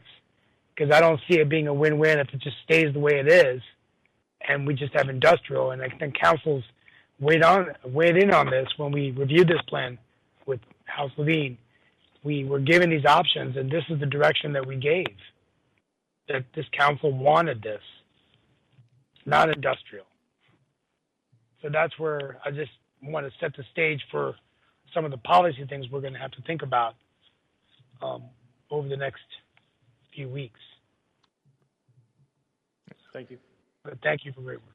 Thank you. Councilmember Fender and then Councilmember Rabati, please. So I have a question with regards to the land use map where it's showing 3 corners at that intersection as the TOD overlay. So given that, since we use this land use plan for the future zoning, say a year or 2 down the road when we want to update all the zoning, what would that zone end up being for those 3 areas? So you would take, and I don't know if you have I could pull up a zoning map, but essentially you take the hash marks, I think we have hash marks now for TOD, and just apply them to the east, this TOD east area. That's all you would really do. We would probably want to update those standards for TOD according, to correspond with what we have in the plan. Those are based off of, the ones now are based off the 2009, 2012 plans, and obviously a lot's changed since then. So we want to enhance the standards. The ones in 2012 we had were more, we didn't think we could get a lot of critical mass of density. It was, the concept in that was sort of more suburban oriented. We're trying to move away from that. And we've got a lot of feedback from Go Triangle that it was nowhere near dense enough to make the station work. So we've tried to meet their reality or expectations and also make it feasible for development. So, but yeah, I think it would just be a simple map delineation of this area is eligible, but it's up to the property owner. They would have to want to bring it down. So there would be a zone called TOD? Yes, and there already is an overlay or whatever we want to call it that sits there and floats. And then whatever. I don't understand this floating concept. So it's like a ghost zone. It kind of hangs out, a cloud, if you will. Yeah. Zone. So it's like a zoning district that isn't mapped quite yet. Maybe that makes it easier. And you bring it down and apply it in a very finite amount of area. Like there's only a limited amount of area that you can bring it down in. But I'm happy to, offline, if you want me to show you in the UDO what we're talking about, I'm happy to do that. Good. Councilmember Rabati, please, followed by Mayor Pro Tem. Yeah, just really, really quickly. Yeah. Is your vision that one developer would do all this, or would it be parceled out? And if it's going to be parceled out, how do we make sure that the look and feel is carried through and all that? That's a great question, and we don't exactly know. So what we again, kind of speaking off the cuff here, a lot of times with big redevelopment sites, when someone brings down this type of planned development zone or whatever you want to call it, there's a lot of times there's an acre minimum. Like you have to do 20 acres of this. And so they do big chunks at a time, so you don't see someone picking at it with like a little retail building and a little office building. You want them to have a vision and to set up kind of that overall concept plan initially from the get-go, so that when other development components come in, you know where they're going to go, how they're going to fit in. So the first pioneer to this place is going to have to do some real vision work with you all to see where the street grid would go, to see where a central gathering place would go. The timing of these amenities, the timing of certain uses would all be up, to you and the developer to figure out, as long as it's eventually built in a cohesive way. So that's a great question. You can kind of visualize it with the street grid sort of in a way. When you look at it, this person would do this chunk and that chunk, and that's how it works in real life often. But yeah, we don't want to say definitively how that would work because we don't know. Thank you. Sure. Mayor Pro Tem Johnson, please. So Brad, have you talked to the property owners out there and how do they feel about this? So we've talked to folks in the north portion, and that was a while ago. This was maybe in their initial outreach stages of this plan. It was the broker representing a lot of properties. You may have seen the for sale sign up there near Wake Tech campus. A lot of property owners wanting to sell little slivers. They're like real narrow pieces of land. They're very much interested, according to the broker, in that. The Triangle Line, I think it's Triangle Landscaping. The business there near the overpass, I believe they're having to relocate because the overpass, and see if I could get back to that map.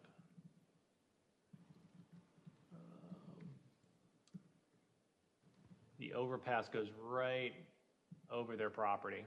So unfortunately, DOT has to buy that out. And so we have not spoken to, or we've obviously reached out with postcards and announcements.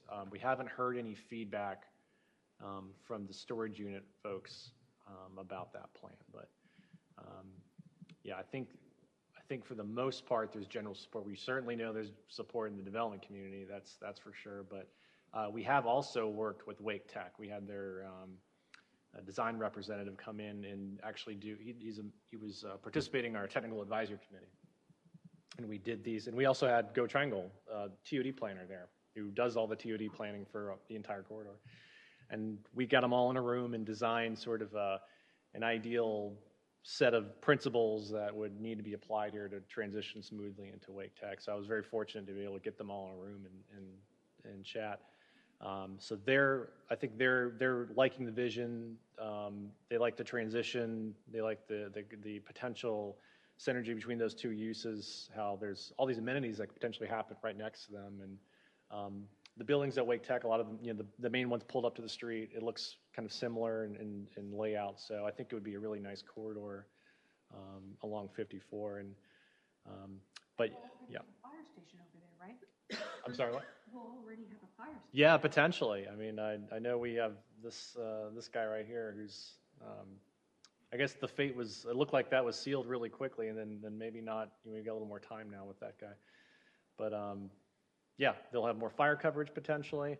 We'll have some. You can see all the road widening done up here. I mean, you can see how deep it goes into the property. So you'll have massive transportation investments, improvements. This is another comment we get often. Why? Please don't build a lot of high-density residential unless you're going to, incorporate infrastructure. And so that's exactly what you all are committed to doing in this area. So we think it's a good match. And I'll go back to the. I do remember talking to some of the property owners when we were talking about the 54 widening, and they had, at least the couple I spoke to, a couple of different property owners were understood, 54 needed to be widened, and in some cases taking a big chunk of their property. Yeah. And especially the McCrimmon flyover too. Mm-hmm. But it's kind of, they were resigned to the fact that I didn't hear anything terribly negative. It was, they understood. It was more, not that they were happy, but they understood. Yeah, so, sure, no. So that's why I was curious as to, the land use can be a balance there for them. Give them some other opportunities that they don't have today. Okay. I had one little aside. Don't have to respond. Just if Housel Levine, when they're doing the ad valorem formula, the simplified version, if they can also figure out jobs and what quality jobs, white collar, blue collar, workforce, stuff like that, that could help us when we're making land use decisions and rezonings, which are better. We know hotels have the biggest ad valorem, for example, but what kind of jobs are created by different uses potentially? That's a good. Yeah.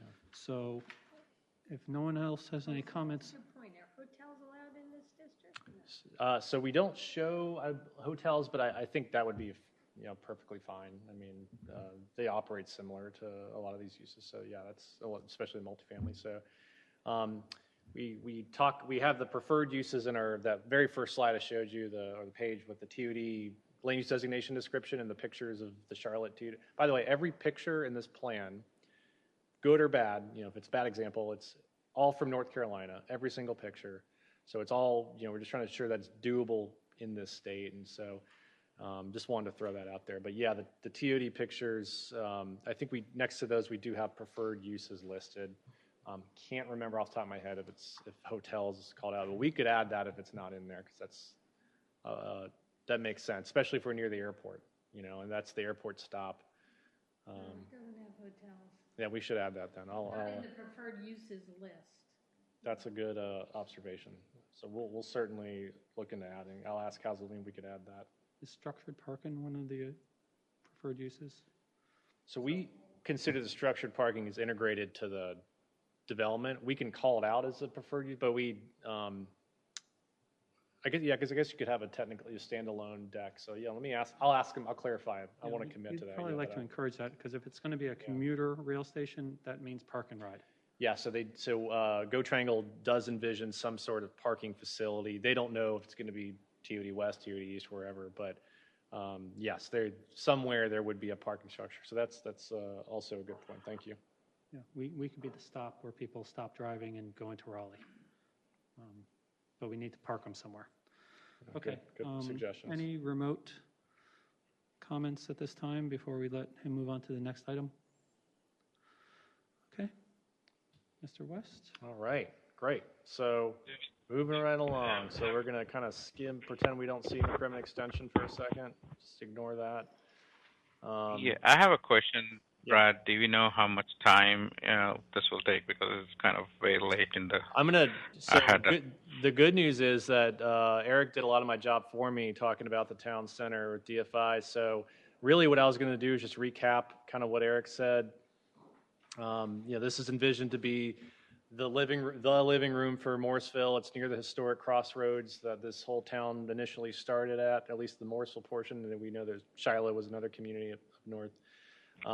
It's really a different feel. It's more civic focused. We have a lot of the municipal buildings there. We have the library. We might have a community center, wetland center. There was talk about an anchor, maybe another potential anchor. You could have a fitness center, whatever it is. It's a little bit different. It's not quite as visible as the TOD site. TOD is right on 54, and then this McCrimmon flyover. It's super visible. It's set up perfectly for a lot of different development types. This isn't quite as visible. So we've heard in order to sort of compensate for that lack of visibility, you really need folks living in that development to use the shops, to help support the restaurants, local businesses, whatever we're able to get there, but also rely on some pass-by traffic. So it would be a mix. There's a central green space envisioned. This is just an aerial what's there now. There's a central green space envisioned. We talked about this at the town retreat, I believe it was in January, where you all felt that right kind of dead center in the middle of this would be the best spot of that park. So we showed that there. And this aligns with what DFI is showing you. By the way, DFI basically sort of took House Levine's design and kind of tweaked it to their what they thought was a little more feasible. So I just wanted to point that out. But again, similar to TOD, we have vertical integration of uses. One thing that I heard Eric say, and I don't know if I heard it right, but I just want to clarify. We envision, House Levine and I, staff, envision Carolina Street to have vertical mixed-use integration. So commercial on the ground floor, multifamily or office on top. We really think that's important as the spine of this whole development. The way we orient Carolina Street, obviously that can change, and I know DFI straightened it out, which is fine, totally fine. And I think they showed it in a large park, which is something that came up later after we did this concept. Also, totally, that's a great move. But just the one difference I noticed from this presentation is that we envision that sort of that corridor, that sense of enclosure that we showed you with the little Fortnite rendering, with a little guy jumping around. That was sort of, you walk down the street and you have interesting building facades to look at, and especially if there's a parking deck there, you want to have enough height to conceal that parking deck behind it. We're worried if you had a one-story retail and then a 4-story parking deck behind it, you'd see a lot of that parking deck, and so we want to ensure that it's wrapped completely with buildings.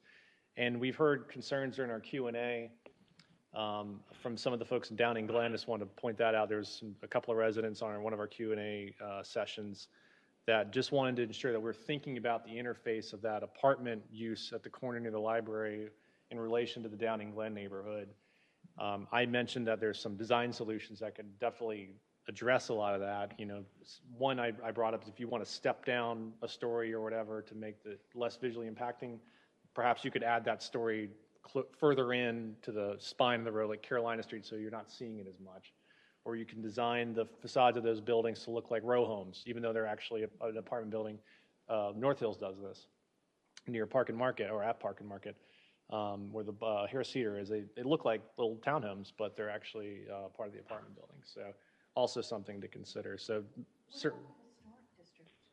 So the historic district, so here's the thing, we do not have an historic district per se by the legal definition. We tried to get one many, many years ago. Ben Hitchings worked with the former plan director. Ben Hitchings worked with the State Historic Preservation Office to get a designation for us. They have a certain amount of structures they need and integrity left in the district to be eligible for that.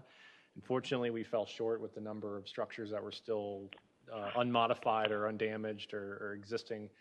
So what we've done, the next best thing is we individually sought out, and Ben Hitchings was very good about this, finding the historic structures that really mattered to the community, preserving them, saving them as best we could, nominating them for not only Wake County landmark status, but National Register of Historic Places. And so the plan absolutely wants to preserve those historic structures, even ones that aren't necessarily registered. I think one of the commenters earlier, I live in a place that's not registered, but it's still a very nice house that we'd want to maintain. And so as many 1800s era or early 1900s era houses we can kind of maintain, that's wonderful. But everywhere else in between, we envision single family detached, narrow lot, infill type development to kind of jive with the character that's already there. But as you move towards Carolina Street, that obviously would increase in density. So anyway, I know there's some desire to get out of here quickly. This is just the building footprints that were the houses that will be laid out. Again, all conceptual numbers here. So I wouldn't focus too much on the number of apartments and whatnot, but just to give you an idea of the amount of activity that's viable here. And then, of course, you've seen this multiple times already, but this is the visualization of Town Center. So, and I know we went over this pretty extensively at the retreat, and I know DFI covered their design's very similar. I think they just straightened out Carolina Street, and we have for sure a vertical integrated building here next to the library to conceal that parking deck. So just wanted to point that out. So any questions or comments? I know you talked about it a lot with DFI, but happy to hear any more last minute thoughts here before we move on to our last point. Councilmember Fender and then me. Well, my question is specific to the house you were just referencing. I forget its name, but it's owned by the Reynolds family. And they have a concern that road, what is it going to be, Foxglove? It's Fox. It looks like they Street. took Foxglove and just brought it through, I believe. Right. And then you can even see the little blue house right there. I almost wish they didn't show. I wish they just kind of blanked that out. But yeah, and again, this is all completely 100% conceptual. We could certainly, when a real development comes in, we can realign that intersection, no problem. Well, can you realign it in the conception? We could, although we do stress that this is purely conceptual, and then that would take some time to do that. We would have to amend the contract, obviously, with House Levine to it's a significant amount of work, I guess I'm saying. But we can maybe re-emphasize the fact that it's a concept, underline that, or because I've worked with the Reynolds family before on another issue with the Christian church, but and I'm happy to talk to them again and explain purely all just it's essentially a cartoon. So I don't want to get too. It might be worth putting that on the map, though. Yeah, I think a big text or something. We get that, we all get that, but it's heart stopping when it's your house and you're looking at a map. So that might be helpful. Well, right. Is there some kind of stipulation that you can put in the like in the, oh, I'm sorry, go ahead. No, that's all right. No, go ahead. Well, I wanted to emphasize too that, as she says in her email, the land that is where the road is overlaid is all green space currently. So in the effort to not have that road there, it would be good to also save that green space. So I think it's undeveloped land. Yeah, it's green in the fact that I think it's part of a yard, and I know the community garden, the main community garden is partly there. And I think the town may own. Yeah, I believe the town owns the piece, and I think House Levine, with what we've heard also with DFI, would be the more town-owned land there is, the more opportunity is for that to redevelop. And so even though it is covered in grass and is green, you know, it would be very much a potential spot for redevelopment. But again, there's certain pocket parks or little areas that you'd want to preserve. You could certainly work that into a design with a real developer. This is just like the TOD is just to show conceptually design elements like the buildings up to the street, large sidewalks so you could dine on the sidewalks potentially. You'd have that central gathering place that's full of amenities. They tried to get real detail with the amenities. They might get carried away with the fountain here, but basically all sorts of amenities could be located in this little space. We could program it for events.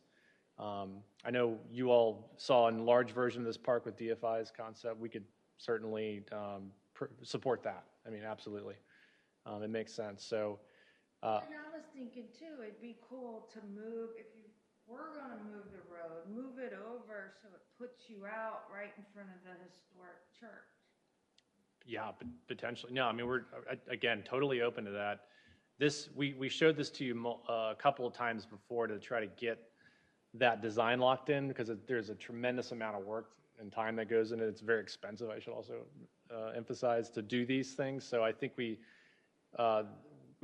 redoing it we could do that.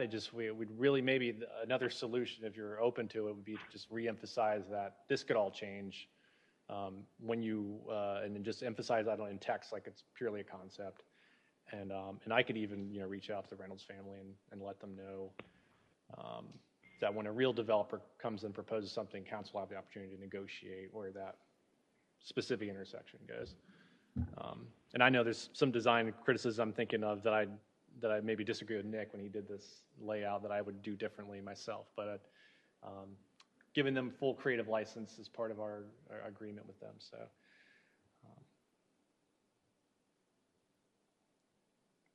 Anything else? Yeah, so the flexibility, and maybe this is big picture, maybe DFI, maybe in this part. Last time we went through this, we got a lot of pushback about the road infrastructure not meeting the needs. Why would we put a town center there? So if we go ahead and reemphasize that Town Hall Drive is overbuilt right now and will meet the needs, and Morrisville Carpenter Road will soon be widened. McCrimmon is also planned to be widened for 4 lanes. So everything surrounding except for Church Street will be up to the task. Because it's important that if we envision having some density and having some more bodies in there and more cars in there, we need to be able to explain why to the residents that this is an okay thing to do. Because we're saying no to other places. So. Yeah, and this, again, feel free to use this map that I have up here to demonstrate all the amazing investments that the town is making. I mean, it is truly remarkable when you zoom out all the areas that are being worked on. I mean, some of these are actually done already, so this is done, and this is pretty much wrapped up here. But yeah, you could just see all the yellow and red here. A lot of stuff happening. I just want to make that point proactively this time around to make sure that we're being intentional about sharing that. Councilmember Rabati? Yeah, I think it would be great if you would reach out to the Reynolds. Sure. I know I'll make a note. Very concerned. The other question is following up on what Councilmember Fender said. I don't need you to redesign the whole plan or even to redesign this part of it, but can we just make sure that whoever is developing is aware that that's a concern, that those houses along there are concerned, and also maybe it'd be worth just going over sort of the whole thing and just seeing if there are any other places like that we want to avoid, bringing like a major intersection out in front of. Hey, boss. You just know them up front. Yeah, and again, I'm happy to reach out to them and explain the nature of the concept. I think the Foxglove is hopefully a more ancillary street, but yeah, that's a good suggestion, and I'll certainly do that.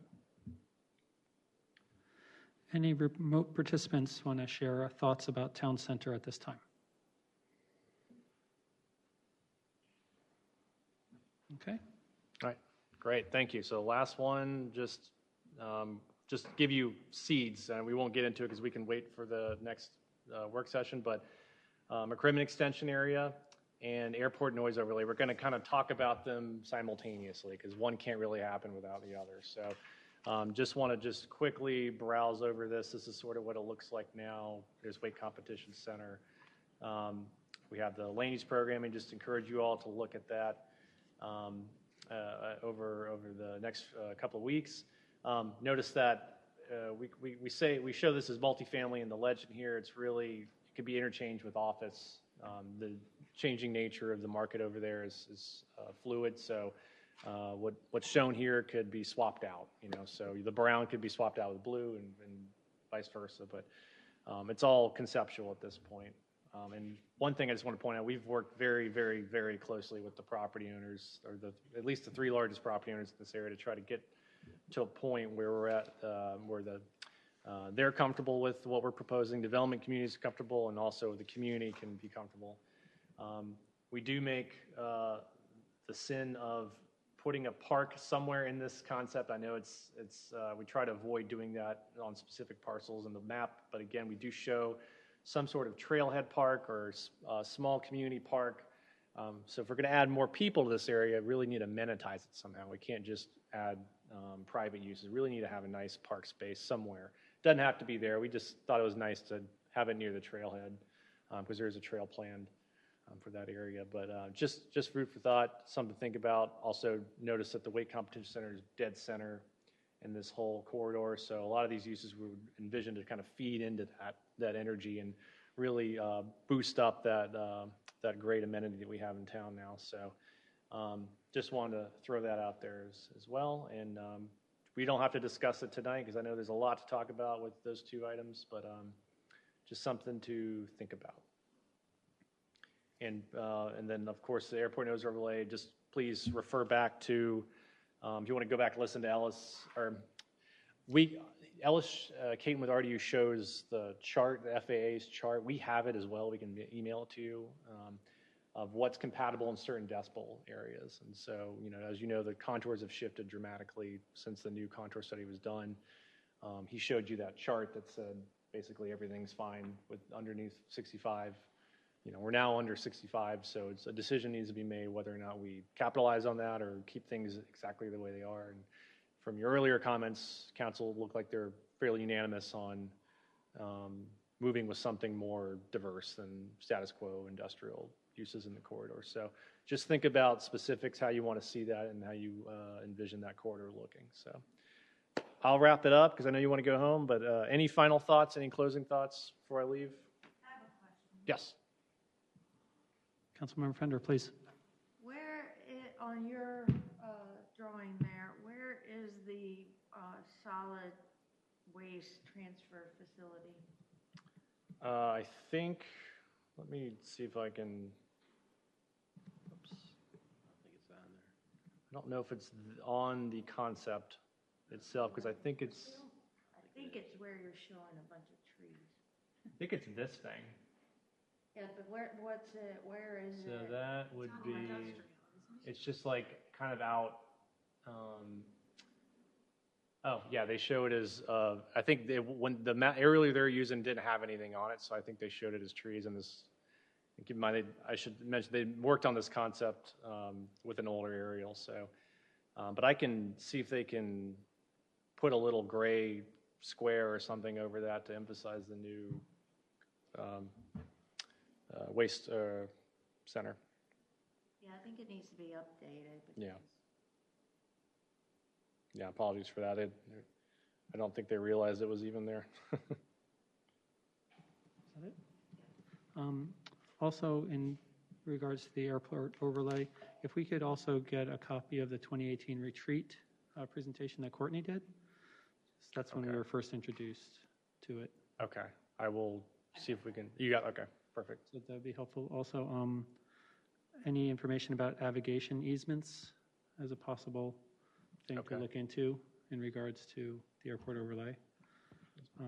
Also, when I look at the McCrimmon extension area, I see all the trees here, and it makes me think of Weston Parkway. So if there's any way to help us think of this space as being as attractive as that, with the buildings set back so you can't even really see them sometimes, if that's possibly something that we can strive for. So I can respond if there's do. enough time. Yeah, so the vision for this specific road corridor of McCrimmon is to have buildings actually closer to the sidewalks. We're trying to, in this concept, promote walkability.